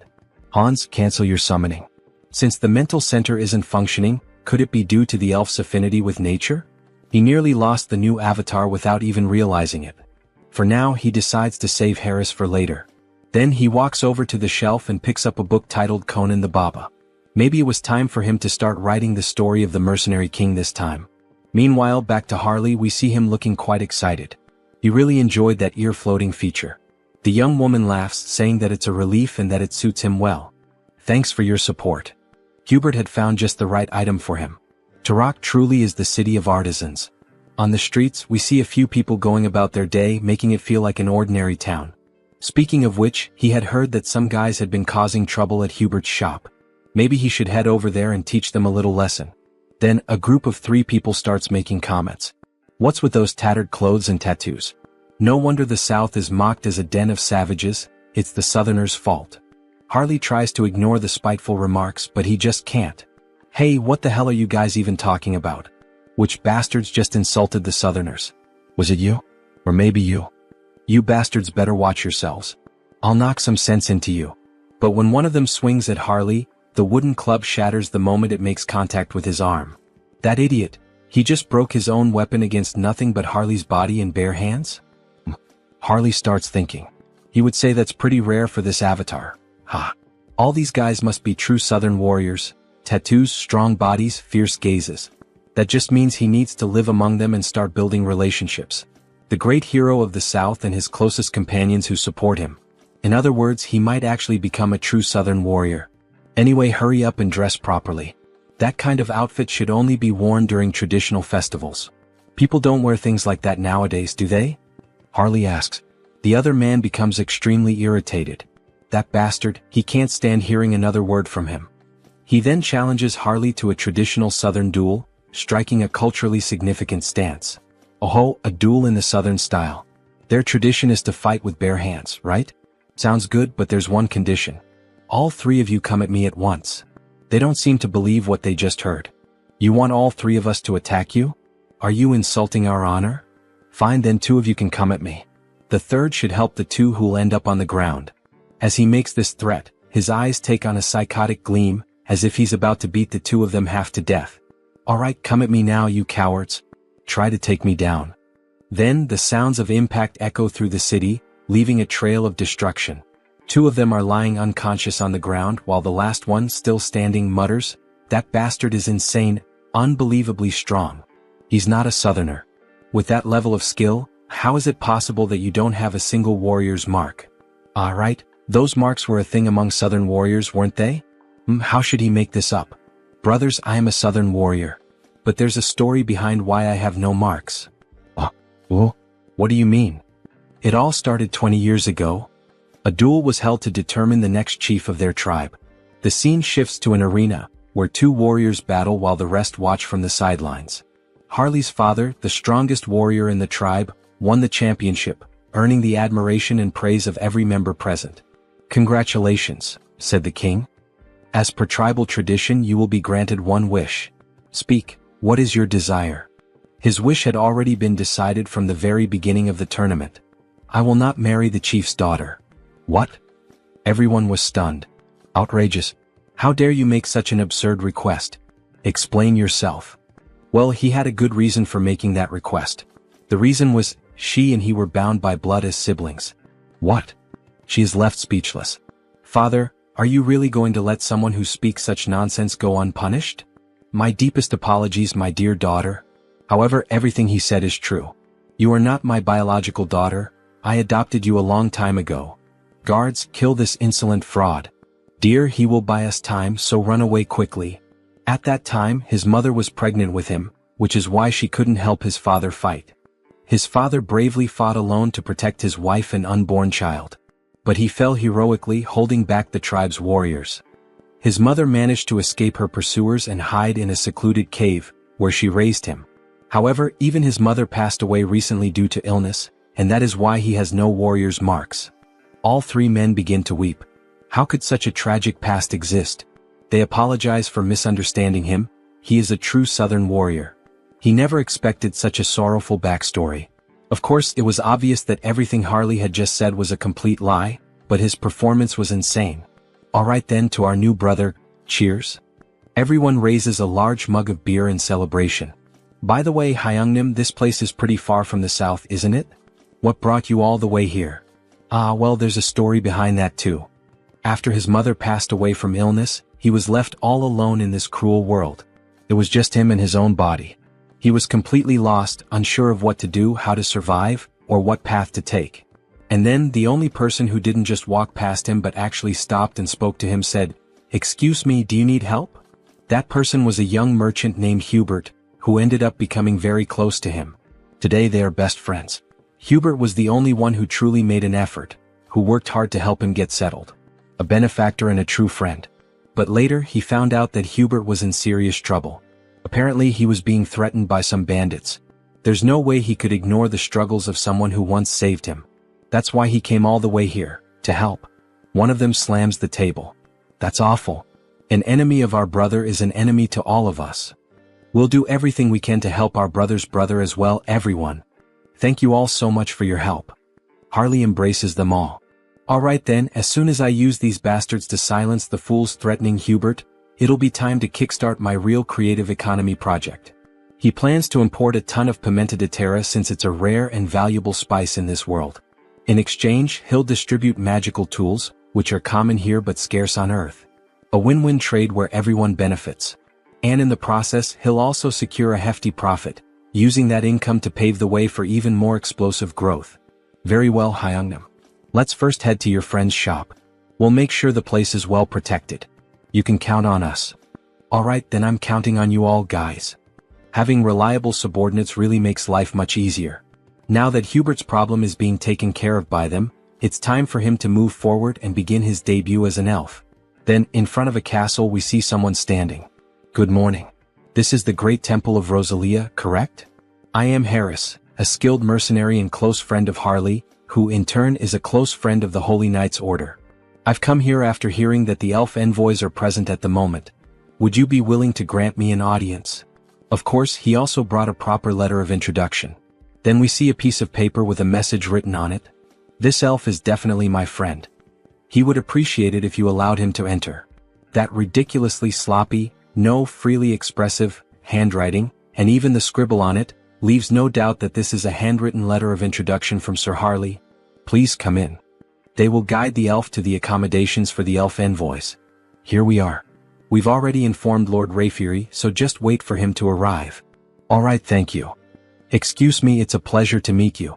I am Rayfury Grandwood, a high elf from the Elf Kingdom. Please have a seat. He heard that Harris was a fellow mercenary of Sir Harley? Yes, I am Harris. Thank you for taking some time to meet with me today. It's a bit difficult to pretend not to recognize familiar faces every time.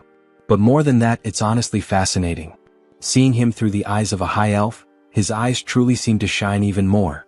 The longer he looks, the more and more he feels like he is being drawn in, as if he is being sucked directly into them. What a strange feeling. This must be because I'm in an elf's body now. He knew that Harris is a close and dear friend of Sir Harley, seeing him wear the bracelet that he gave him. Seems to be true. Then the bracelet begins to glow. I'm sorry, he says. I accepted the gift because it was from someone of your kind, but if it offends you, I'll return it immediately. No, not at all. On the contrary, I'm happy, even honored, that a relative is wearing it. More importantly, he heard that there is something Harris would like to ask him. Yes, that's true. It's nothing urgent, but he would like to learn how to harness the power of nature and form contracts with spirits. He never had the chance to grow, form contracts, and become stronger as an elf, since he spent almost his entire life being alone. I understand, he says. The potential of this person, there's no doubt about it. We see an immense amount of power leaking from his body, as if he were the very embodiment of the world tree. All right, would you like to go outside and get some fresh air? Oh, of course, it would be an honor. You asked me to teach you, but unfortunately, it won't be possible. He is leaving this place soon, so he wouldn't have time to help. However, would you consider coming with us to the Elf Kingdom? Pardon? The Elf Kingdom, the land of the elves, located on the Enchanted Continent. It's where the Institution for High Elves is located. It would be an honor for him, but would there be any special qualifications or requirements? Yes, originally it is a place reserved only for the children of High Elves, only they are allowed to enter. But there is an exception. This is a lot of pressure. And this exception is a person who possesses the qualities of a High Elf. You feel something when you look directly into my eyes, don't you? Look directly at me now. Is happening again, this sensation, what is it? It feels like he's being pulled in, as if he's being sucked into them. Where is this place? Is it some kind of mental realm like the one where he fought against the Society of Divine Retribution? No, the energy here is much purer and cleaner than in that place. Then something catches his attention. He doesn't believe what he's seeing. Could it be? A beautiful elf with pink hair? Could that be the elf goddess? No, is that the world tree? Then the elf descends from the tree, gently approaching him. Hey, wait a second, I am? The elf gently touches his face. Why is this beautiful elf doing this? Why is the goddess doing this? Oh, poor child, come to the realm of the elves, says the beautiful elf, speaking in a strange language as she gently strokes Harris's face. Then she vanishes right before his eyes. That leaf, that aura. Is she the world tree itself? More importantly, what did she even say? I didn't understand a single word of that strange language. Maybe it was the language of the elves. Hey, wait a second, he has no idea what that meant. Don't just leave. Before he can finish his sentence, he snaps back to reality. What did she mean by that? Then he returns to the garden. She's already gone, isn't she? What the hell is going on? He felt the presence of the world tree. He saw an elf. That was the world tree? So that's the form she chose to appear in. It seems she greeted him in the most familiar way she could. It seems that the world tree has a special interest in you, Harris. Seriously? Wait a second. First the divine, and now even the world tree is paying attention to him? What the hell is going on here? The next day we see a shop open. Hey man, he's sure he made it clear last week. He told him to close the shop and leave town. We see 3 men with strange tattoos intimidating Hubert. Yet he's still here. Well, excuse their rudeness. This week, a truly excellent tea has arrived. How about it? Would he like to have a cup with him? We see that Hubert is truly a gentleman, dressed in formal attire, wearing gloves and glasses. So, it seems he didn't understand a single word of what he just said. Then he taps the cup. He'll be giving up this place and leaving today. Or does he really prefer to die here at their hands? My God, so they don't like tea, huh? Well, either way, his friends seem to enjoy it even if they don't. What the hell is this bastard even talking about? Before he can finish his sentence, Harley lands a solid punch right to his chin. He's sent flying from the impact. Get the hell out of our sight, you piece of shit. What the hell are they? With just one punch he took down our leader. Where the hell did they suddenly come from? Then Harley and his friends charge forward. The 2 enemies are beaten like gangsters' wives, their screams echoing from inside Hubert's establishment. So, at the end of the day, alright, cheers. Thanks to you brothers, Hubert is safe now. The drinks are on him tonight. Eat up, don't hold back. We see a feast laid out on the table, meat, barbecue, beer, bread. That was way too easy, don't you think? And more importantly, after watching him fight today, he's convinced. He really needs a crest. A crest? Yeah, like his. As he takes off his shirt, we see a strange tattoo, a proper warrior's crest. He's heard that there's a shaman from the south here in Tarek who knows how to carve them. So what do you think? Why don't you go ahead and... Luangya. What the hell are you doing? Let's go find him right now. Harley takes off running with Luang in his arms. But he hasn't even finished at least one dry ink. Elder, you old fool. Has age taken your hearing too? He's sure he told her to have the protection money ready by today. We see the same three idiots from before demanding money from an old woman who apparently sells some kind of magical potions. Didn't she tell him that amount was too high? Where the hell does he think she's supposed to get that kind of money?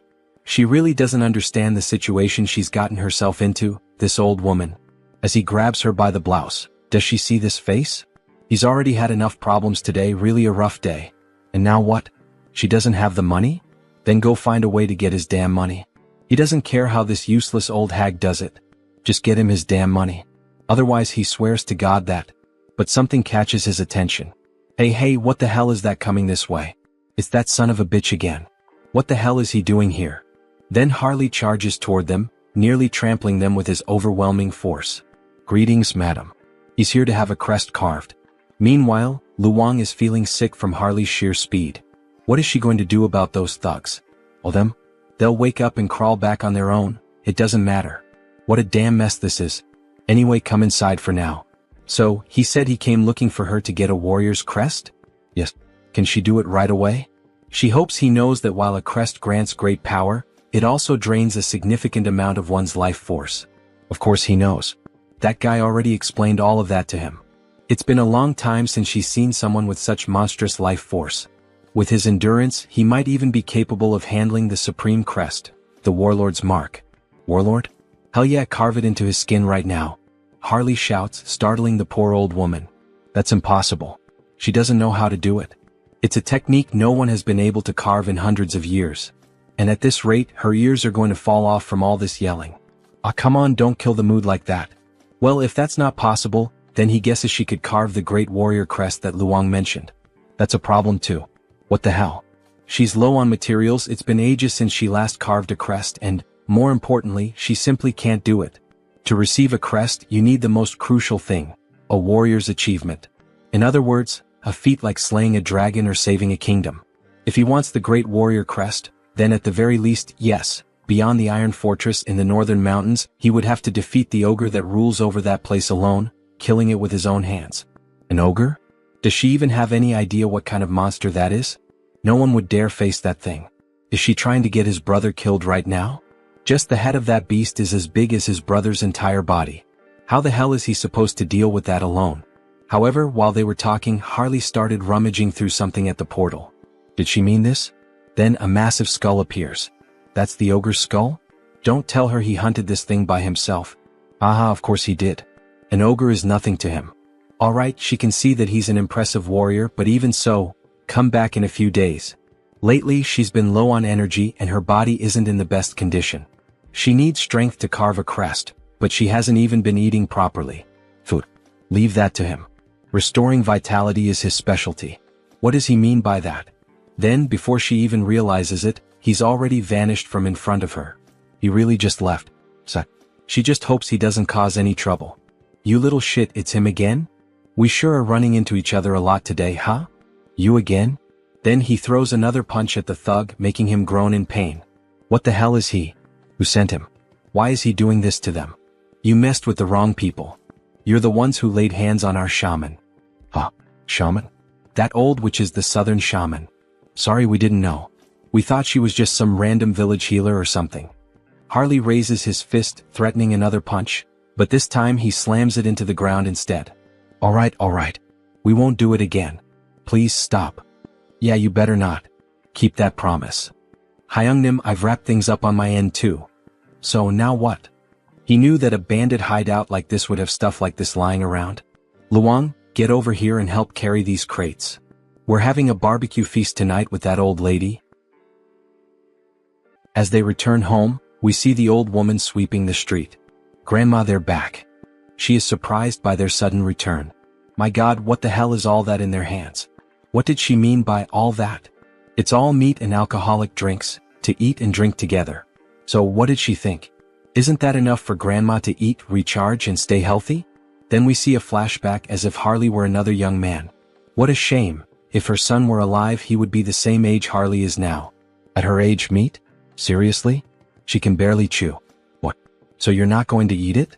Maybe she'll try a little, since he went through all the trouble. Then we see the old woman biting into a piece of meat and downing a bottle of wine by herself. They knew that women from the south had big appetites, But still, she ate everything by herself and didn't leave anything for them. Ah, that was so good, the food and the drinks were delicious.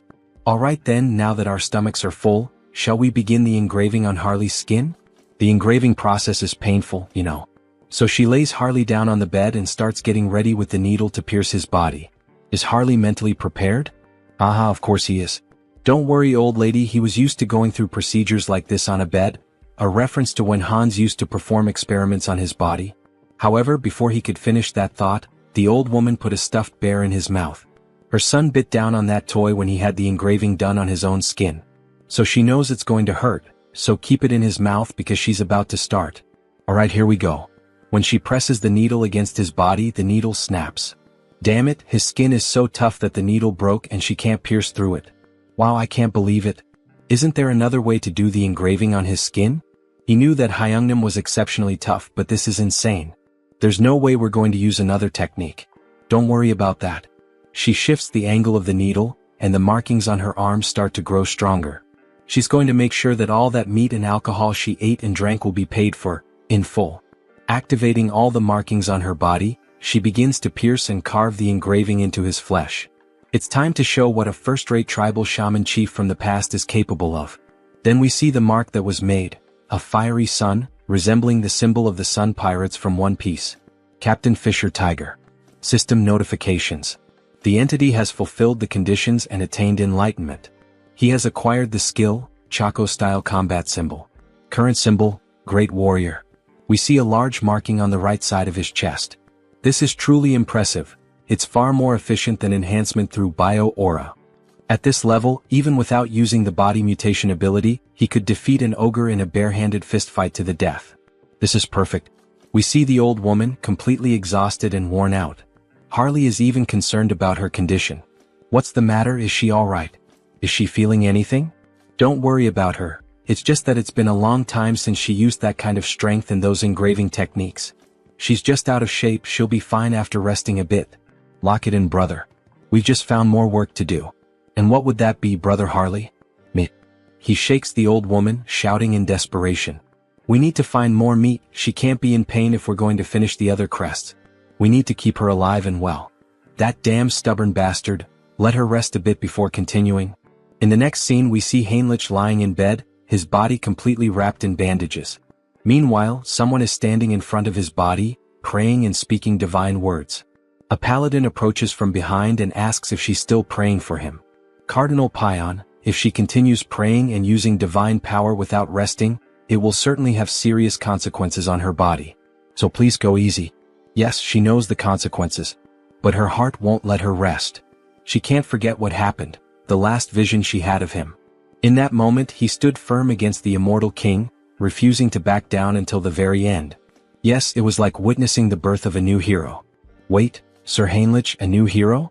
The saint's face turned slightly red. Oh, your eminence flatters me by speaking that way. Sir Heinrich, you're finally awake. We were worried, you've been asleep for many days. Is the pain bearable? Thanks to the saint's care, your body is doing well. Sir Heinrich, we now proclaim you not just as a champion of our great divine order. No. We proclaim you as the hero of Out Erica. Finally, says Heinrich with a mischievous smile. Now he can say that both the hero and the demon king have officially been cast in their lead roles. Let's create a Taoist, the one who will play the demon king Hans. Now that the hero has been born, he believes it's time to fulfill his duties as the demon king. With the power of his perfectly refined contagious ministry magic, he will spread his infamy even farther than before. He sees it clearly now, the filthy stains of wrongdoers.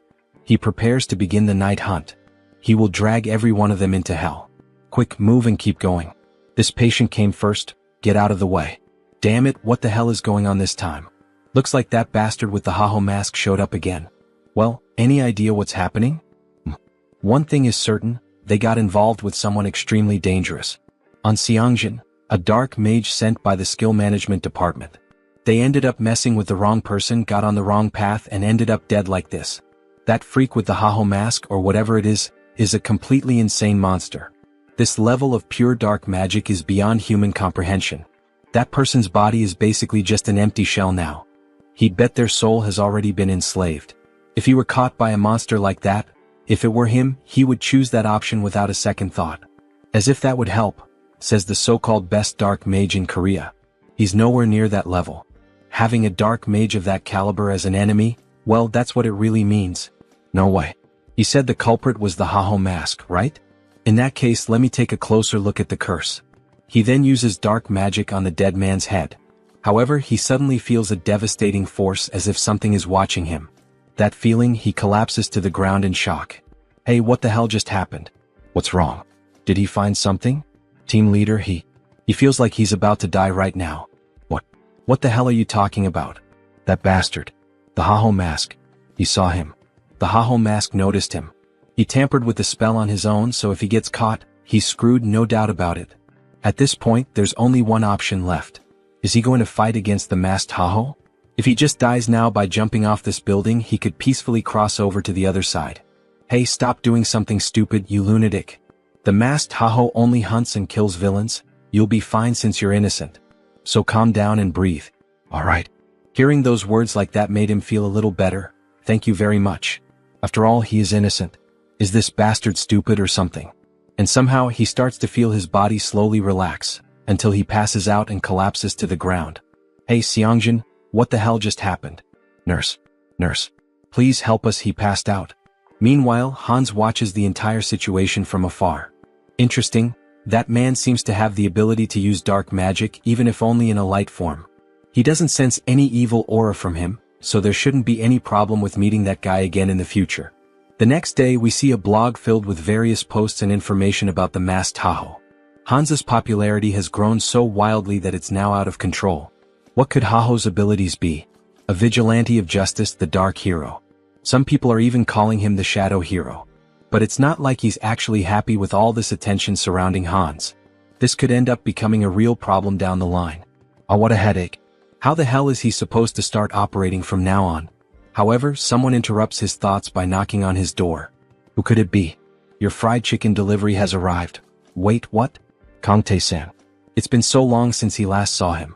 How has he been all this time? Hey, but look at this guy, damn. It's been years since this Hyung showed up and this is how he reacts to a guest?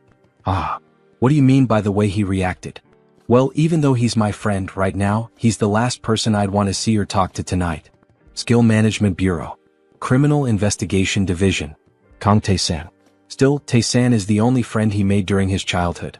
Even after all these years, while he was reclusive in his room, Tae-san was the only one who came looking for him and tried to help. He's truly a valuable friend. But seriously now, Hyun seems different. It's like he's not exactly sure, but it seems like Hyun has found a purpose to live for again? Well, I mean, he can't stay stuck in the past forever, right? Those who live in the past are museums. And he suspects that his parents wouldn't have wanted him to live this reclusive way. Yeah, damn, he's right. He spoke well just now. Do you have any idea how long he's been worried about Hyun all this time? It's not healthy to stay reclusive for so long without talking to people. Ah, come on, it wasn't that bad. He even went out a few times in the past few days. Really? Says Tae-san with a surprised look on his face. Thank you, my friend. Going back to the past when he was grieving and struggling with depression, Tae-san always visited him and tried to help in every way possible. He then opens a can of beer, seeing how well things are going for him now. He feels like he can finally reveal a secret. What does that mean? He knows, right? The reason Tae-san joined the Criminal Investigation Division. Of course, he was like family to Hyun's parents, like an actual son to them. And after they died in that accident, Tae-san enlisted in this division. Yes, back to that case then. Everyone thinks it was just a random attack by someone who had awakened. That's what everyone believes. Well, at least until recently. But he doesn't think that's the reason for this case anymore. There's a group that has been operating in the shadows for a long time, calling themselves the Society of Divine Retribution. They are a group of bastards who are very meticulous. So far, they haven't been able to link anything or even catch a scent of them. But you've been following the news, right? That masked figure known as Haho has given us a lead. They've given us the first clue. Haha, even dropping hints for the skill management department? Did he go overboard? Anyway, he'll keep him updated as soon as he knows anything new. But don't go around talking about it. Do you want me to end up in a cage? Haha, as if he had anyone to tell. Still, from what he's heard, the masked Haho has been quite impressive. So why is the Bureau trying to hunt him down? Exactly. That's what's bothering him. Why the hell are they going after someone who's actually doing a good job? Yes, exactly. The protagonist is happy to see Tae-san on the side of the masked Tahoe. After all, it's his clone who is doing all this investigative work. Anyway, let's drink until we pass out tonight. A celebration for Han Song-hyun's new beginning. Then, after several drinks and chickens, they start talking about other things. Just give up on being a writer.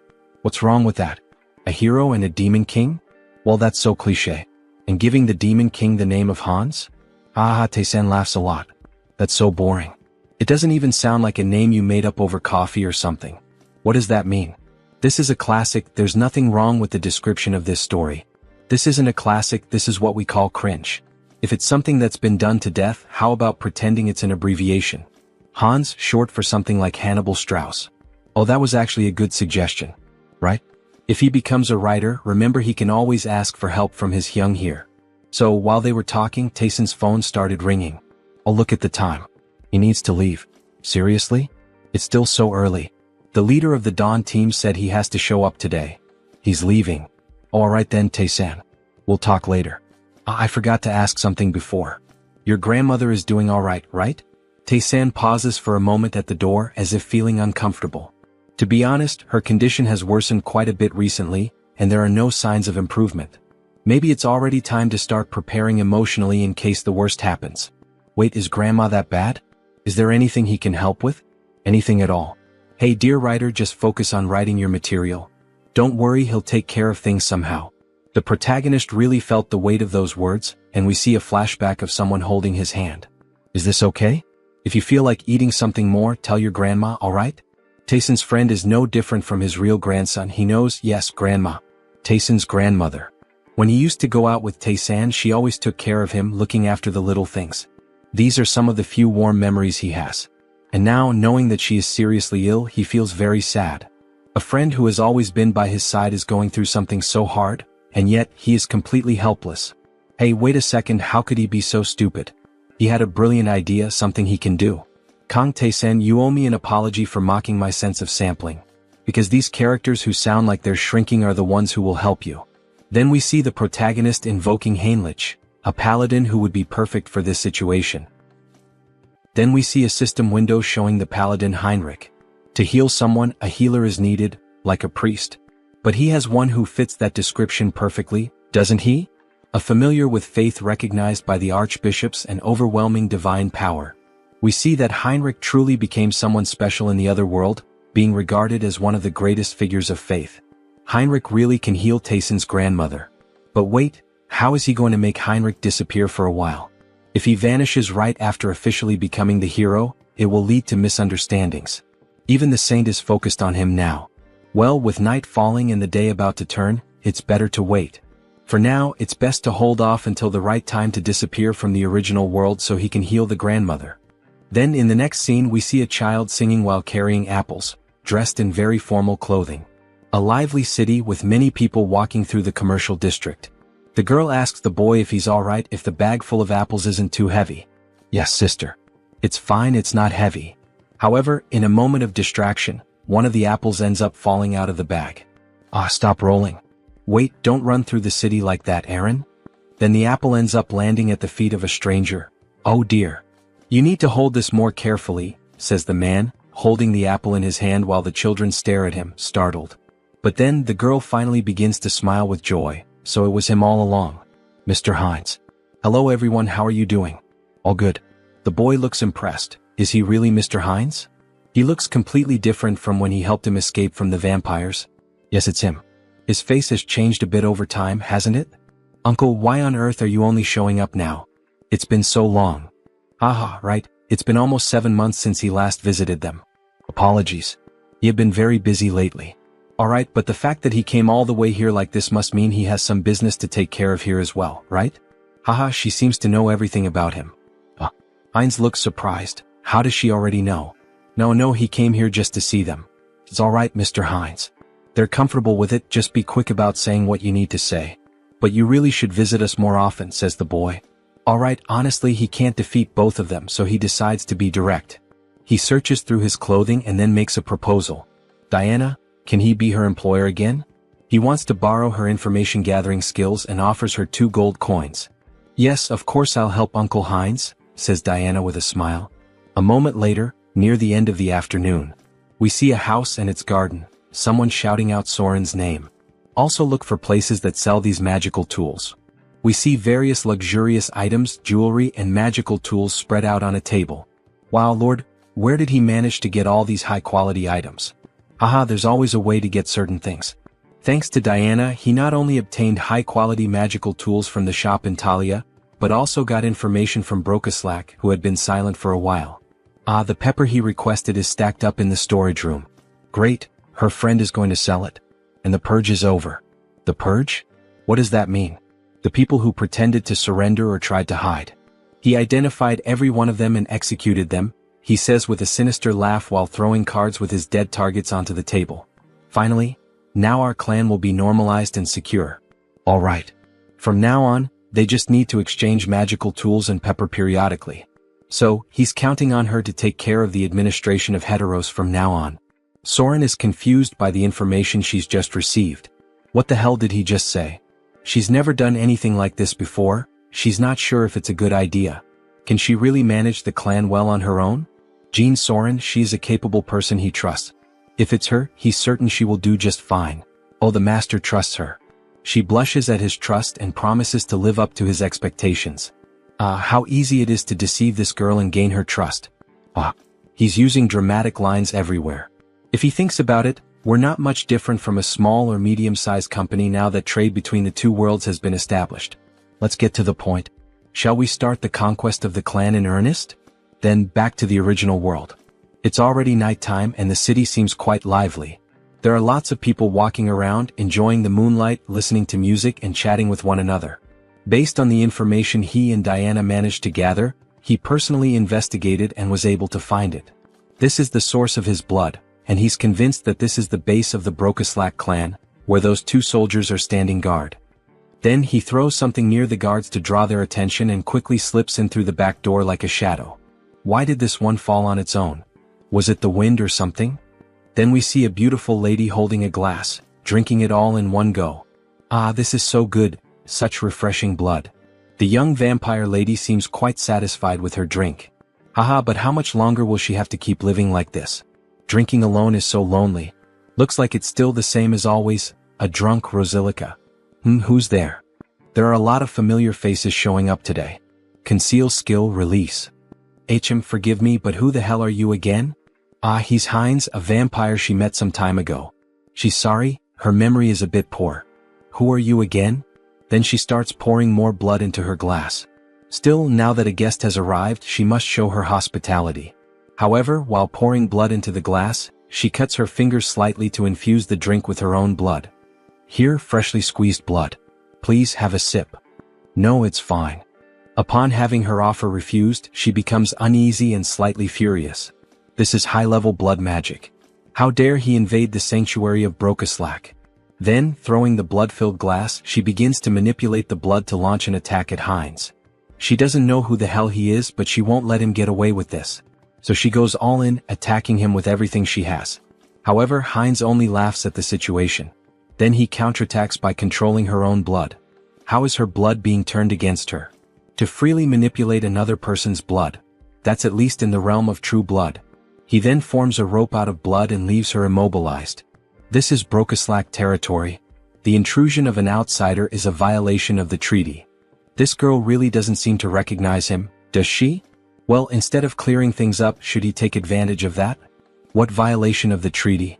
He is also part of Brokaslak's indirect bloodline. Please don't lie, you coward. Imprisoning a girl like this, there's no way that could be true, is there? Now that she thinks about it, she recalls hearing something about a clan that was persecuted in the past. Could that be true? Yes, he is from that very clan that was mentioned. Now she will cooperate willingly and he will grant her power. Even if he's from a branch family, she has no reason to listen to him. Sorry, maybe I misunderstood, she says, then he grabs her mouth firmly. She has no choice but to obey and will do exactly as he commands. Then, holding a crystal in his hand, he pushes it into her, making her moan in pain, so much so that people near the house found it strange. Then back inside. She is in ecstasy. What is this sensation? It's overwhelming. The crystal is taking hold of her body and flooding her with more energy and power. And at the same time, it feels as if her master has changed. Now let's see if she can reveal everything she knows. Damn it, she can't disobey his command. The true blood that oversees this region of Thalaria is Lady Frisia. If she had to describe her defining trait without a doubt, it would be as a user of demonic eyes. Then we see a beautiful woman with very pale skin, blue eyes and slightly pointed ears reminiscent of an elf, sipping a cup of coffee. The butler then offers her another cup of tea and asks, "Lady Frisia, are you also enjoying the human world today?" Yes, it's always interesting to observe it. The way they struggle to live with such humble bodies. Then we see that they are well above the houses and buildings high up in the mountains. However, he has heard that the recent Protestant denomination is expanding its influence in Rafalashi. Don't worry. This kingdom already belongs to Brokaslak, disguised as human nobility. A simple pressure on the kingdom will resolve this quickly. However, before she could finish her sentence, the butler's head is ripped off, and a jet of blood sprays out. "Alright, so you are Frisia?" Her expression changes, now she begins to question. She has never seen this vampire's face before. He is a complete stranger. Pure blood. He doesn't seem to be of true blood. Meanwhile, Heinz savors the butler's blood. Let's assume he's from a branch bloodline. Humph, a humble branch blood like him dares to pick a fight without knowing his place. She makes a scornful face and takes a light breath. She's going to make him realize the mistake he just made, so she activates the demonic eye, which turns completely dark. However, the protagonist quickly repels the attack with ease. That's impossible. How did he dodge her demonic eye? He already knew how her ability worked, the fact that it doesn't work against him. She knows what that means, doesn't she? Now, who is the one that doesn't know their place? Oh, so he is a true blood after all. Attacking them right in the heart of Brokaslak territory, what is his goal? She asks angrily. His goal? Isn't that obvious? He says with a laugh. Everything you have in Brokaslak. He will be the one to take it all and become the new king of the vampires and the cities. She bursts into wild laughter, unable to believe what she just heard. I don't know if he's stupid or just bold. Alright, I get it loud and clear. But he should have one thing in mind, she is also of true blood. Then she awakens both of her eyes, increasing her speed. Even Heinz can't keep up with her and takes a punch to the stomach. Her hand is reinforced with magic and martial arts, making him spit out blood. He really thought his nonsense would work with skills so weak that he can't even dodge? She laughs as we see her arm massive and full of veins. This woman, is she a martial artist? What the hell? She's using her demonic eyes, so he thought she would rely on magic. This is so different from what he expected. Then she starts to summon the blood from her umbrella, using a blood strike toward the protagonist. It lands squarely on him. So, she's a physical fighter, huh? He's under pressure, spitting blood. Impressive, he can still stand. Let's see if he can block this too. Then she charges at him full force, wielding an umbrella. She even handles a sword with flawless technique. That umbrella wasn't just for show, huh? He tries to dodge the quick attacks. The dodges won't help him forever, especially since he's being injured little by little. Alright, this next blow will definitely crush him. It will leave him with nowhere to escape. Then she summons a sea of blood against the protagonist. Is this an AoE ability? If that's the case, he'll cut his way through this blood tsunami. However, something feels off. She's vanished from his sight. Where did she go? Then suddenly his vision distorts as if the angle has shifted. We see her appear, delivering an elbow strike that breaks Heinz's neck. He flies several meters from the impact of the vampire mommy's hit. Look at that arm. How annoying. So this is the end? We see Heinz's body on the ground, covered in blood, while she watches from above. But then he starts to get up and responds, "The end? What the hell are you talking about? Who said she gets to decide when it ends?" Then we see Heinz's head regenerating after the impact. For him, the fun is just beginning. He's perfectly fine as if nothing had happened. His neck was definitely broken. What happened? Injuries like that heal in an instant for him. He has something called hybrid evolution, she observes.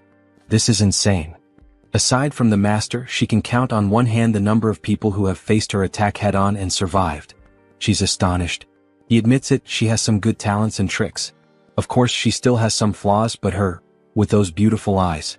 He thinks he could make her stronger than she is now if she followed his path. Have you ever thought about following me? What kind of nonsense are you saying? How dare you insult me, of all people? She will turn him into a pincushion so full of holes that he'll never get up again. However, before she could attack, her body stopped moving. What is this? We see a massive pentagram made on the floor with blood, layered with profane magic. If that's the case, then he has no choice. He'll have to use force. Then he starts moving the blood around. Blood magic from the blood on the ground? When did he do this? Then she is bound by strands of blood around her neck. It's true, he's not a martial artist like her. He's more of a blood specialist, a kind of vampire mage, we could say. She's completely covered in the strands of blood. And also, he can do this sort of thing. He turns his finger into a magical crystal, and as it penetrates her neck, she begins to undergo a mutation. Raffalashi injection. She starts crying out in pain, screaming that it hurts so much as the crystal starts to take full control of her body. Sorry, but for a high-ranking vampire like her, a small dose wouldn't be enough to control her body. Then she begins to transform even further, emitting a huge red aura. Finally, it ends. She lies on the ground, devastated. What the hell did he do to her without her consent? She will never forgive him. Is it? So ungrateful. She should be thanking him, not lamenting. Doesn't she feel it? That sensation, that strength, as if she had been born again. He's right. Every sense in her body feels completely different from before. Her strength, reflexes, flexibility, all her physical attributes not only improved but evolved to a completely new level. Well, starting to feel like thanking me now. She thinks she is. So that she could give him the power to finish him off. Then she tries to make a quick move with a direct punch at Heinz, but her body stops before reaching him. She can't move. What the hell is happening? Her body doesn't want to move. What did this bastard do? It's as if her whole body is bound by iron chains, or rather, chains of blood. This is the power of his blood domination. She has no choice left. She will move exactly as he wants her to. No way, not even with sacred blood would this be possible. Too bad for her because he can. Now, finally, he can ask the most important question, the reason he came to her. Frisia, where is the clan master? Does he think she'll answer that so easily? It's the Duke Bright's mansion. Wait, what? What the hell?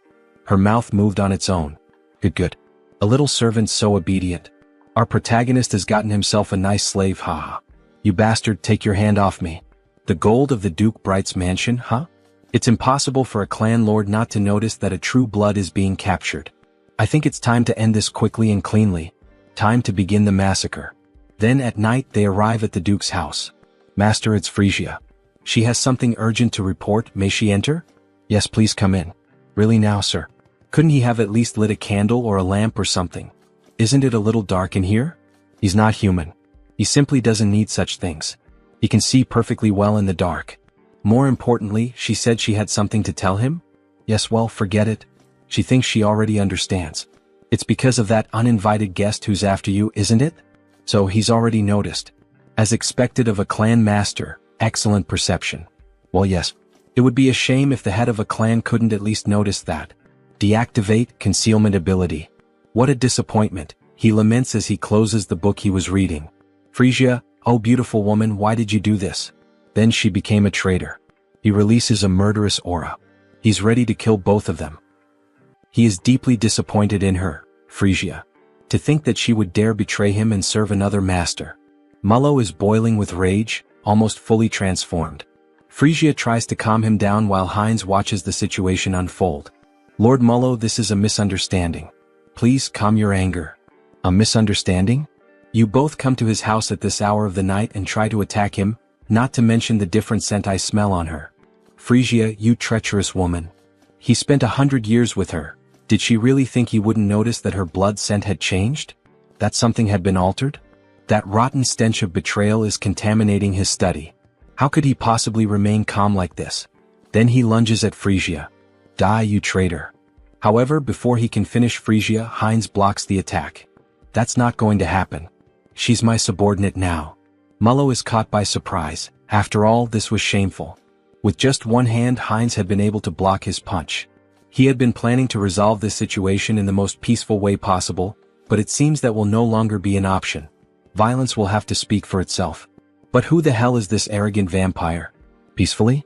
He really dares to move his lips so freely in front of him.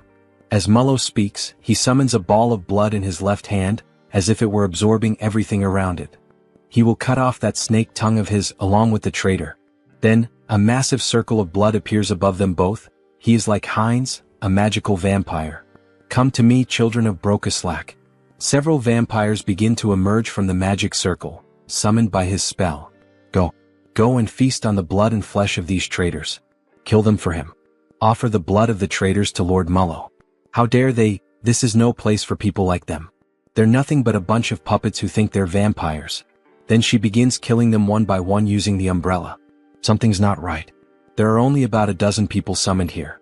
And yet, he has hundreds of vampires spread across the entire capital. Are you telling him this is all that's left of his subordinates in the capital? Mullo is stunned by the weight of that information. Meanwhile, Frisia continues slaughtering the weak vampires. Frisia, what the hell did she do in the capital? What happened to all of his subordinates there? Frisia remains silent. After all, she has a new master now. I'm sorry, Lord Mullo. And as a sign of respect, leaning on the umbrella, she informs him. Most of them are now subordinates of Lord Hines, to whom they have sworn eternal loyalty as their new lord. He doesn't understand. She's saying that his subordinates accepted a new bloodline so easily, without even trying to resist? That's no different from cannibalism within their own kind. With his hands hidden behind his back, he begins to cast a new spell.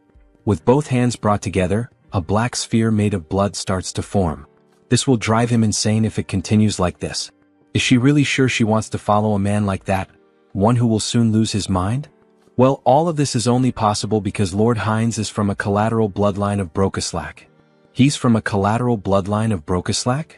As if, don't be ridiculous. Did they really expect him to believe all this crap? As if he were stupid. Brokeslack, magical blood technique. Blood mist. Bear witness. He is visibly shaken by the fact that he's lost all of his subordinates in the capital. So this is the infamous barrier of a blood sorcerer representing Brokeslack. What is this pressure? Is this Mullo's domain? Feels like his head is being crushed and his body is twice as heavy as normal. It's far too early to be this surprised, Hines.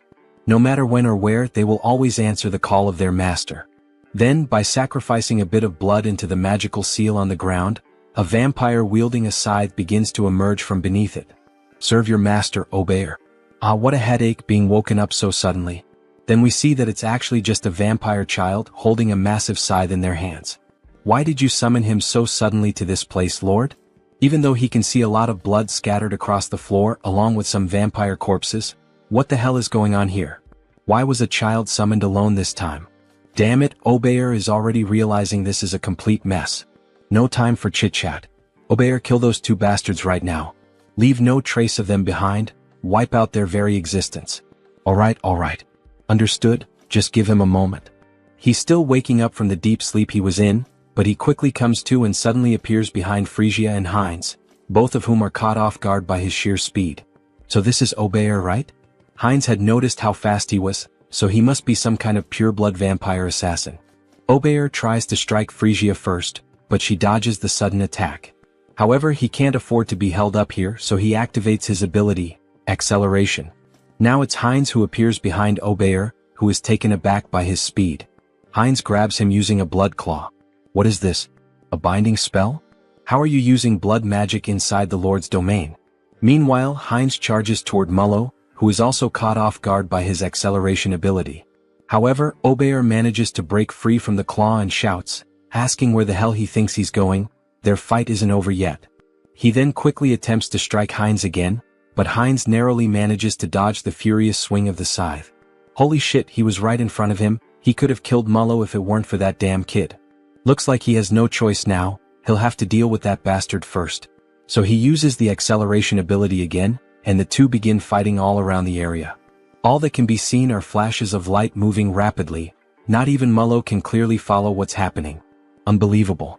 Obeyer's agility is simply the highest ever recorded, not just in Brokeslack, but compared to any vampire they've ever known.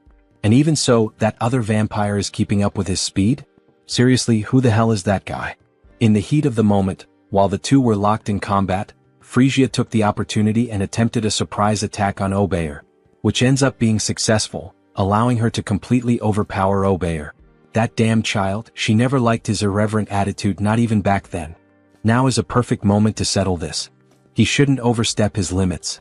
Why doesn't he have some fun with her instead? She's dying to kill him with her own hands. Wait, something's wrong again. Even Frisia is managing to keep up with Obeyer's speed? That's not possible. After all, the Lord knew both of them perfectly and was aware of every trait his subordinates had. What the hell is going on here? And she's even taking down other subordinates on her own? Where the hell did she get that kind of power? Does he really think he has time to let his guard down? Heinz seizes the moment and launches a surprise attack from above. Mullo is caught off guard, but in truth all of this was part of his plan. After all, did Heinz really think he entered this barrier of his own free will? What foolishness. He'll never be able to dodge his attacks here. Then, forming symbols with his hands, he summons a powerful strike. But Heinz was laughing. Dodge. He never planned to do that in the first place. Then his arm is brutally torn off, yet he keeps advancing straight toward Lord Mullo. And finally he manages to press 3 fingers right into Mullo's chest. That bastard, he actually dared to sacrifice his own arm just to win this battle and get close to him. As if he knew how frugal he truly is. But Heinz's arm regenerates quickly. He wouldn't be foolish enough to actually lose a limb. What do you mean his arm regenerated instantly? Even among vampires, very few possess the ability to heal that quickly. Don't worry, Lord Mullo. He's not planning to kill him. Not planning to kill him? What's that supposed to mean? What the hell is he trying to do? What do you think? He's inheriting his lordship. Then he begins to drink the blood of the former lord. In the next scene we see a spiraling staircase that leads down to a coffin at the bottom. A fairly typical setting with 2 statues of guards standing watch. However, the coffin slowly begins to open, and we see a girl emerging from within. A beautiful vampire with long dark hair and ears resembling those of an elf. Her arms are held close together, and she wears an extremely elegant dress, with a crown of thorns resting on her head. She lets out a yawn but finally rises. She's so tired, she wishes she could sleep a little longer. We get a better look at the coffin, wide and large. But she thinks that can no longer be allowed. After all, something happened, something changed while she slept. Her gaze is shown, completely red and unlike anything seen before. This vampire clearly appears to be someone powerful. Something has happened to her son. It's time to act. Then back at Lord Mullo's castle, we see a commotion unfolding. Step forward. Don't move yet, stay still. We see him summoning more magical crystals. Raffalashi injection. Both Mullo and Frisia watched the process they had both gone through, but now it was time to do the same for the remaining subordinates.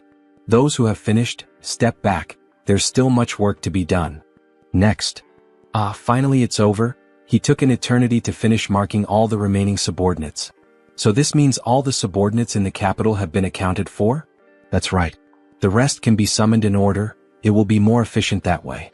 What? Watch your tone, alright? Ahem, it will be more efficient. Heinz takes the opportunity to tease. As expected, having a clan lord nearby really does make things easier. This visibly irritates Mullo. His hypothesis about the marks was correct. Injecting a Raffalashi into a high-level vampire seemed too risky, so he forcibly drained their blood, which ended up lowering their level. And finally he extracted the Brocaslack, the source of their blood. It feels like just yesterday that he was bitten and accidentally became a vampire. And now, he's rising from the very bottom all the way to the top of the hierarchy. It really seems like a whole different world. Along the way he's gained numerous useful allies, ranging from simple vampires to ladies and lords. Hey Mullo. Yes. He will be responsible for gathering the remaining Brocaslacks from all the regions. Understood. And one more thing. Damn it. Alright, and now what else do you want him to do? Then Heinz begins to move the globe of the world map. He wants Mullo to start gathering information about the continent. Wait, information about the continent? Yes. He wants him to build his own intelligence network, or make a deal with an existing one. How he does it is entirely up to him. This is an important task, so he is counting on him to carry out this mission. As he leaves the room, Mullo seems restless and finally he asks. He heard from Frisia that he said he would unite all the vampires and become king. He has already proven his abilities well enough, Lord Heinz, so he will give him his full support. Good to hear that. So he is counting on him. As he exits the room, Heinz pauses for a moment and becomes thoughtful. Why the hell did he say something like that? About becoming the king of vampires. He probably just let it slip in the heat of the moment. Well, he thinks having more subordinates to command isn't such a bad thing. Lately, he's been saying a lot of these catchy phrases, whether with Hans or now with Heinz. The path of the vampire king? It might be time for him to start laying out a serious game plan. One where he dominates all the vampires and maybe even becomes the Holy Blood. Then, snapping back to reality, we see our protagonist excitedly fiddling with something. Yes. Almost perfect. Define the jawline sharply, shape the orbital bones so they curve upward nicely. Now that's just right. He was using the new customization option to modify Hans. After all, he is the immortal king, so this is the least he can do, to have a fearsome appearance. And let's be honest, my subscribers, doesn't this new design for Hans look amazing? What do you think? Comment on the video and take the chance to leave a like, as it really helps the channel keep posting this manhwa. Well, I finished customizing Hans, now let's focus on something else. Finally it's done, right? The conquest of the Brokeslack kingdom by the vampire Heinz, it's all coming to an end. Or at least this is just the small beginning of what's to come. Which means now the long-awaited moment to profit. Karma Shop. When opening the Karma Shop, we see that he managed to accumulate quite a lot of money thanks to Heinz's conquest. As expected, he amassed a considerable amount. Well, normally taking control of an entire clan is something most people couldn't even dream of. What will he do if he upgrades this time? He's wondering. Then he presses the option, Upgrade Exclusive Skills. However, something strange happens this time. 2 system windows appear simultaneously. 2 status windows appeared? Does this mean he's receiving 2 updates this time? What? The usual increase in the number of avatars isn't here? Actually, another window showed up instead. Media Selection. The avatar's potential will increase drastically. The entity's growth rate will become even faster. I can't believe it. This enchantment cost 900,000 in the Karma Shop, after several days of saving up his hard-earned money. This isn't right. Just as he was starting to enjoy collecting different races. What a shame. Then he analyzes the second update he received. What is this? Entity Projection. Entity Projection. It can be used once a day. It allows the user to project one of their avatars onto their own body. What did that say? Does this mean he can use the power of all the clones he's created so far directly with this body? Right? Surprised by this new update, which allows him to become one of his clones through a specific power, he begins to look through all the information about his clones. Hans the Immortal King. Heinrich the Paladin. Heinz a Vampire. And even Harley and Harris. All of them are available for use. Seeing them all together makes him very proud. After all, he built each one from scratch. He completed missions, spent points, changed part of some world, whether for good or for evil. Entity Projection. Can be used once per day. Allows the user to project one of his avatars into his own body, so he can become one of his own clones. What a spectacular ability. Wait, if he uses this skill wisely, does that mean there could be 2 immortal kings at the same time? That's incredible. Having 2 Heinrichs at once, even Heinz. This is definitely a skill he'll be using a lot in his future plans. But this could turn into a complete disaster if he's not careful. So Hans is out of the question for now. Having 2 of him at the same time could mean the end of the world. Well, as expected, the first one to use this ability will be him. He will transform into Heinrich. Then he taps on his notification window. His body begins to undergo a transformation. Even the armor and weapon are exactly the same. The hair, the voice. This is incredible. However, not everything is perfect.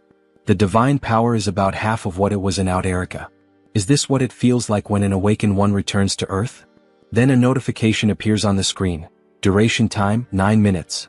It's a shame he can only use it for 10 minutes. Well, I'll head out for a bit. That should be more than enough. In the next scene we see a hospital at night. The classic shadow of Hans appears inside a room. Then we see Hans and Hyun emerging from the darkness. So, shall we begin the work? Before Hans leaves, he gives a like. Just like you, subscribers of the channel, make sure to subscribe, like the video, and comment if you want us to keep making videos about this manhwa. Then we see the hand of an elderly woman. Grandma, he's finally here. We see how weak she is, needing machines to help her keep breathing. He holds her hand tightly, almost in tears. She remembers him, right? He's Song Hyun, the one who used to play, go out, and party a lot with Tae-san, her grandson. He had wanted to visit her a bit earlier, but he was only able to get out and come here now. Starting today, he'll begin visiting more often, so she'd better not get tired of seeing his face. Then we see him beginning to use identity projection. Target selected, Heinrich. So please just hold on a little longer, Grandma. Let's activate the Uterican divine technique. He holds her hand as he takes on the form of Heinrich and begins to pray for her. The divine power starts to flow from his hand and moves toward her heart. Pour out all the divine power to restore energy, boost resilience, and cleanse the body. May God save this poor soul. As he says these words, the room begins to shine even brighter, as if a miracle is unfolding through Heinrich's hands. After the light fades, we see that the grandmother is still unconscious, but her skin already appears more radiant.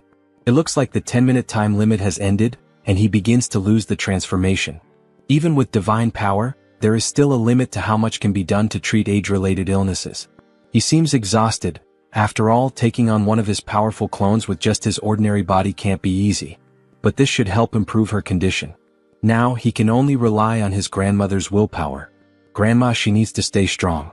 We see the sunrise. He stayed the whole night watching over her, and makes a promise.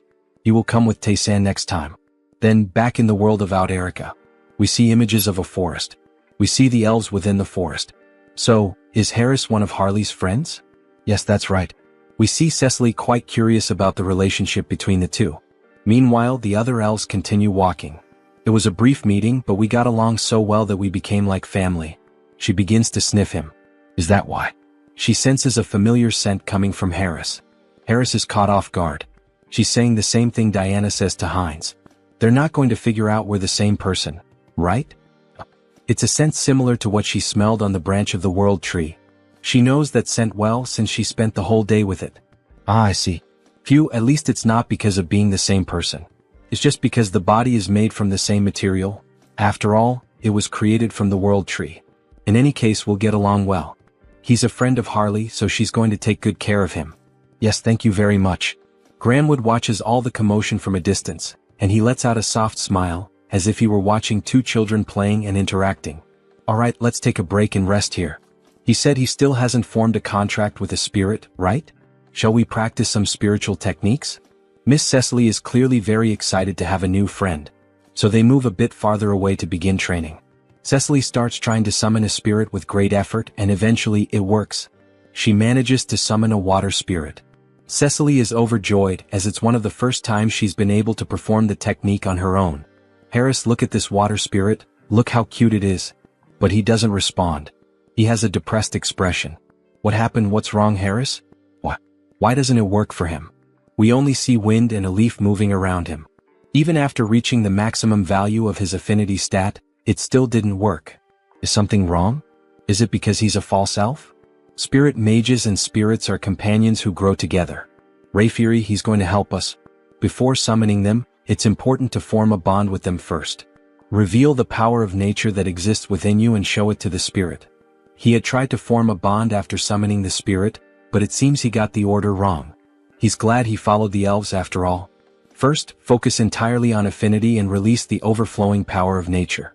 Then he begins to channel nature's energy, which emerges in its purest form, glowing a vibrant green. He gathers all the natural energy around him. But what is this? Why is he so good at it? He had mentioned this was his first time trying. Interesting, he has a gift for quickly picking up what he's taught. Maybe he has strong potential. Wait, he feels something pulsing in his hand, an electric sensation. Then system notifications begin to appear. Through repeated training, the entity has reached enlightenment. You have acquired the skill, Spirit Magic. That's it. We see that an electricity spirit has appeared, resembling a Pokemon. At this rate, the two of you will soon be on the same level. He's growing so fast that she almost feels betrayed. Ah, thank you. He has also taken a step forward as a spirit mage. From now on, its name will be What? A reference from real life. The What symbol, W, is the unit of power in the International System of Units, SI. It measures the rate of energy transfer. Alright, let's take a break here. Then he places his hand on the tree. From this point on, he will open the path. All forests and trees are connected to the mother tree, the world tree. And among us, the high elves, who are the closest to nature, are able to travel anywhere there is a forest, opening a path that links them. We see the magic surrounding Rayfury, reflected in the intensity of his eyes. Cecily can definitely do this as well. Seriously, she can do that too? Maybe not right now, but in the future, without a doubt. A path connected to all forests. In other words, it's a vast natural teleportation network, isn't it? This is far more efficient than the portals of the Great Divine Order, which require physical installations. This is the power of the world tree. Alright, we've arrived. Harris is amazed by what he sees. There's no way this place is real world 3. We see a massive tree with a structure built around it and a bridge leading directly to it. There are several houses and other buildings nearby. It's much larger than I imagined. It's your first time seeing the world tree too, right? But Cecily doesn't respond to him. Upon coming into contact with the true tree, she enters a deep trance. Then, with no control over her body, she begins to float toward the tree, while Harris and Rayfury watch in silence. She moves toward the tree which radiates natural magic. This must be the first time you've seen this as well, Mr. Harris. Watch closely and admire. This is the eye-opening ceremony of a high elf, an event that even other elves rarely witness. Cecily is awakening as a high elf. Her new eyes are beginning to appear. The eye-opening ceremony, what a spectacular sight. Everything is being reborn, an overwhelming force of nature converging in one place. Then some elf spirits begin to appear. Wait a moment, what is that? The fruit of the world tree. It is handed directly into her hands by the elves. Then she takes a bite of the golden fruit, which resembles an apple. Cecily is truly becoming a genuine high elf. Wait, this is not the time for him to just stand there admiring. He can't let this kind of pure natural energy go to waste. So he begins to channel and meditate. Absorb as much as possible into your body, make it mine. Then something catches Rayfury's attention. His energy flow, something strange. New system notifications appear. The individual has met the conditions and reached enlightenment. You have acquired the skill, affinity with nature. There it is. Now he can grow stronger simply by absorbing natural energy just like the other elves. Mr. Harris. Sir Rayfury, he wasn't just relaxing or anything. Don't worry about that. Look to your side. Then we see a plant floating nearby him. It seems the world tree is quite interested in you, Mr. Harris. Wait, is that for him? Yes, it's a gift from the tree. Really? Normally, sacred relics like this are only granted during the eye-opening ceremony. It's an extremely rare occurrence. They can even be transformed into weapons or accessories. So you must have received a sacred relic during your own eye-opening ceremony as well, Mr. Rayfury. Could it be? No way, that accessory he gave, is it? You should return it now. I know that's definitely not the case. His sacred relic was transformed into a ring, which he used to propose to his wife. Since then he passed it down to his daughter. Proposing marriage with a sacred relic, huh? Mr. Rayfury is more romantic than expected. Look, the eye-opening ceremony is over. Miss Cecily will probably remain asleep for a while now. It's a period during which the rapidly increased energy stabilizes. Really, what a relief. He's at the age to start thinking about retirement, and now a new high elf has appeared. Of course he's not going to retire immediately since we're short-staffed. No need to worry. No, that's not what he means. Retirement age? What age does that guy have? In the next scene we see the capital of the elf kingdom, Drasha. After the eye-opening ceremony, he ended up staying at the academy thanks to Mr. Rayfury's help, and as it turned out, the environment was very different from what he expected. He thought everyone here would live like true fairies, peacefully like the trees in nature. The imagination of an elf village. But what the heck is this? What? It's an elf from the continent. Harris, you're from the continent, right? Tell us stories about the continent. He is surrounded by female elves eager to learn everything about him and the continent. After all, most elves remain isolated in this land for eternity. She heard that the continent is so wild that it's impossible to live there. Scary. Didn't the humans also kidnap Miss Cecily? The humans from the continent are completely evil, right? They keep bombarding Harris with questions.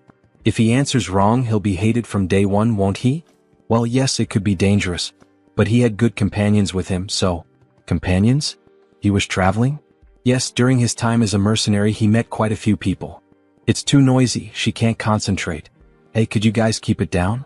We see a beautiful elf with blue hair, one hand on her hip, clearly showing authority.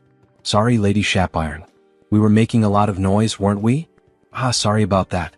See you next time, Harris. Finally, a little peace and quiet. Thank you. Thank you as well. Then he is interrupted by her. How low class. As she makes a haughty face, bringing some worthless mercenary from who knows where. Why is she so annoyed with him? Right. There's always at least one character like that in a school setting, isn't there? Will I really be able to get along here? Maybe she's the classic tsundere of the manhwa. Elf Kingdom Royal Capital. And that concludes the report on our interactions with the Great Divine Order. We also disclosed information about the new immortal king to the other races of the enameled continent. An immortal king who can move freely through space, huh? That means this time he might even cross over to our continent. Still, it's truly a relief that Lady Cecily has appeared now.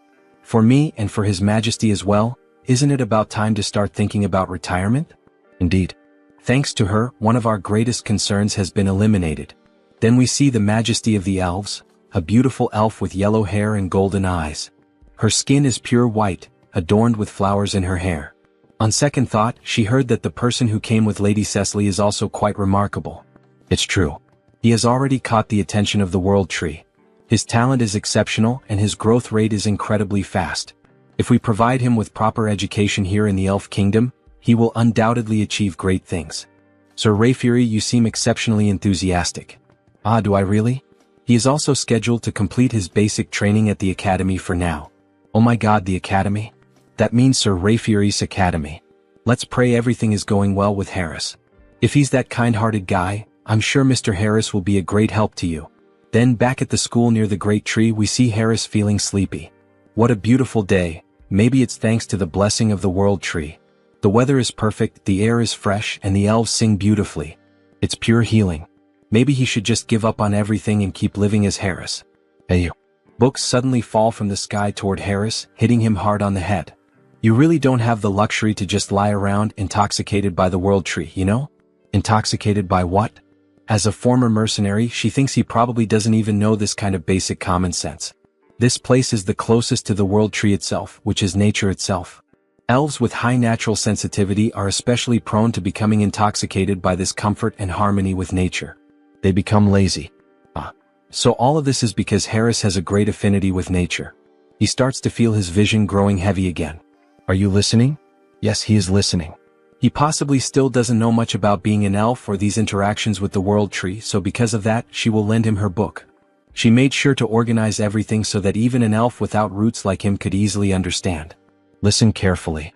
If the class average drops because of him, she will never, ever forgive him. Scary. Are you understanding me? We see one of the first Sundra traits in this manhwa. Goodbye. Well, at least she doesn't seem like a bad person, he thinks. That ring. He can feel the energy of the World Tree within it. There's no way a sacred relic would be carelessly left lying around. Is she from some noble family? She seemed familiar from the beginning. Somehow, there's a strange feeling of déjà vu. Then he remembers what Rayfury told him. He gave his to his daughter, though. Wait, that can't be true. Could she really be his daughter? Why are you placing your hopes on that idiot father? Then Harris starts to think more deeply about this matter. This is ridiculous. Shapiron is Rayfury's daughter? They don't look alike at all in terms of personality, do they? He is so calm, but she's like a caged beast. Well, she seems not to like him, but her explanations are very kind. It feels like a private lesson about spirits. Alright, should he try it like this? Then he begins to channel the magic into his hands. Wind and fire start to emerge as the two main forces of nature.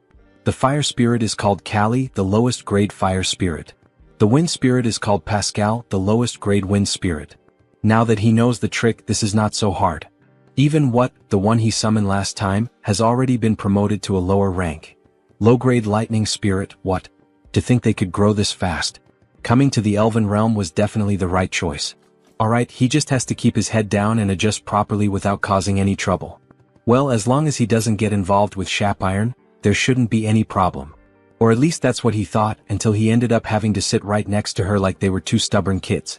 Somehow, he got himself tangled up in this situation. We see a flashback. 10 minutes ago, the teacher started to explain the lesson's content. Let me repeat, forming bonds with spirits is extremely important. And traditionally, there is a secret to maximizing this connection. It is done through dance and song. Just like our ancestors used to do in the old days. Dance and song? That is an interesting theory. Soon, there will be a festival for the new High Elf, Lady Cecily, right? On that day, we will rent one of the main stages in the capital for the evaluations. It will be a performance that Cecily herself will be able to watch. It has been a while since he has done something like this, so wouldn't it be better to show his coolest side? Now, as everyone knows, we have a transfer student. Therefore, this time we will do a group project for the new student. Each group will work together to create their own performance. Your ability to connect with the spirits will be evaluated on stage that day. They can't believe what just happened. Then we see two together and two other unknown elves forming a group of 4 members. Wow, working with celebrities. How lucky. I'm Timer Coffin. And the elf very shy. Nice to meet you. Curie. Well, things have come to this point, so there's nothing to be done. So do you know how to dance or sing anything? If not, we will adjust to match you. He has no idea what to do, so I'm in. Me too. They are being so blatantly dismissive that now he is starting to get annoyed. From what he heard in class earlier, as long as it helps build bonds with the spirits, it doesn't have to be traditional elf music or dance. In that case, thank you for your consideration. At that moment he remembered a song he used to sing often in his hometown. Ah, it's a song from his hometown, so it must be from another continent, right? Yes. His parents loved it too, so it's a song he could never forget. Ah, he's confident, isn't he? Of course. Even though he lived a reclusive life for a long time, there was a time when he never scored below 90 in karaoke. It's time to show them the skills he polished at karaoke. However, even as he shows confidence, Shapiron still remains suspicious of him. She does not approve of him at all. What would a mercenary know about elven music? Someone like him being acknowledged by my father and by the world tree? All these stares are burning me up, Harris comments. She will never accept this. Fine. Prove your worth. But if you mess up, you will be held responsible. Alright then. But he has one condition too. A condition? If they get good results, would he be willing to teach him about elven culture? There is still so much he doesn't know. What a strange request. Alright, it's a good request. But only if they achieve a good result. Then he starts to sing a song from planet Earth itself. By my light. Find my light. To the paradise that I will find. I will embrace you, one that will never disappear. While playing an instrument, the spirits danced along with him. Then a system notification appears. The entity has reached enlightenment through repeated training. Acquired the skill melody of harmony. Melody of harmony, huh? The tone definitely sounds more stable now. It feels like the power of nature is keeping his vocal cords steady. It's the first time he has heard a song like this. And these instruments? He has never seen anything like them before. Wow, congratulations. The shy elf claps her hands, meanwhile, Shapiron stays silent with her head down. This is ridiculous. Her spirits really reacted to that rootless, baseless song. They actually connected with the music of an outsider? Shapiron, why that face? You were shaking your shoulders just now. When did she do that? Then the system shows another notification. The spirits are evolving in sync with the melody. Low-level fire spirit. Low-level wind spirit. So now Callie and Pascal have also evolved, just like what? Then he starts to hear a strange noise coming from the forest.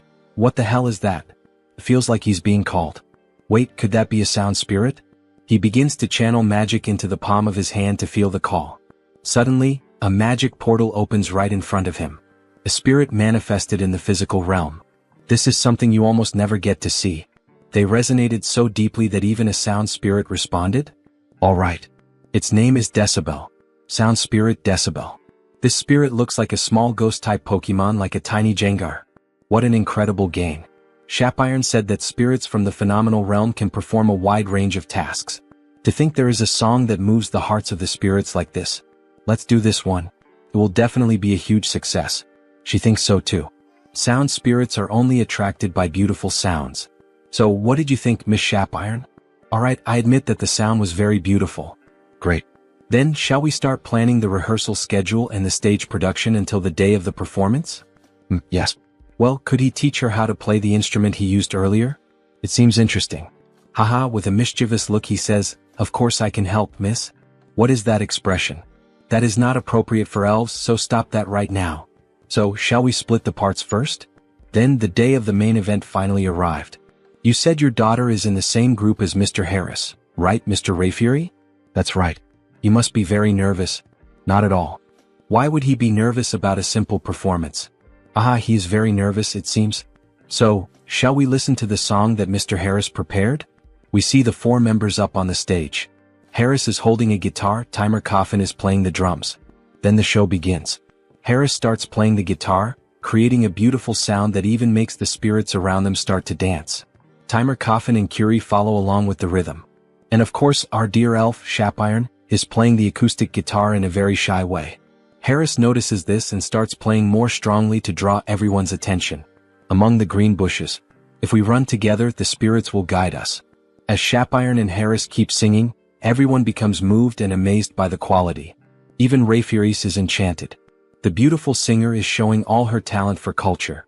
It's the first time she hears this song, but it makes his heart race. The tone is also very beautiful. In search of the miracle of connection, let's find it together on our new journey. Shapiron can make that kind of expression? What song is this? It's the first time she hears it, but it's amazing. My ears are sensitive, but this music is really good, isn't it? Walk under that light, take my hand. Sir Rayfury, look over there. To think they are using the spirits this way. It's incredible. We see all of them together on stage, singing and smiling, a true show. Then, when Cecily was about to speak again with Rayfury, she noticed that he had vanished. Where did he go? That child over there is my daughter. She is my daughter. Yes. The woman is confused. Who would have thought he had this side, the overprotective father?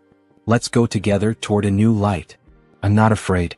Shapiron helped a lot with the splendid stage production and the tuning of the instruments. As expected from an elite. Her spiritual knowledge is incredible. Since we are together.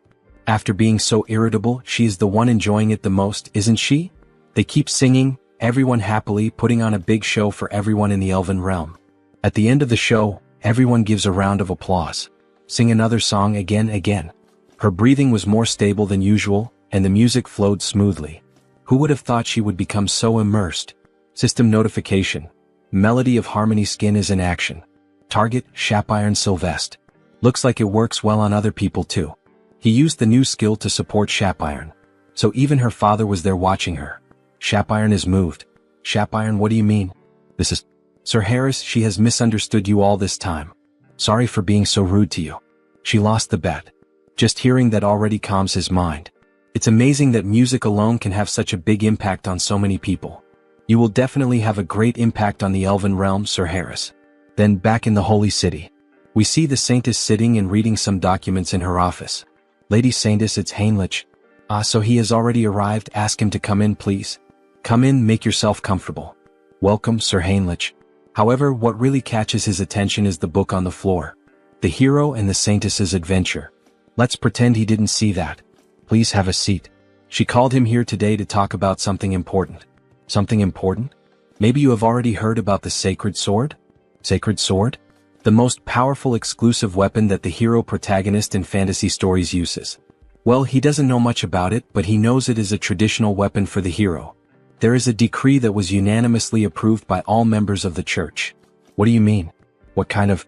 Sir Heinrich, please challenge the trial of the Sacred Sword. The trial of the Sacred Sword? Am I really worthy to receive such an opportunity? Jackpot, you are the best, Lady Saintess. It was a meeting held in a hurry because of the resurrection of the immortal king, but no one had any objections. Because Sir Heinrich is the new hero of the Grand Divine Order. That praise is too much for me. The place where you will undergo the trial is the Great Temple of Pickle, in the western part of the continent. If it's the Great Temple of Pickle, the Salb Empire, which was destroyed 300 years ago by the second immortal king. After that, four countries claiming to be descendants of the empire were founded in that place, forming an alliance of kingdoms. Charlotte Steel Fortress, Talia Tulk Lesk. The great temple built in the southernmost kingdom among them, Lesk, is Pickle. It is a temple built on the site where the second immortal king was subdued by the hero. The previous hero defeated the immortal king but could not completely remove his heart. Soon the abyss spread and the land became tainted. Only after the hero drove his sacred sword into him was it purified. The great temple of Pickle was built right on top of that. The previous hero made it so that only someone who would succeed him could find the sacred sword. But if he pulls out the sacred sword, won't the seal of the abyss be broken? It has been 3,000 years. Now it is sufficiently purified, so it is fine. Therefore now it is time to inherit the hero's weapon. Leave it to me, Lady Saintess. When should he depart? Right now, she says with a smile on her face. Then he heads to the great temple of Pickle. Wow, it's magnificent, truly magnificent. He's amazed by what he sees. It has a completely different atmosphere compared to the great temple of Rosalia. The great temple of Pickle, there's a massive building surrounded by many trees, crosses, and a beautiful temple. So you must be Heinrich. Yes, that's him indeed. So, this person he's speaking to would probably be Cardinal Donovan? Wait a second, what kind of body is this? He looks like a wall. Yes, that's Donovan. He's the one challenging the sacred sword, right? Yes. He knows you're busy, so thank you for meeting him in person. Then we see that this priest is at least 6'7". Besides having a muscular build, his face is covered with scars. No. Aren't you the new hero recommended by the saint? Of course he had to come in person. Just like the rumors said, he's very trustworthy. They say he used to be a paladin and you can tell. His physique, even the strength of his handshake are no joke. If he had known he wouldn't get to see the saint again after his appointment, he would never have accepted the position of cardinal. Donovan, you look like a worm. We see that the saint has admired worms since her childhood. And of course she has a fondness or some kind of special bond with Donovan. Sir Heinrich, he's going to be honest with him. He was genuinely worried that some random brat might try to hit on her. Can he understand the heart of an old man like him? If someone like that shows up, he will personally take responsibility and deal with him. Yes. Alright, but before that, what about the sacred sword? Ah yes, pardon him, he completely forgot about that matter. Then he puts Heinrich back down on the ground as if he were holding a toy. Before that, there is something he needs to tell him. The trial for the sacred sword can only be held once a year. Countless paladins have already challenged it and failed. Does he truly believe he is up to this task? Don't worry. He will face it with the faith that the divine is always watching over him. To think that there's still a young man out there with faith this deep. Indeed, he has everything it takes to be the next hero. O Divine One, you will help him this time too, right? He believes in you. We see the image of the angel, uncertain about what to do with this request. Then they start descending into a sort of labyrinth. Donovan uses the sacred light to guide Heinrich. It's deeper than he thought. Could it be because it was built for sealing purposes? Now that he thinks about it, Sir Heinrich, does he know what the trial consists of? Yes, he heard from the saint. She said the trial changes for each challenger. That's right. Some finish in just a few hours, others take weeks. Since each trial is different, there is no advice he can give him. Finally, they arrive at the destination. If he wants to turn his back and run away, now is his only chance. So this is it. It's the Gate of Trials. So huge and mysterious, he can definitely feel some sort of power behind the door. Then, with a smile on his face, he makes his decision. Without fail, he will retrieve the sacred sword. So that's your answer, Sir Heinrich? May God help you. The moment you step inside, the trial will begin. His hand starts to shine even brighter. May luck be with you. Then the door opens and Heinrich walks toward it. He prays for the new hero's success. Then a system notification appears. The first trial of the Holy Sword. They say the trials are different for each person, but even so, the system notification shows up. Reach the destination within the time limit. That's already a problem right from the start. The door he entered through has vanished, and there are paths both ahead and behind him. So it's telling him to choose, huh? He's literally inside a labyrinth like a minotaur's maze. So he does some light stretches before starting. Alright, for now. Blessing, leap. It's a battle of speed. He starts moving at the speed of light. Leap, leap. He rushes forward through walls, secret passages, and doors inside the maze. However, he notices something odd. Something feels strange. At this pace, he must have already leaped over several cities, but he still can't see the end. The goal of the trial is also vague. Reach the destination within the time limit.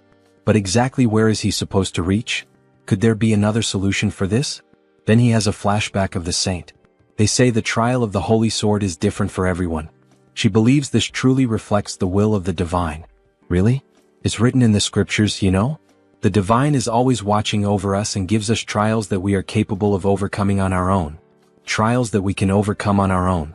Right, this is a trial given by the divine. It's not just about reaching the end within the time limit. It's a trial that truly pushes him to his limits. In that case, leaping is not efficient. The fastest way to drain his energy and reach his limit is, he thinks he'll try bunny hopping. Ha ha ha, it's like he was recruited into the military or something like that. And then, after some time, a system notification appears.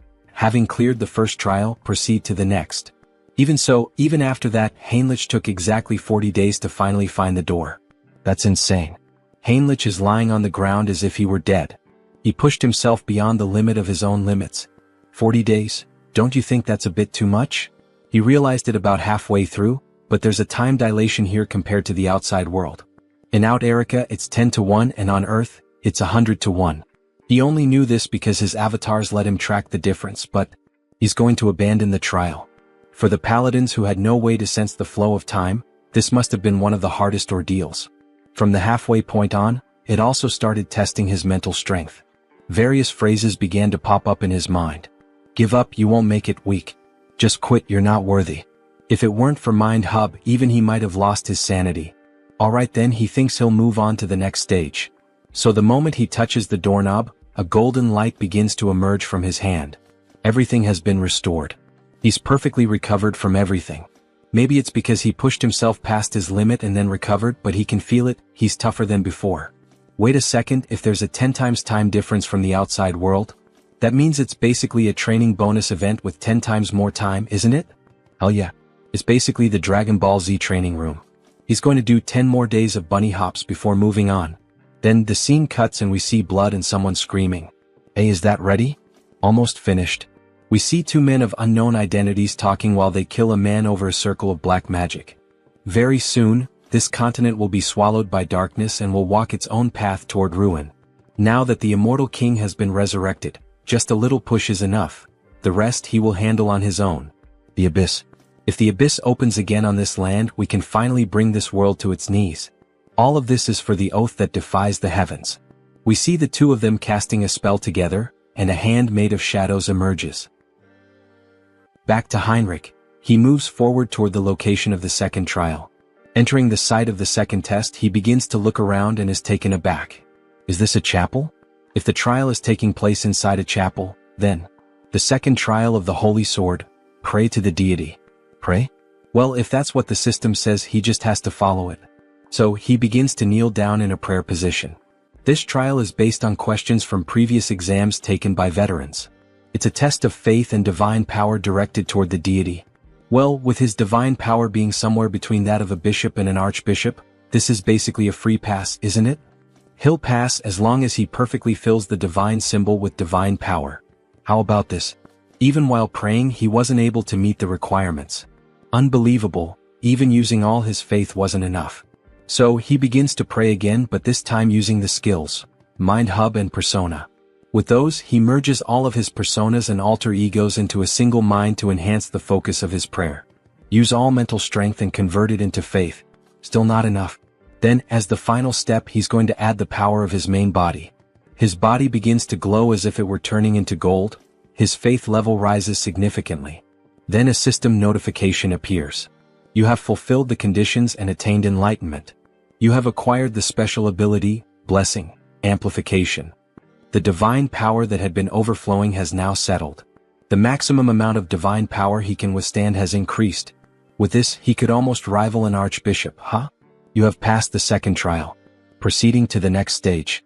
Great, everything is going smoothly, isn't it? The trial continues. He then enters the next door. The next trial setting is a dark and ominous environment, with crows and everything around in ruins. The system states, eliminate the enemy. Are we just going to do this out of nowhere?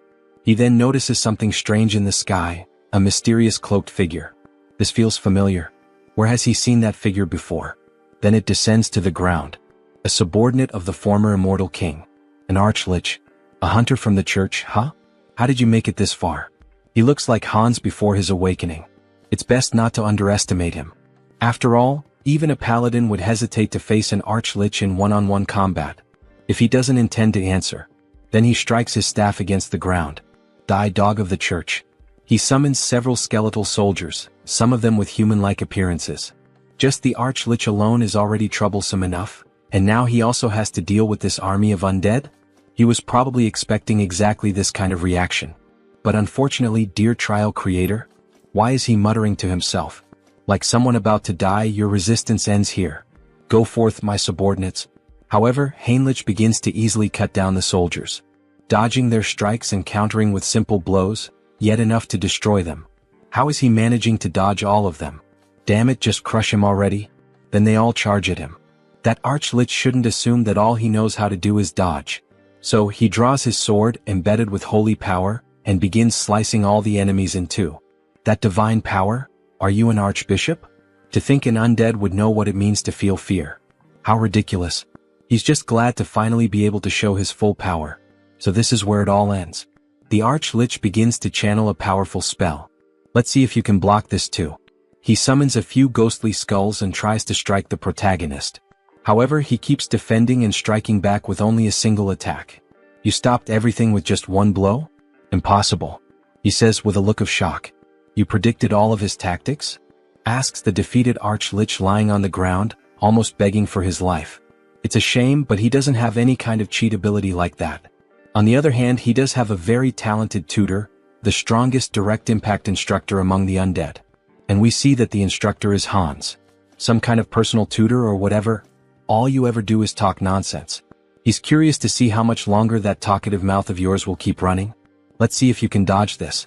Then he starts casting a new spell again, in which a magic circle appears and begins to aim at him from the sky. Heinrich is impressed by such a powerful display. Deathbolt rain. Black lightning bolts begin raining down on the protagonist, giving him no chance to defend. The Archlich laughs. After all, he believes he has defeated his enemy. Ah! There's no way he could have blocked his secret technique. Farewell, arrogant holy knight. Then he hears a voice from afar. Oh, so that was your final move? What? He's still alive? How the hell is he still alive? Of course he's alive, because it didn't hit him. Heinrich says it with a defiant smile on his face. That makes no sense. How could a mere holy knight block his ability? It's impossible. This is completely impossible. Then he unleashes his secret technique once again, and we clearly see that Heinrich has no difficulty moving and dodging all the black lightning bolts. In fact, he's even laughing while dodging. Yeah, it probably doesn't make any sense to him, logically speaking. Even if there's a type advantage, it's still incredibly difficult for one person to completely block that kind of bombardment. But with Hans's knowledge now being his, he can see every single weakness in the dark magic. So he quickly closes the distance to the enemy and declares that this is the end. With a swift and clean slash, using all the holy energy he can muster, he cuts the Archlich in half, purifying even the ground beneath the strike. However, even though he appears to be dead, the Archlich continues speaking. Ah, not bad, holy warrior of the Orda. But he will never be able to kill the Archlich. As long as he doesn't manage to destroy the core, he'll keep regenerating, again and again. We see a trail of dark magic floating around, moving toward a secret passage in the ground. Fufu. The Order really has created an impressive holy knight. But soon he'll taste true hell once he's resurrected. We see a purple egg. Inside it, as if there were a black hole, a star-filled void. He'll make sure you pay for this humiliation. The Order will. Got you. Heinrich appears suddenly. Spreading dark magic around like that, how could he not notice? He arrived first and had been waiting. What? Wait. Very well then, goodbye. He swiftly slices the egg into pieces, and a system notification appears. Third trial cleared. Proceed through the gate to the place where the holy sword lies. Then he sees the new door in front of him. As expected, defeating monsters and receiving rewards really is the proper way to do things. Alright then, he should head inside. We see the new location he's been teleported to. Several statues stand around with a sword embedded in the ground, surrounded by 7 tombstones. Heinrich is struck by the sight. So this is the famous holy sword. A beautiful weapon with golden inscriptions running from the hilt to the blade. The spot where the sword is embedded is the abyss created by the immortal king. Remove the holy sword and be recognized as its master. Alright, let's do this. As he begins to pull the sword, all the sacred energy in the area starts to become distorted. Something is endlessly pouring out. Are these the battle records of the previous heroes? The techniques for wielding the holy sword, the tricks for manipulating energy, even methods for dealing with special monsters. This is the accumulated knowledge of all the past wielders of the holy sword. Everything begins to flood into his mind, as if he were inheriting all the wisdom of his predecessors. Even so, their emotions are also flooding into his thoughts, so it's best to stop here. He activates the Mind Hub skill. Other holy knights might succumb, but not him. This is already enough, so he begins to apply more force to pull the sword. Come out quietly. Partner. You have achieved the condition and gained enlightenment. Great. Acquired special skill, blessing, holy sword. A stigmata on his palm? In the shape of a cross. Then the sword begins to shine intensely and vanishes. So he can use it like a subspace, huh? That'll be useful for drawing the holy sword. You have achieved the condition and gained enlightenment. Skill, Paladin's combat techniques, and comprehensive weapon arts, have merged and evolved into special skill, Logia's holy warfare. Then he summons the sword from the subspace and begins to train. This is incredible. To think he has acquired the perfected battle technique of the holy sword's past wielders. With just enlightenment, his power grows stronger and his movements become sharper. Finally, as he gazes at his reflection in the blade, we have reclaimed the holy sword, my lady. Then the scene shifts. A mountainous region on the western continent of Ion, between the kingdom of Talia and Lesk. We see an abandoned house in the middle of the forest. Inside it, there are scrolls and skulls. Dark mage of the mountains, what is your name? We see Hans with his new appearance. His name is Victor Nolan, sir. He is kneeling, trembling with fear. Victor, this is Hannibal Strauss. He does know who that is, doesn't he? Yes, of course he would know, sir, immortal king. He will follow every command given, so please spare his life. He came to recruit talents, so why all the nervousness? He even spoke quite kindly. But he forgot he still had the Eyes of Darkness skill active. While talking to Victor, he sensed something strange like a sixth sense. But what was that? Victor, confused, asks, "What happened, my king?" Someone openly conducted sacrificial rituals. And on top of that, they occurred simultaneously in both the western and southern regions of the Kingdom of Lesk. To think those reckless fools would dare make plans without consulting the immortal king. What does he intend to do? Well, dark energy begins to radiate from his entire body. He needs to hear their reasons in person, of course. The secret organization continues the ritual, now involving even more people. The pentagram grows more colorful, more intense, and begins to emit an even greater amount of dark power. Everything is proceeding smoothly. It seems there are no issues anywhere else either. 30 years. They spend an unbelievable 30 years preparing for this. This is the moment when all their hardships are finally being rewarded. However, the elder with an aged appearance suddenly begins coughing up blood. What is happening? The magic circle is vanishing. Even after everything, he still hasn't been able to complete the grand spell. But he cannot stop now. If things have reached this point, he grabs hold of a necklace bearing a purple gemstone. Then he will offer himself as a sacrifice. The necklace is shattered and black flames begin to corrode his body. He becomes one with the pentagram, dedicating the remainder of his life to completing the spell. Another sect member watches, pleased by such a profound display of loyalty. So, he has finally embraced even the seed of madness within his own body. He will remember this moment. He was the greatest bearer of vows he had ever acknowledged. He was truly a madman in both body and soul. But that madness will be rewarded. Very soon, exactly as he wished, this world will fall into ruin. Outside, Hans watches this overwhelming display of power, one that reaches even the clouds. Something unbelievable has occurred. The abyss, the entity said to hold power capable of destroying the entire world. That abyss, for the first time in 1,000 years since the first immortal king, is opening once again. He had never even considered a variable like this. By the time they managed to track them down, it was already too late. The vow of defiance. It's time to settle the score with those bastards. But before he can finish that thought, he feels a sharp pain in his heart. Whispers begin to echo in his mind. Death to the world. Vengeance. Let this continent drown in death. Erase every living being from this land. March silently toward destruction and sleep forever. The voices of the former immortal kings. Are these the remnants of thought left behind by the immortal kings who once rested within the abyss? But what the hell is he doing? Suddenly, the former immortal king appears before him. Come and join him. They must shroud the world in death. You think some ghost from the past has the right to give me orders? He's stunned. What the hell did he just say? He has absolutely no intention of obeying the orders of a loser.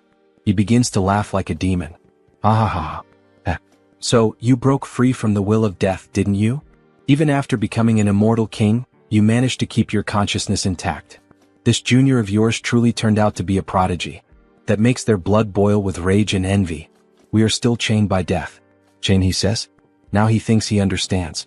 That impurity he'd been feeling in his heart all this time, was it the lingering thoughts of them?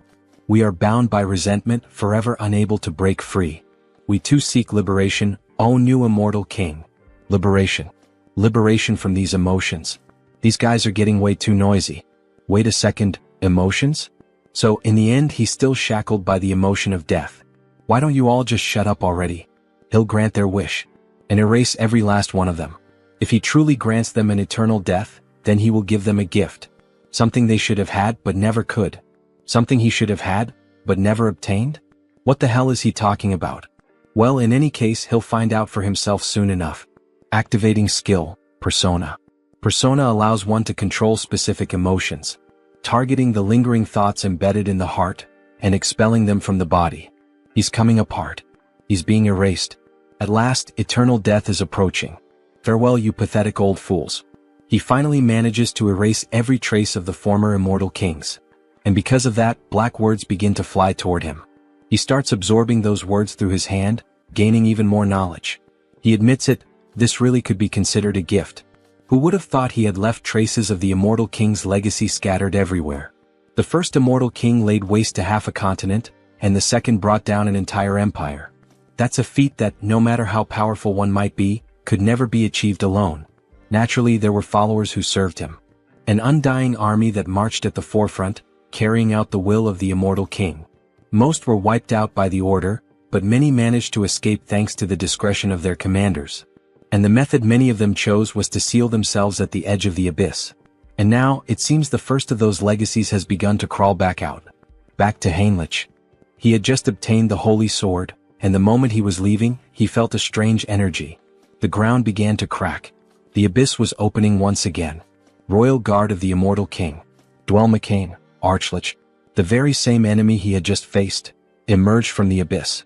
Those filthy bastards from the Order. He can't let it end like this. Not now that he's returned to the world of the living.